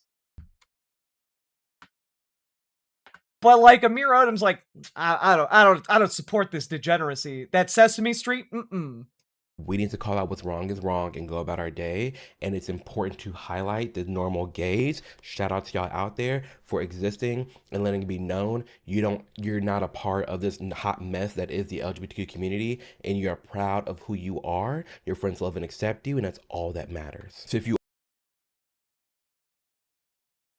Wait, you're proud of who you are as like an LGBTQ person, but you're not part of the community, but you're accepted. Okay. I mean, it's good that you're loved and accepted, but it'd be really nice if you weren't trying to earn that love and acceptance by throwing every LGBTQ person that you think makes you look bad under the bus. are watching this video right now and you are a normal gay out there, I'm proud of you. I'm proud of you for just existing, living as you are, and going about your day. It's really nice of Amir Odom to provide some LGBTQ community for the normal gays. You know? It's really nice of him. Wait a minute! He's creating an LGBTQ community! Get him! He's being hypocritical! Like, this is crazy.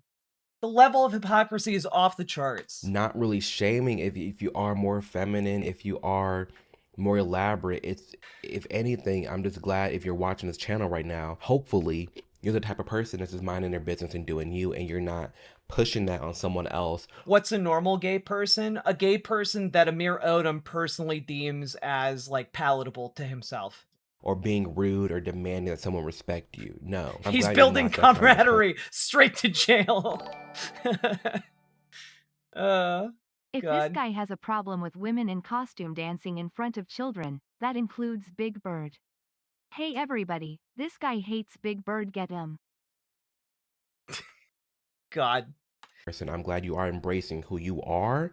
Your friends know you for who you are, and you're going about your day minding your business. Kudos to you. And if you're someone out there that's in the closet right now, down low, whatever it may be, you can just be you. You don't have to be a part of this LGBTQ community. Hey, is his formulation here that people are in the closet right now because they're afraid of the LGBTQ community? Because I can tell you from experience, I wasn't in the closet because I was afraid of LGBTQ people. I was in the closet because I was afraid of straight people and how straight people would react to me. I don't think I've ever heard of someone in the closet about being LGBTQ because they were afraid of the reaction of other LGBTQ people. You can embrace just being a regular schmegler dude, a normal gay out there, and go about your life. Because now I see that there is a trend of, yes, it's more accepting being gay, but I feel like more on the left side of politics, you have more gays that are open in who they are, and yeah, I'm gay, this, that, whatever. But you have... Why no belly dancing for 5-year-old boys? Why you being weird?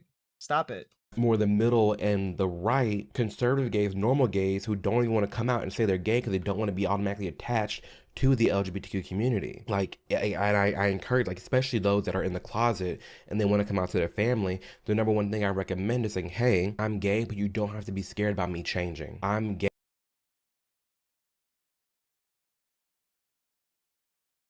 That straight people aren't afraid of their children changing. That's not why they're bigoted against LGBT. Okay, all right. Gay, but I'm the same person you've always met, known, and loved. Nothing about me is changing, and the only thing that's changed is that you know something about me. That's it. But I'm not gonna tell you I'm gay and then switch up automatically, flaunting around, dipping and diving. Like, again, I said before, I'd be dipping and diving to concerts, minding my business. And then just because now you know. Wait, I thought you weren't going to. So you're doing your flamboyant, like, performance when you're at concerts, but not like the other degenerate gays. I'm very confused about this one. Gotta be honest. That I'm gay doesn't mean I'm gonna switch up on you, twirling around, dancing, becoming drag. Like, oh my gosh, I stop. I just love you. Like, no. But you are going to Vogue? Like, what? you're gonna do some voguing, but you're like, okay. I'm very flamboyant, but like not flamboyant like that. Okay, not flamboyant like in a way that straight people are gonna be uncomfortable with. I'm flamboyant in a way where like I'm gonna do it, but you know, like not in a gay way. Okay, cool. You just know who I have sex with. That's about it. And then also major. That kind of rhetoric is basically rapid onset gay. It genuinely is. Like fear mongering about like some kind of rapid werewolf like transformation into a gay man. Shout out to just regular straight people out there that are accepting of gay people for as they are, for who they are, and go about their day. Shout out to y'all. That's a real ally to me when you can acknowledge, like, hey, that's gay. Being gay is really not for me, but then also being straight's not for me. You don't like what I do. That's, yeah, that's like most normal people in America, and also not most Republicans. In bed, I don't like what you do in bed. We cool, we even. Shout out to the straight allies out there that accept gay people, gay families, as long as they're good people. They're pouring into their family, education, love, leadership. Like, if they're doing that, kudos to you out there. And I see you and I appreciate you and I'm thankful for you. So if you like this kind of content, again, be sure to subscribe. We have more conversations like this coming up. We will be diving in. We've got more people to throw into the bus, y'all. We got more people to throw into the bus. Can he define regular? Genuinely, his description of what he thinks a normal gay is just kind of seems to be any gay that doesn't make him feel personally icky. Which, you know, like, that's pretty awful. You know, because there are bigots out there, right? Like Bowtie Truck Tech over in Vertical Chat on YouTube, saying I'd be all sad if my kid was gay. Exactly. Like, that's why, like, a lot of gay people stay closeted, right? Because when you're a kid, like, the adult in the room is much bigger than you and can hurt you in various ways, both emotionally, mentally, physically. It's why disproportionately LGBTQ children are kicked out of their homes, abandoned by their parents and families. You know, like, that bigotry exists, and trying to say you can come out, it's totally fine. You can come out to your parents and family and say, just say you're not going to change and you won't be flamboyant about it and everything will be fine. That's the flamboyance is not the issue to bigots.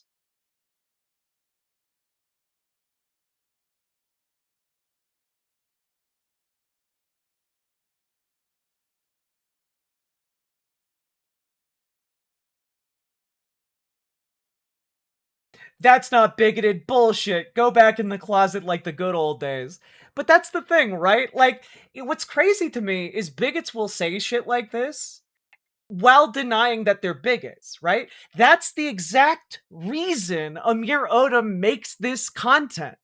It's to provide cover for bigots who think like this. It's actually incredible that in real time, we're getting the kinds of conservatives in this chat right now who are exactly validating my points for why this content exists, why Amir Odom has a channel with almost 800,000 subscribers, and this video in particular has almost 200,000 views, right? Like, this is the reason his channel functions. It's because bigots desire a way to say, I'm not bigoted, I'm the rational one. I have rational, reasonable reasons to feel the way I do about insert minority. It like, genuinely. Because no one, even the most bigoted people alive, want to feel like they're the bad guys. They want to make themselves into the hero, the Naruto of their own narrative. And so instead of acknowledging their bigotry and biases, instead of acknowledging their level of hatred, instead of acknowledging the kinds of things that they say that are deeply, deeply racist or homophobic or transphobic, instead of acknowledging that, they want to build up a mental structure that protects them and their own ego, that convinces them they're the good guys. And like, you can see that happen in real time with folks like that commenting in the YouTube vertical chat for this one, you know? It's actually fascinating to me.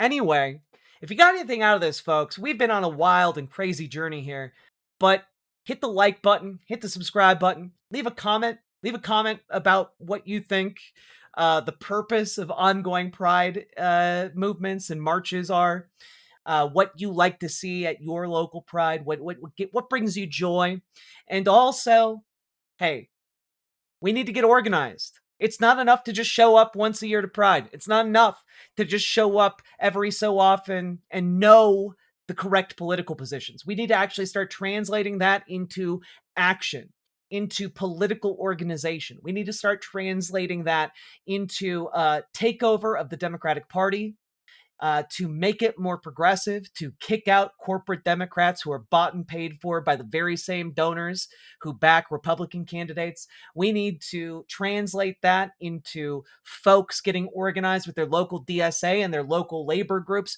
We need folks to start getting involved. And if you don't know where to start, we can help you do that. Join our Discord, !Discord in any of the chats, and reach out to GamerG for help organizing in your local DSA. And reach out to Dragonfly for help organizing your local Dems. And folks, last but not least, check out ImogeneOlivia.com, gender euphoric lingerie designed from the ground up for trans femmes, also tested with cis men, cis women, non-binary folks. Go check it out. It is non-tucking lingerie that fits, and it's sexy as hell to boot. So check it out. ImogeneOlivia.com, link down in the description. Let's keep on going.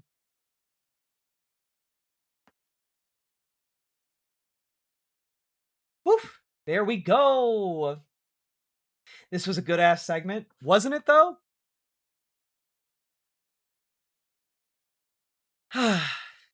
Maybe we'll check in with Amir Odom from time to time. I'm trying out some new conservatives to add to the rotation of just like checking what they're up to. And maybe Amir Odom would be a good one.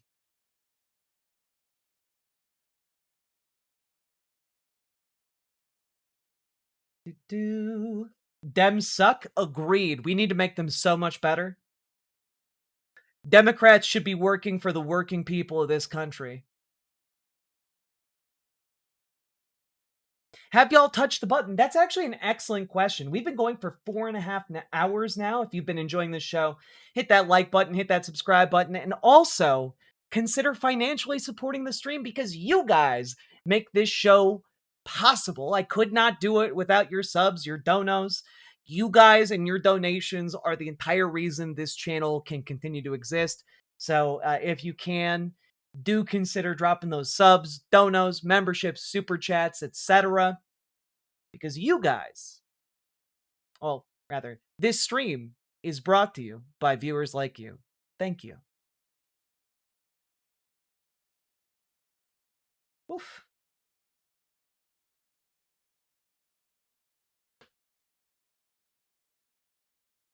Let's see. How are we doing on likes before I click the button?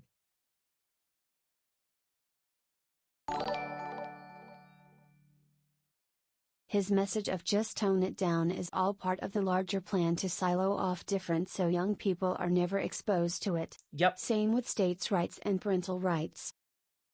Yep, it's all an effort to create different silos of acceptable people to direct bigotry towards. 100%. Anime Sidekick Gal, thank you for the $10 dono. Max Danger, thank you for the gifted membership. Very much appreciated. And folks, as always, remember to click the goddamn button.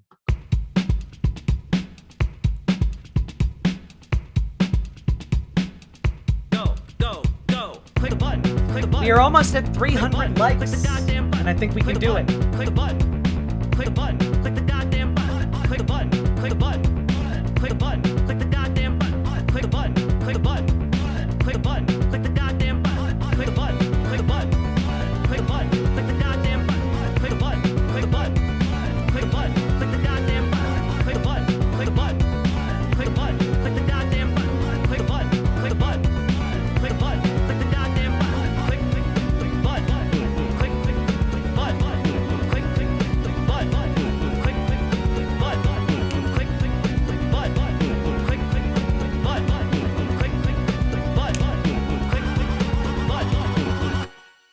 Hell yeah.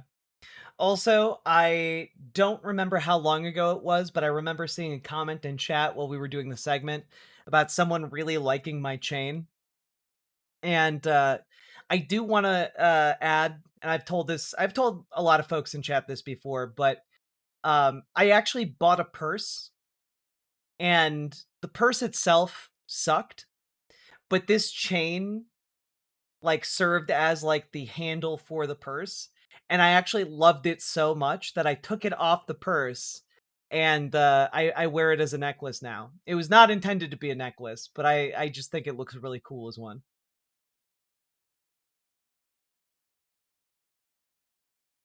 Oof. Bruce Springsteen has a song titled On the Streets of Minneapolis. Yeah, it's so good. It's so good. Folks should listen to the boss. He knows what's up.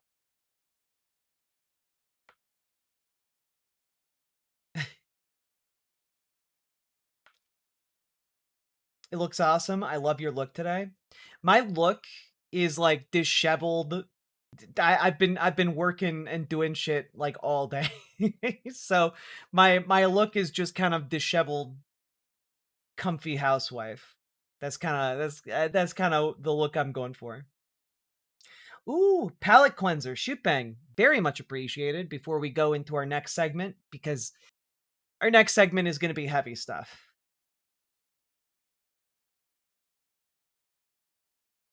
We're going to take a look at Stranger Than Heaven. Maybe I remember this? It's a video game trailer? 登場界それが俺たちの国だ登場界ほいじゃあいよいよ兄貴組立ち上げるんじゃのやっちゃろうや兄貴なら絶対にてっぺん取れますけありがとなけどそういうんじゃねえんだは俺たちみてえなヤクザもん帰る場所のない連中が生きていけるそんな場所があったらいいって思わねえかねえだろそんなのだから作るんだよ俺たち自身で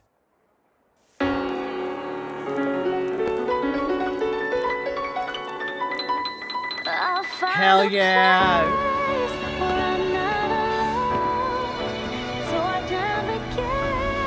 That right there, that's the Japan you've been dreaming about.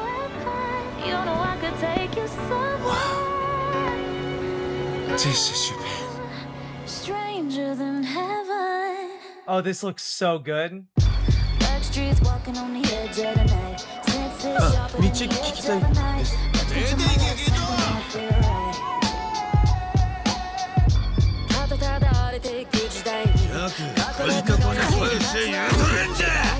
Just what are we trying so hard to protect? 歌を食い物にして蒼天堀の帝王なんて呼ばれて This looks so それ fucking でできた居 good. 場所ってのも Holy 俺も shit. 欲しかったものなんでしょうか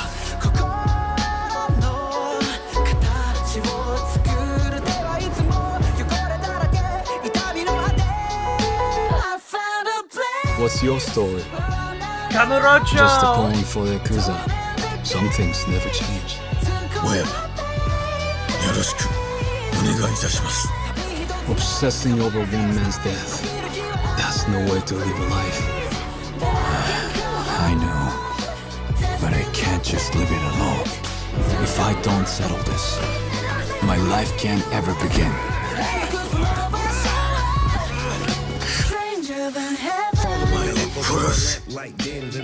Nice to know you're not scared. What's a man gotta do for a little peace and quiet? Dive through the silence where the memories blur. Remember my promise, yeah? Men come and go, but few leave a prayer. A secret ain't buried, the presence in the past. Rumors rise slow, but the truth moves fast. Under my death, some names still burn. Don't read between the lines, This looks so good. ようわきまえやさんした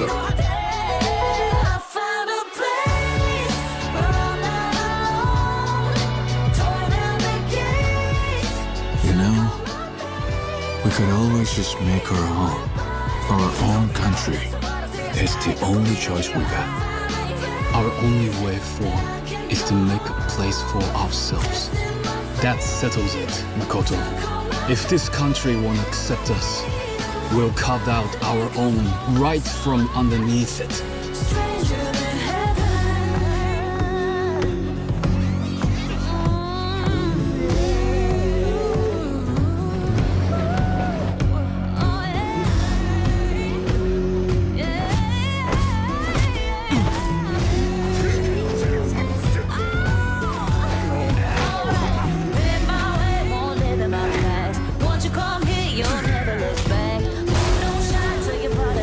This is so fucking cool.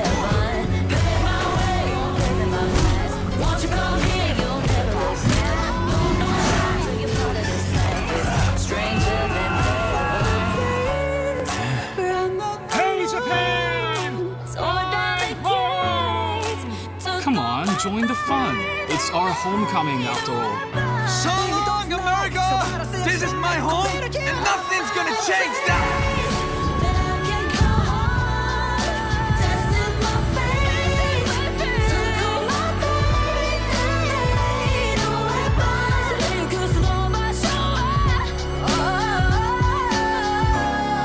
Stranger than heaven.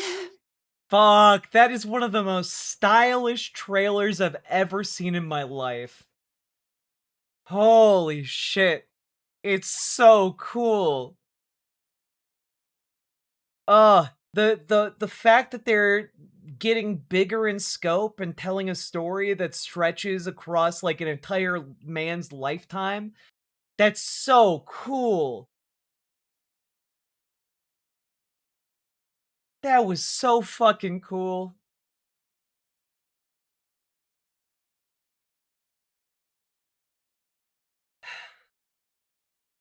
I want to play Yakuza now, right? Ain't it just cool? Ain't it just neat? Ain't it just nice?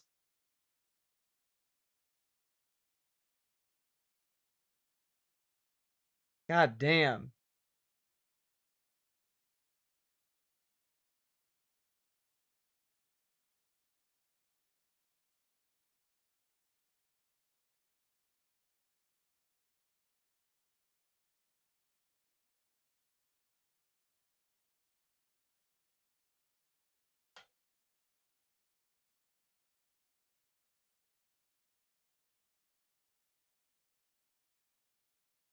You ready to build the Tojo clan from the ground up? Hell yeah, I am.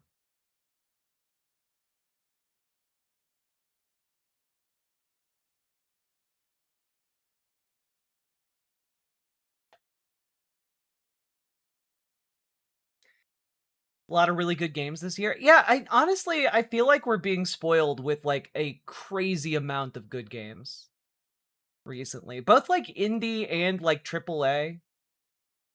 I still really want to. There are some. God, there are so many games that I want to play right now. Like, I want to finish Escape from Ever After. I want to really badly play Esoteric Ebb on stream. I think that'd be really fun.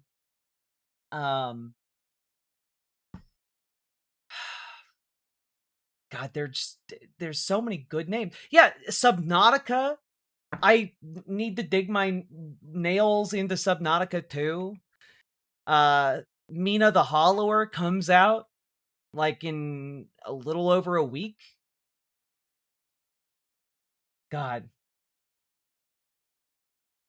Was that the trailer or the song? It was the trailer.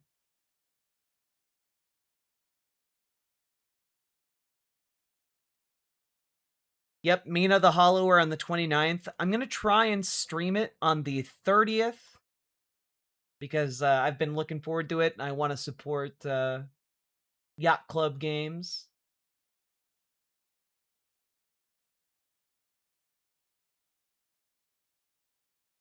Okay, are you guys ready to dive into our next segment?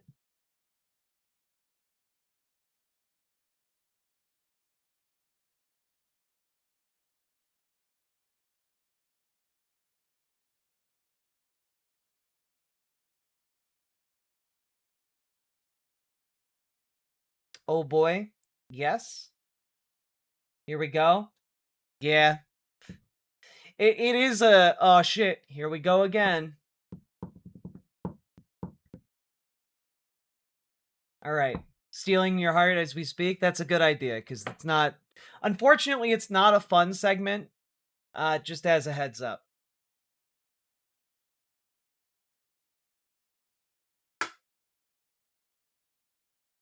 All right.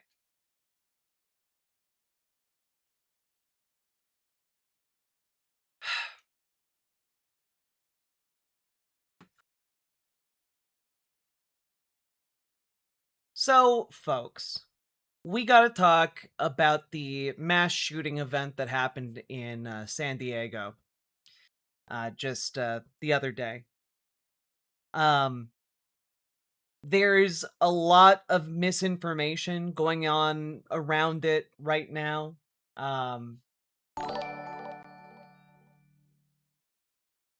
Oh, thank you. Thank you for the $5 super chat. I'm going to start that over again, and I'm realizing I should turn off alerts, but thank you. We're going to talk about this. So, folks, we got to talk about the mass shooting that happened in San Diego a couple days ago. A couple of teenagers, one 17, one 18-year-old,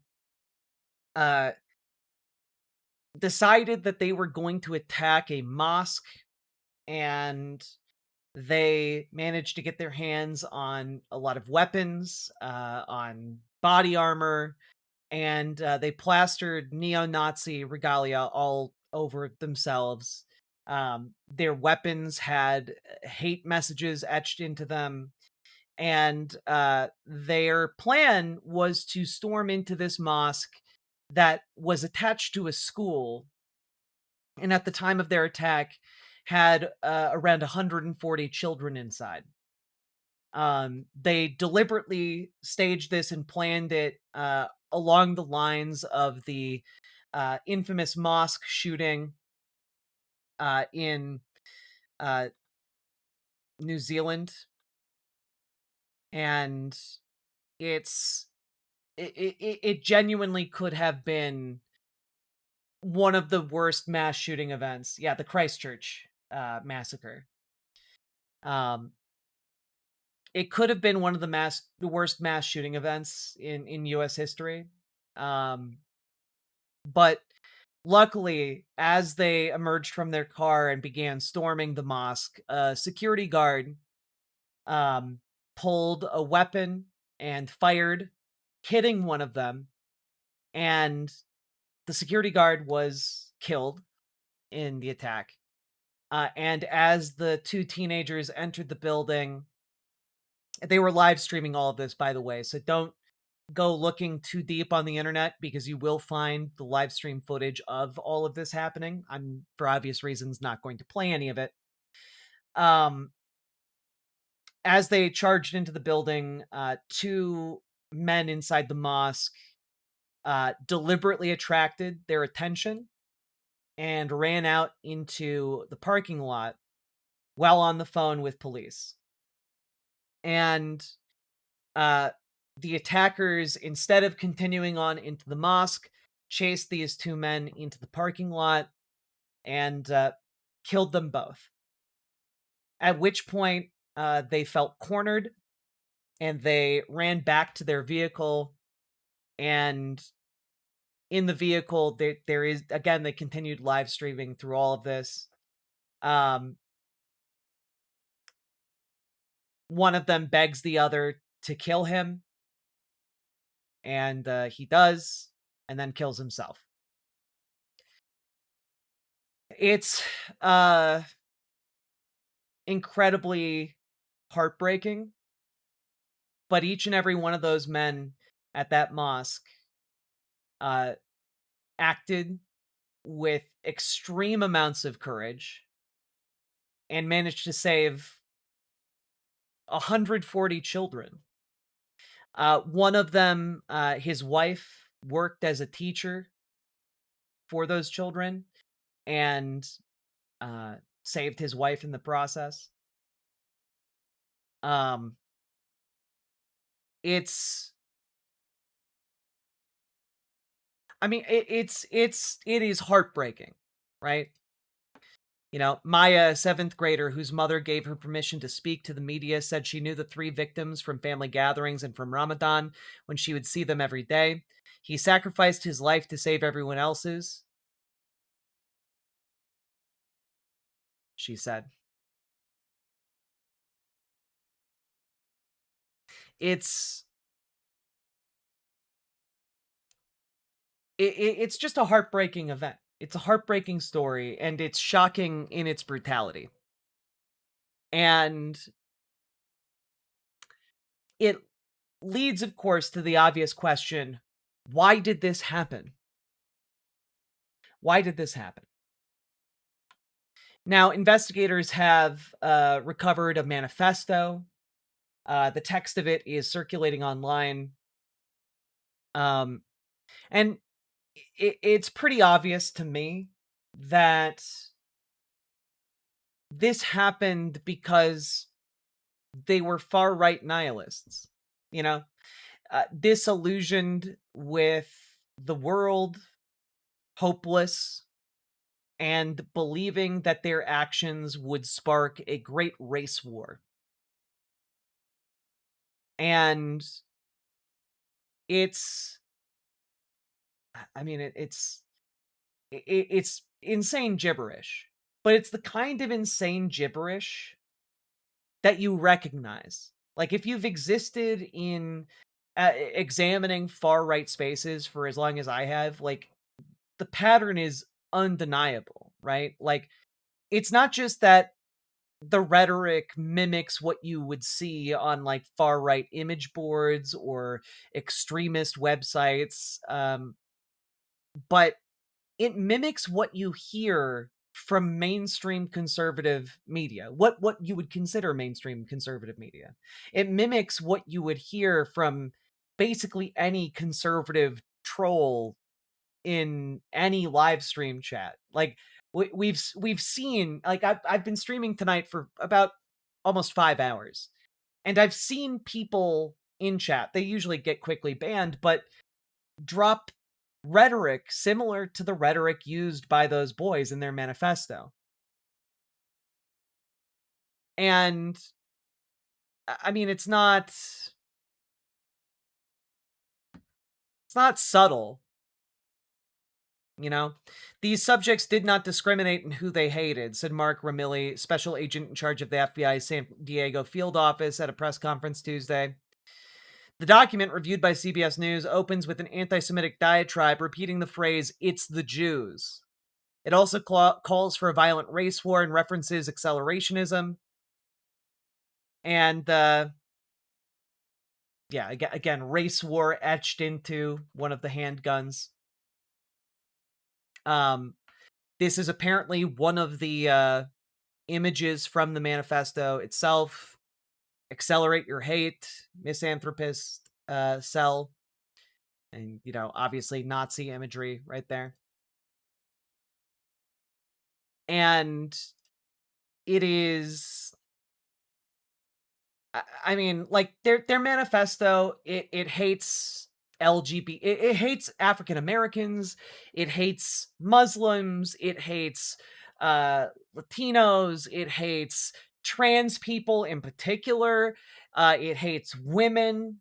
Like, these are effectively incels who, in their manifesto, by the way, complain about how they don't have success with women because they're short, you know? And it talks about how they saw the Christchurch shooter as their father. And all of the rhetoric, if you've been online long enough, you've seen before. You know, you've heard it from Steven Crowder, you've seen it in internet comments, you've seen it on different forums, you've seen it from, like, even folks like Ben Shapiro at times, right? And, like, what the right does right now, and has been doing, certainly you see it from Tucker Carlson, is this circling of the drain where there is less and less that the conservative movement can offer the folks who exist within it. And so instead, what winds up happening is the rhetoric keeps getting amped up. Okay? The rhetoric keeps getting more extreme. And these people are getting more and more alienated from society the more they hate. And they hate more because of, like, the way they've been atomized, the way they've been isolated, the way they have been systematically exploited by the society we live in, right? And what winds up happening is the rhetoric spikes. These online radicalized communities find each other in an effort to combat that isolation. And then they feed off of each other. They pump each other up until finally one or two of them get together and they do something like this.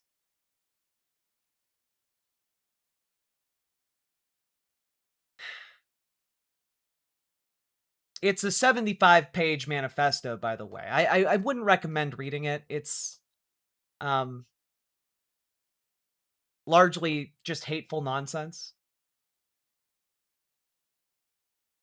And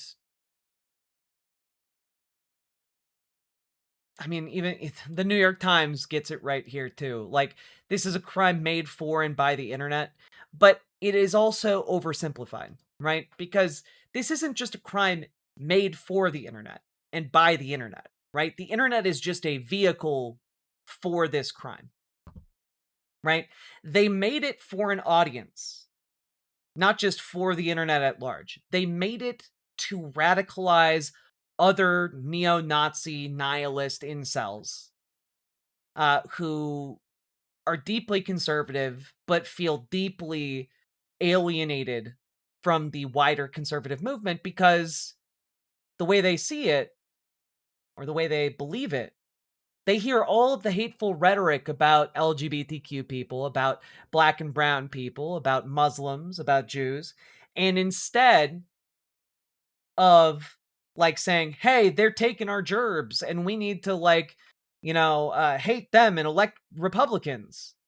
Instead, they're saying, well, we hate them and so we should kill them, right? It's the next radicalizing step. In this case, the last radicalizing step. And the trick that Republicans have done is that they have tried to radicalize their base to such a degree that a not insignificant number of these folks exist, right? That more are made And I wanted to talk about this because what's very clear to me is that this is just what the fascist death cult looks like, right? They're kitted out as neo-Nazis. They are ostensibly carrying out this attack to propagate a wider movement to kill all Jewish people, gay people, trans people, Hispanic people, black people, etc., to create that white nationalist Christian utopia that they believe in, you know? They view themselves as martyrs to this cause. And so this is what the end state of this fascist belief system leads to.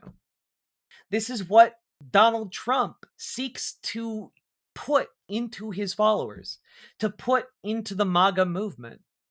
The desire and the willingness to die for the cause, the willingness to kill for the cause, the belief that is unshaking that killing and dying for it is for the greater good, that you are a hero for being used in this way. And I mean, it's hard to deny that what's happening right now is the formation of a kind of political vanguard for Donald Trump to radicalize folks to the point that they are willing to live and die at the word of this man. And the Nazis are all aligned with Donald Trump. If Donald Trump were to try and seize power, the Nazi militias would, if they felt it was beneficial to them, fight for him. You know, this is proof of that. And you have elements of like, you have the slush fund being created to financially reward this type of fanaticism. You have the pardons that are meant to allow this type of fanaticism off the hook. It is, well, but far-right guys like Nick Fuentes can't stand Trump because Trump doesn't go far enough in their eyes. That's the problem with Trump for folks like Nick Fuentes. But the other neo-Nazis who have gone so far right have become such black-pilled individuals. You know, they throw down their lives because they think by trying to kill minorities and dying for the cause, they're going to precipitate some wider action that will force Donald Trump's hand. You know, like that's why they're doing what they're doing. And yeah, I don't think in this case it will work, but you know, that's what the deranged notions of a far-right incel who's willing to die for an imagined cause of white supremacy. Like that's what they are willing to do. That's what they believe.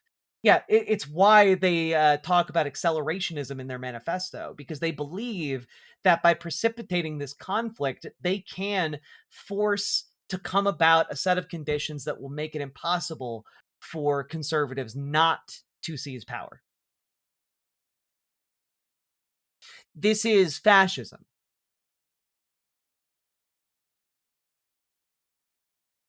Also, worth noting that one of the big conspiracies around this shooting that I'm sure will start popping up in more conservative circles as time goes by. One of the big conspiracies is that they were trans, and there's literally no evidence of that. And even the people who are saying that are basically saying, I made it the fuck up. But I'm going to read a quote from their manifesto about trans people. It does include a couple slurs for trans people. For the T-slurs, you disgust me. You are nothing short of completely deranged and mentally ill, trying to force your delusion to become our reality. The degeneracy that the F-slurs indulge in are multiplied tenfold with you. Your whole existence, the majority of the time, is a porn addiction that went too far and became your personality. In so many instances with both gays and especially transgenders, they end up being child molesters and pedophiles, even going as far as adopting young kids since they typically cannot have their own and putting them through the hell of having them as parents or even sexually abusing them. Not to mention the adverse harmful effects of a child missing either a mother or father. The spread of LGBT ideology has caused the dramatic increase in its members, mostly among the youth who would have never in a million years considered it if they hadn't been exposed to it. It's about time we start treating it as it is, degeneracy. You'll never be a real woman. You'll never be a real man. There's no such thing as non-binary or any other arbitrary pronouns. So to you, I say this: follow your statistic and tie that noose and kick the chair, F-slur.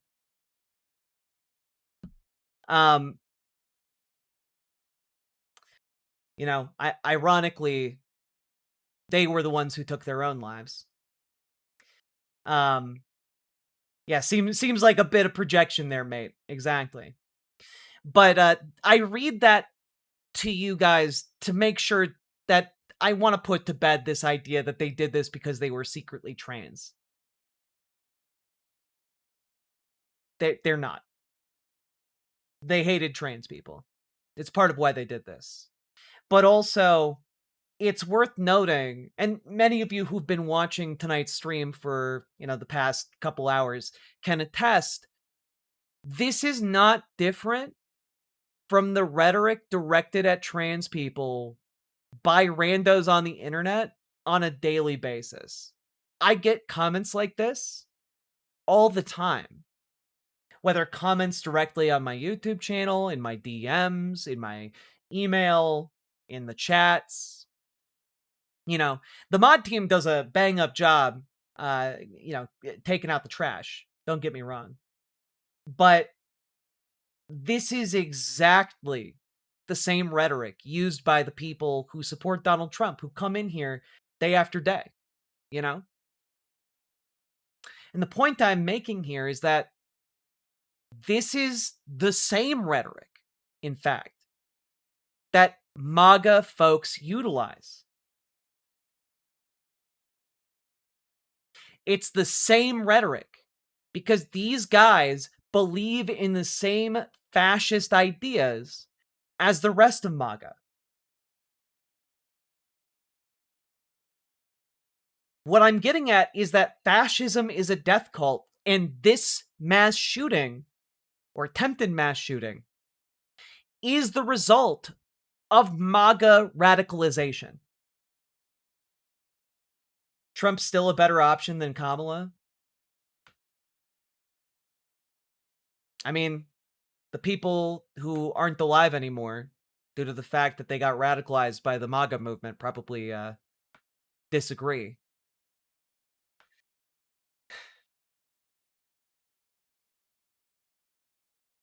It's unfortunate. You will, like, even as I talk about this mass shooting, there's still Trump fans who come in here and they're like, well, even if we did cause the radicalization, Kamala was still worse. And it's crazy to say that in the aftermath of a mass shooting, in the aftermath of an attempted mass murder of 140 children by other children.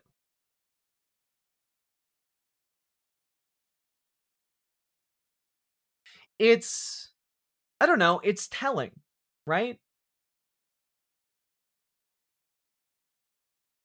It's a telling position. And I wanted to talk a little bit about this because it made me incredibly angry, right? Which is this portion of a BBC article on the shooting. Speaking to reporters at the White House on Tuesday, U.S. Vice President J.D. Vance called the shooting reprehensible and encouraged Americans to pray for everyone involved. We don't want that to happen in our country, and may God rest the souls of the people who lost their lives, he said. Vance also said his wife, Usha Vance, who was born and raised in San Diego, absolutely would have known people who frequented the mosque, and that he and the second lady often eat at a nearby restaurant when they visit her family. Political violence, wherever it comes from, is unacceptable in the United States of America. Let's talk with one another, not shoot each other when we disagree.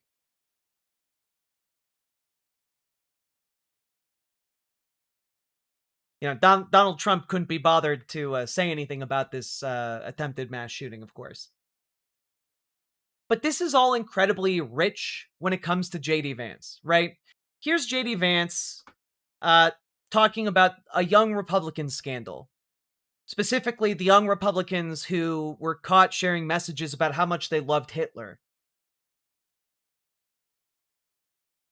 If Donald Trump is a transformative president, it is due to his behavior more than his ideology. In policy terms, Trump is governed like a typical right-wing Republican, and the component parts of MAGAism all have deep roots in American history. Racism, nativism, nationalism, unchained capitalism, military adventurism, and even authoritarianism.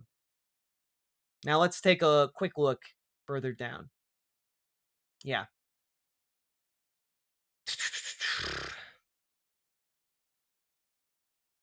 God. The Nation, why you doing this to me? Ah, fuck me. But to recap, the young Republicans were involved in a scandal that across several different chapters of the organization. And the young Republicans encompass a group of, teenagers to like early to mid 30s, the young to middle-aged Republicans. And what winds up happening here is that these people in positions of leadership within the young Republican chapters, start sharing messages with the N-word, talking about how great Hitler was, how much they hate Jews, all kinds of vile, vile shit. And when this comes to light, JD Vance basically goes to bat for them and says their lives shouldn't be ruined for, the missteps of youth. It's crazy. It's genuinely crazy. And I just want to really emphasize here that JD Vance, for a very long time, has had connections with the far right. JD Vance in text with far right figure, profane and off the cuff, right? So this is him talking with Charles Johnson back in 2022. And Charles Johnson is effectively a blogger and podcaster who is just asking questions about the Holocaust and doesn't think that it happened. That's the thrust of his questions. He just doesn't think it happened. Part of this is also related to Great Replacement Theory, which JD Vance happily pushed. You also have, of course, quite a bit of rhetoric around the idea that, well, it's okay to be racist in America, but as long as you're polite about it. And it's really stupid.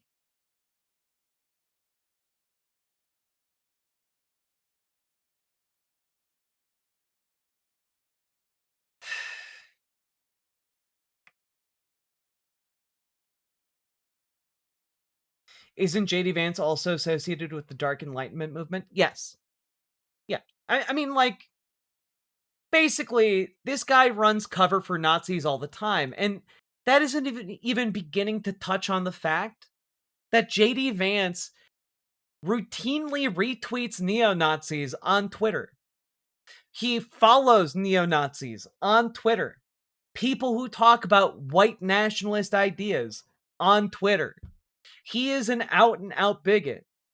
And he aligns very neatly with the kind of rhetoric found within the mass shooting manifesto in this particular case with the San Diego mosque shooting,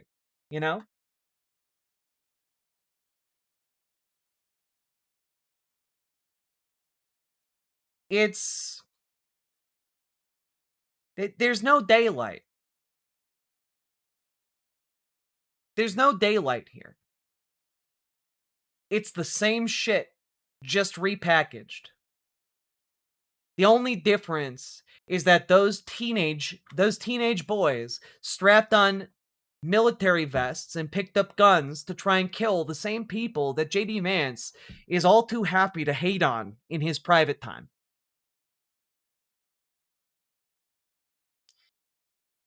Did JD Vance say Donald Trump was today's Hitler? He did. But again, JD Vance doesn't give a shit. He's willing to do whatever it takes to have power. Whatever it takes to generate power, to keep power, etc.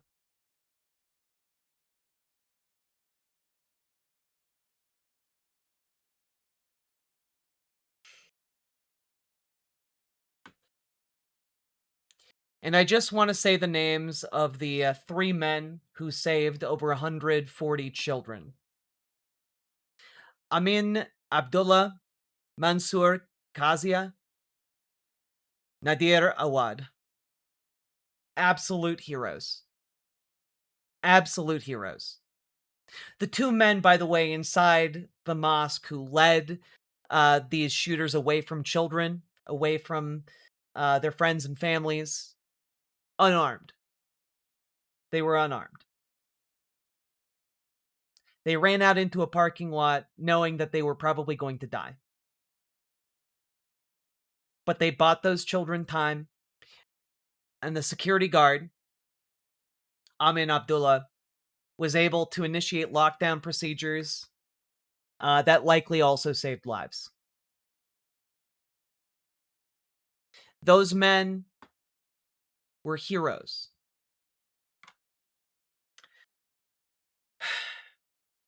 Amin Abdullah had 8 children.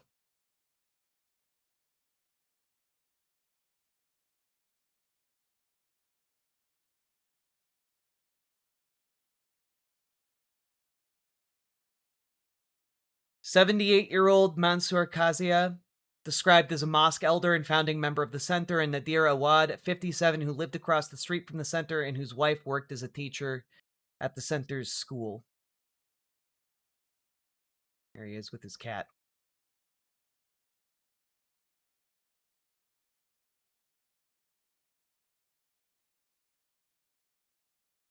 If it was not for him, as the chief mentioned, the carnage would have been much worse. He was the one who stopped them, who slowed them down. If he didn't do that, what he did, and he sacrificed his life, the 2 suspects would have had easy access to every single classroom.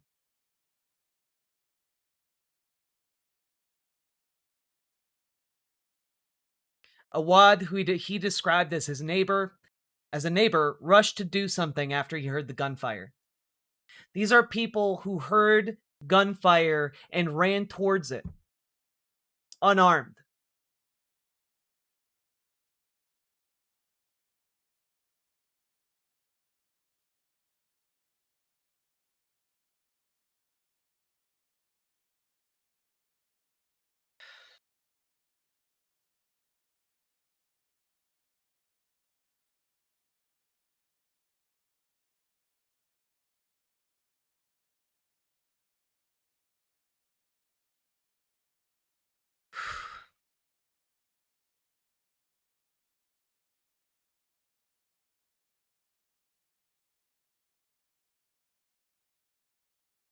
It's a rough story. It's a rough day.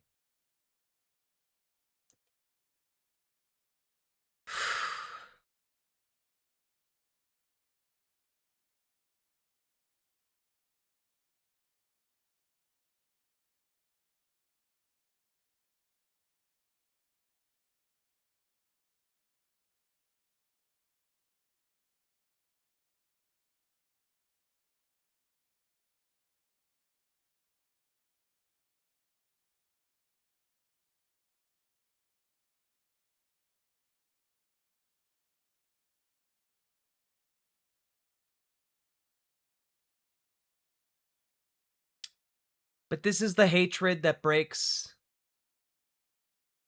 This is what fascism is.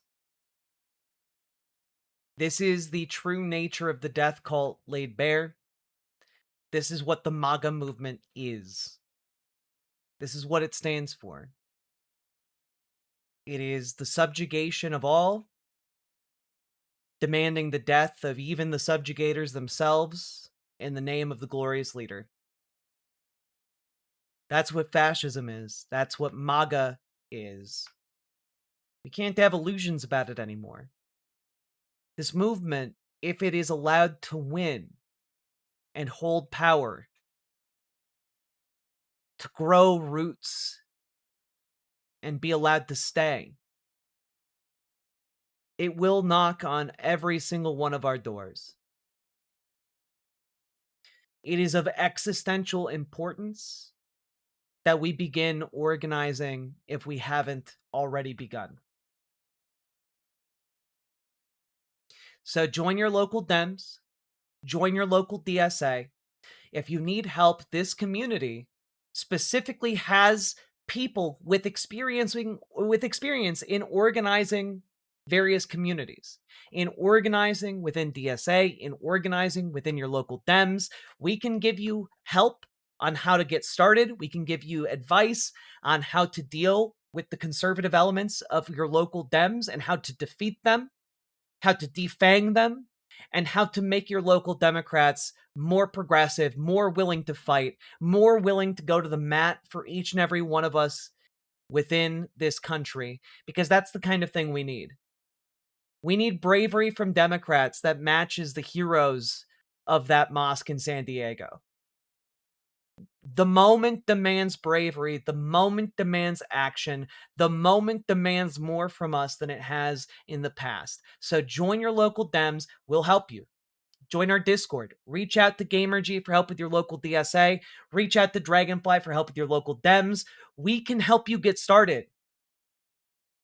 It only takes a handful of organized people to change local politics in your town, in your city, and even in your state. It takes a handful of people working together.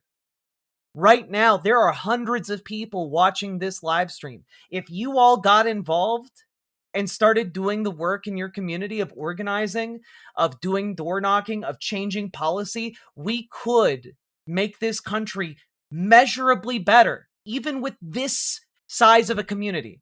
And I'm not the biggest community out there. Dragonfly, who is offering to help you organize your local Dems, has 8 years of experiencing doing just that.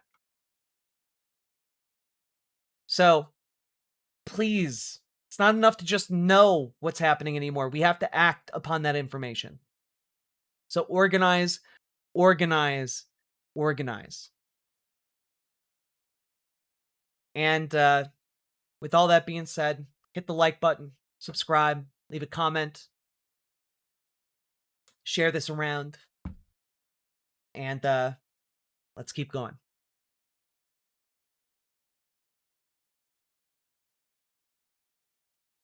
Oof. Wouldn't it be nice to have Dems with a spine? We have to be that spine. True. True, true, true. What do you even say to people who said they didn't vote for this? They voted for the economy?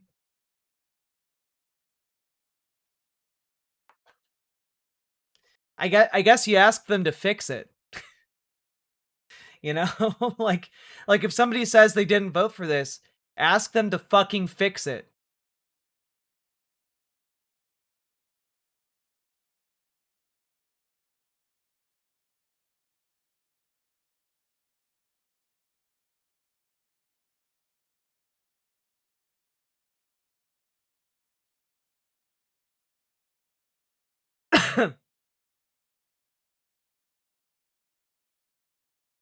Can't build a spine when y'all can't figure out what one is?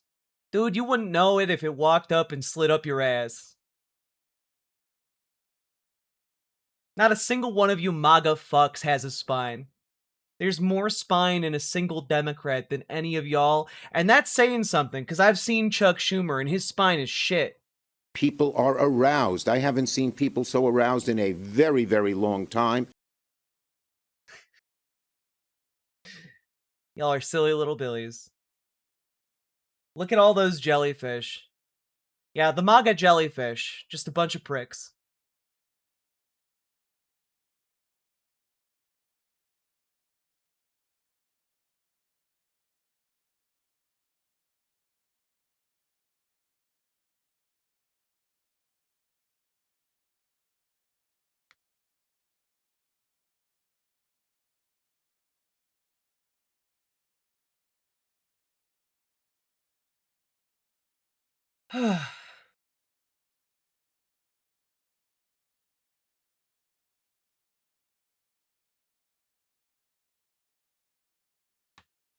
Well, we made it through just one of the absolute worst parts of what we had to talk about.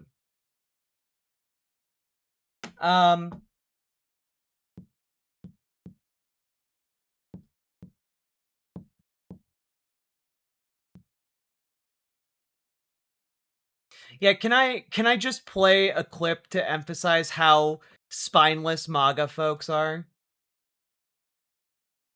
Before we let you go, Miller, your wife's a big star now. How's your ego? Don't worry, I have a very, very secure, intact ego. Owing to the fact, Jesse, that thanks to my appearances on your show, I've never had a larger fan following. So your show has been great for my ego and self-esteem. And most importantly of all, any man who works for President Trump is a man that is very, very strong and self-assured in this world. There's nothing better for your self-confidence than being able to work for President Trump. And so that is a blessing I have every day. If you don't have it, it'll turn you into a puddle of tears. Yep. Miller, good to see you. Before we let you go, Miller, your wife's... Man, it like the level of like the level of obsequiousness is genuinely wild, you know?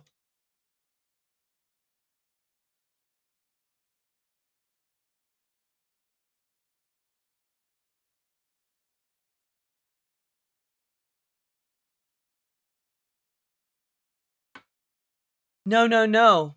Listening to Donald Trump makes me stronger and more virile. You don't understand.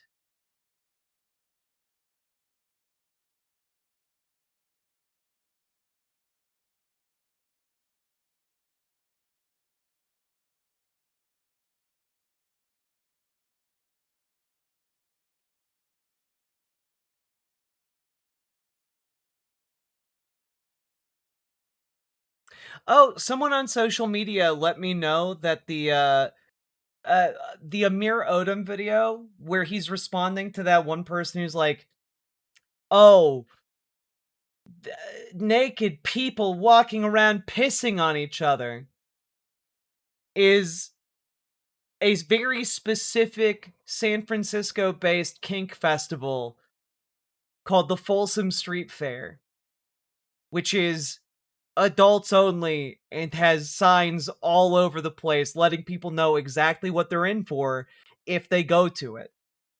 So, notably, not a pride event.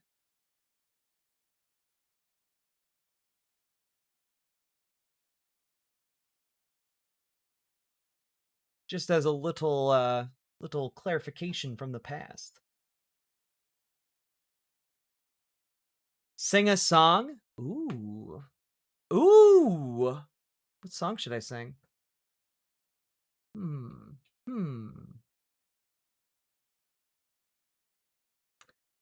Let's see. Okay.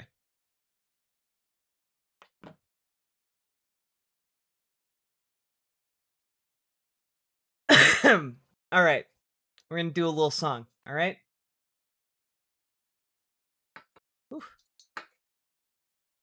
I live here on a Powderhorn Street where ICE agents walk the beat with the signing bonus $50,000. When we saw those vicious goons steal our neighbors from their rooms, we went out into the streets and yelled and hollered, "Come out, ye cowards, ICE! Peel away your grim disguise. Tell your wife how you take orders from the fascists." Oh, sorry.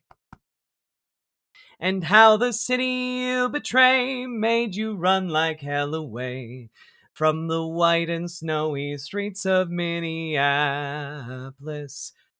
Won't you tell her how you stood in the way of Renee Good? How she tried to leave, but you were too afraid of her. How she did just what you said, so you shot her in the head. for the crime of standing up for her own neighbors. Come out, ye cowards, ice, peel away your grim disguise. Tell your wife how you take orders from the fascists.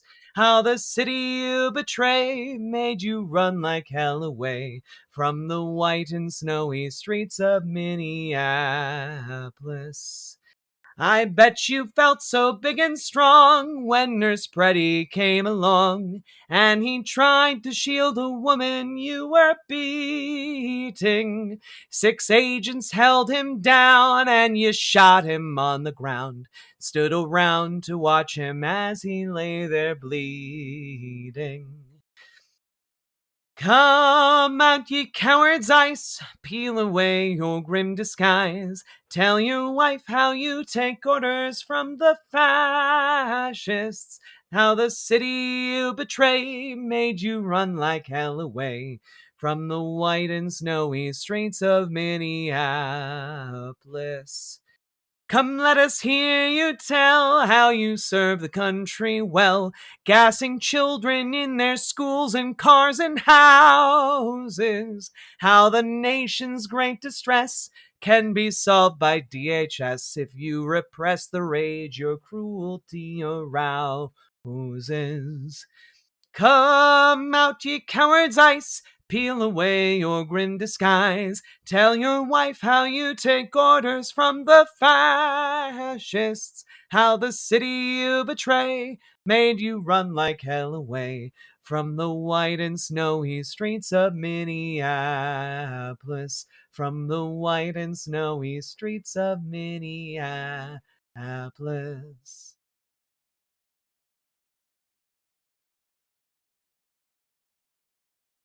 Oof. How y'all doing, folks? Thanks. Didn't even have to look at the lyrics. I had to cough a little bit. I apologize for that.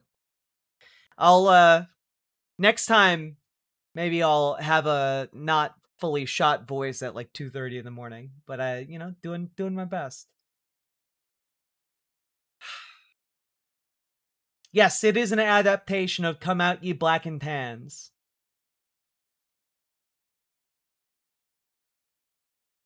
Can we listen to this one? Oh, I do like this. It's great. I think we'll watch it on a new day though.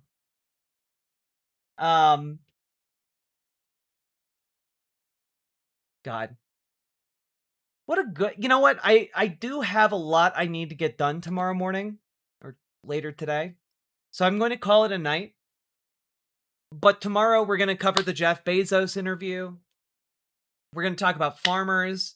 We're going to talk about AI. We're going to talk about all kinds of stuff. And I'm really, really excited. You brought a tear to my eye and warmth to my dark heart. Hell yeah. Glad to be of service, friends.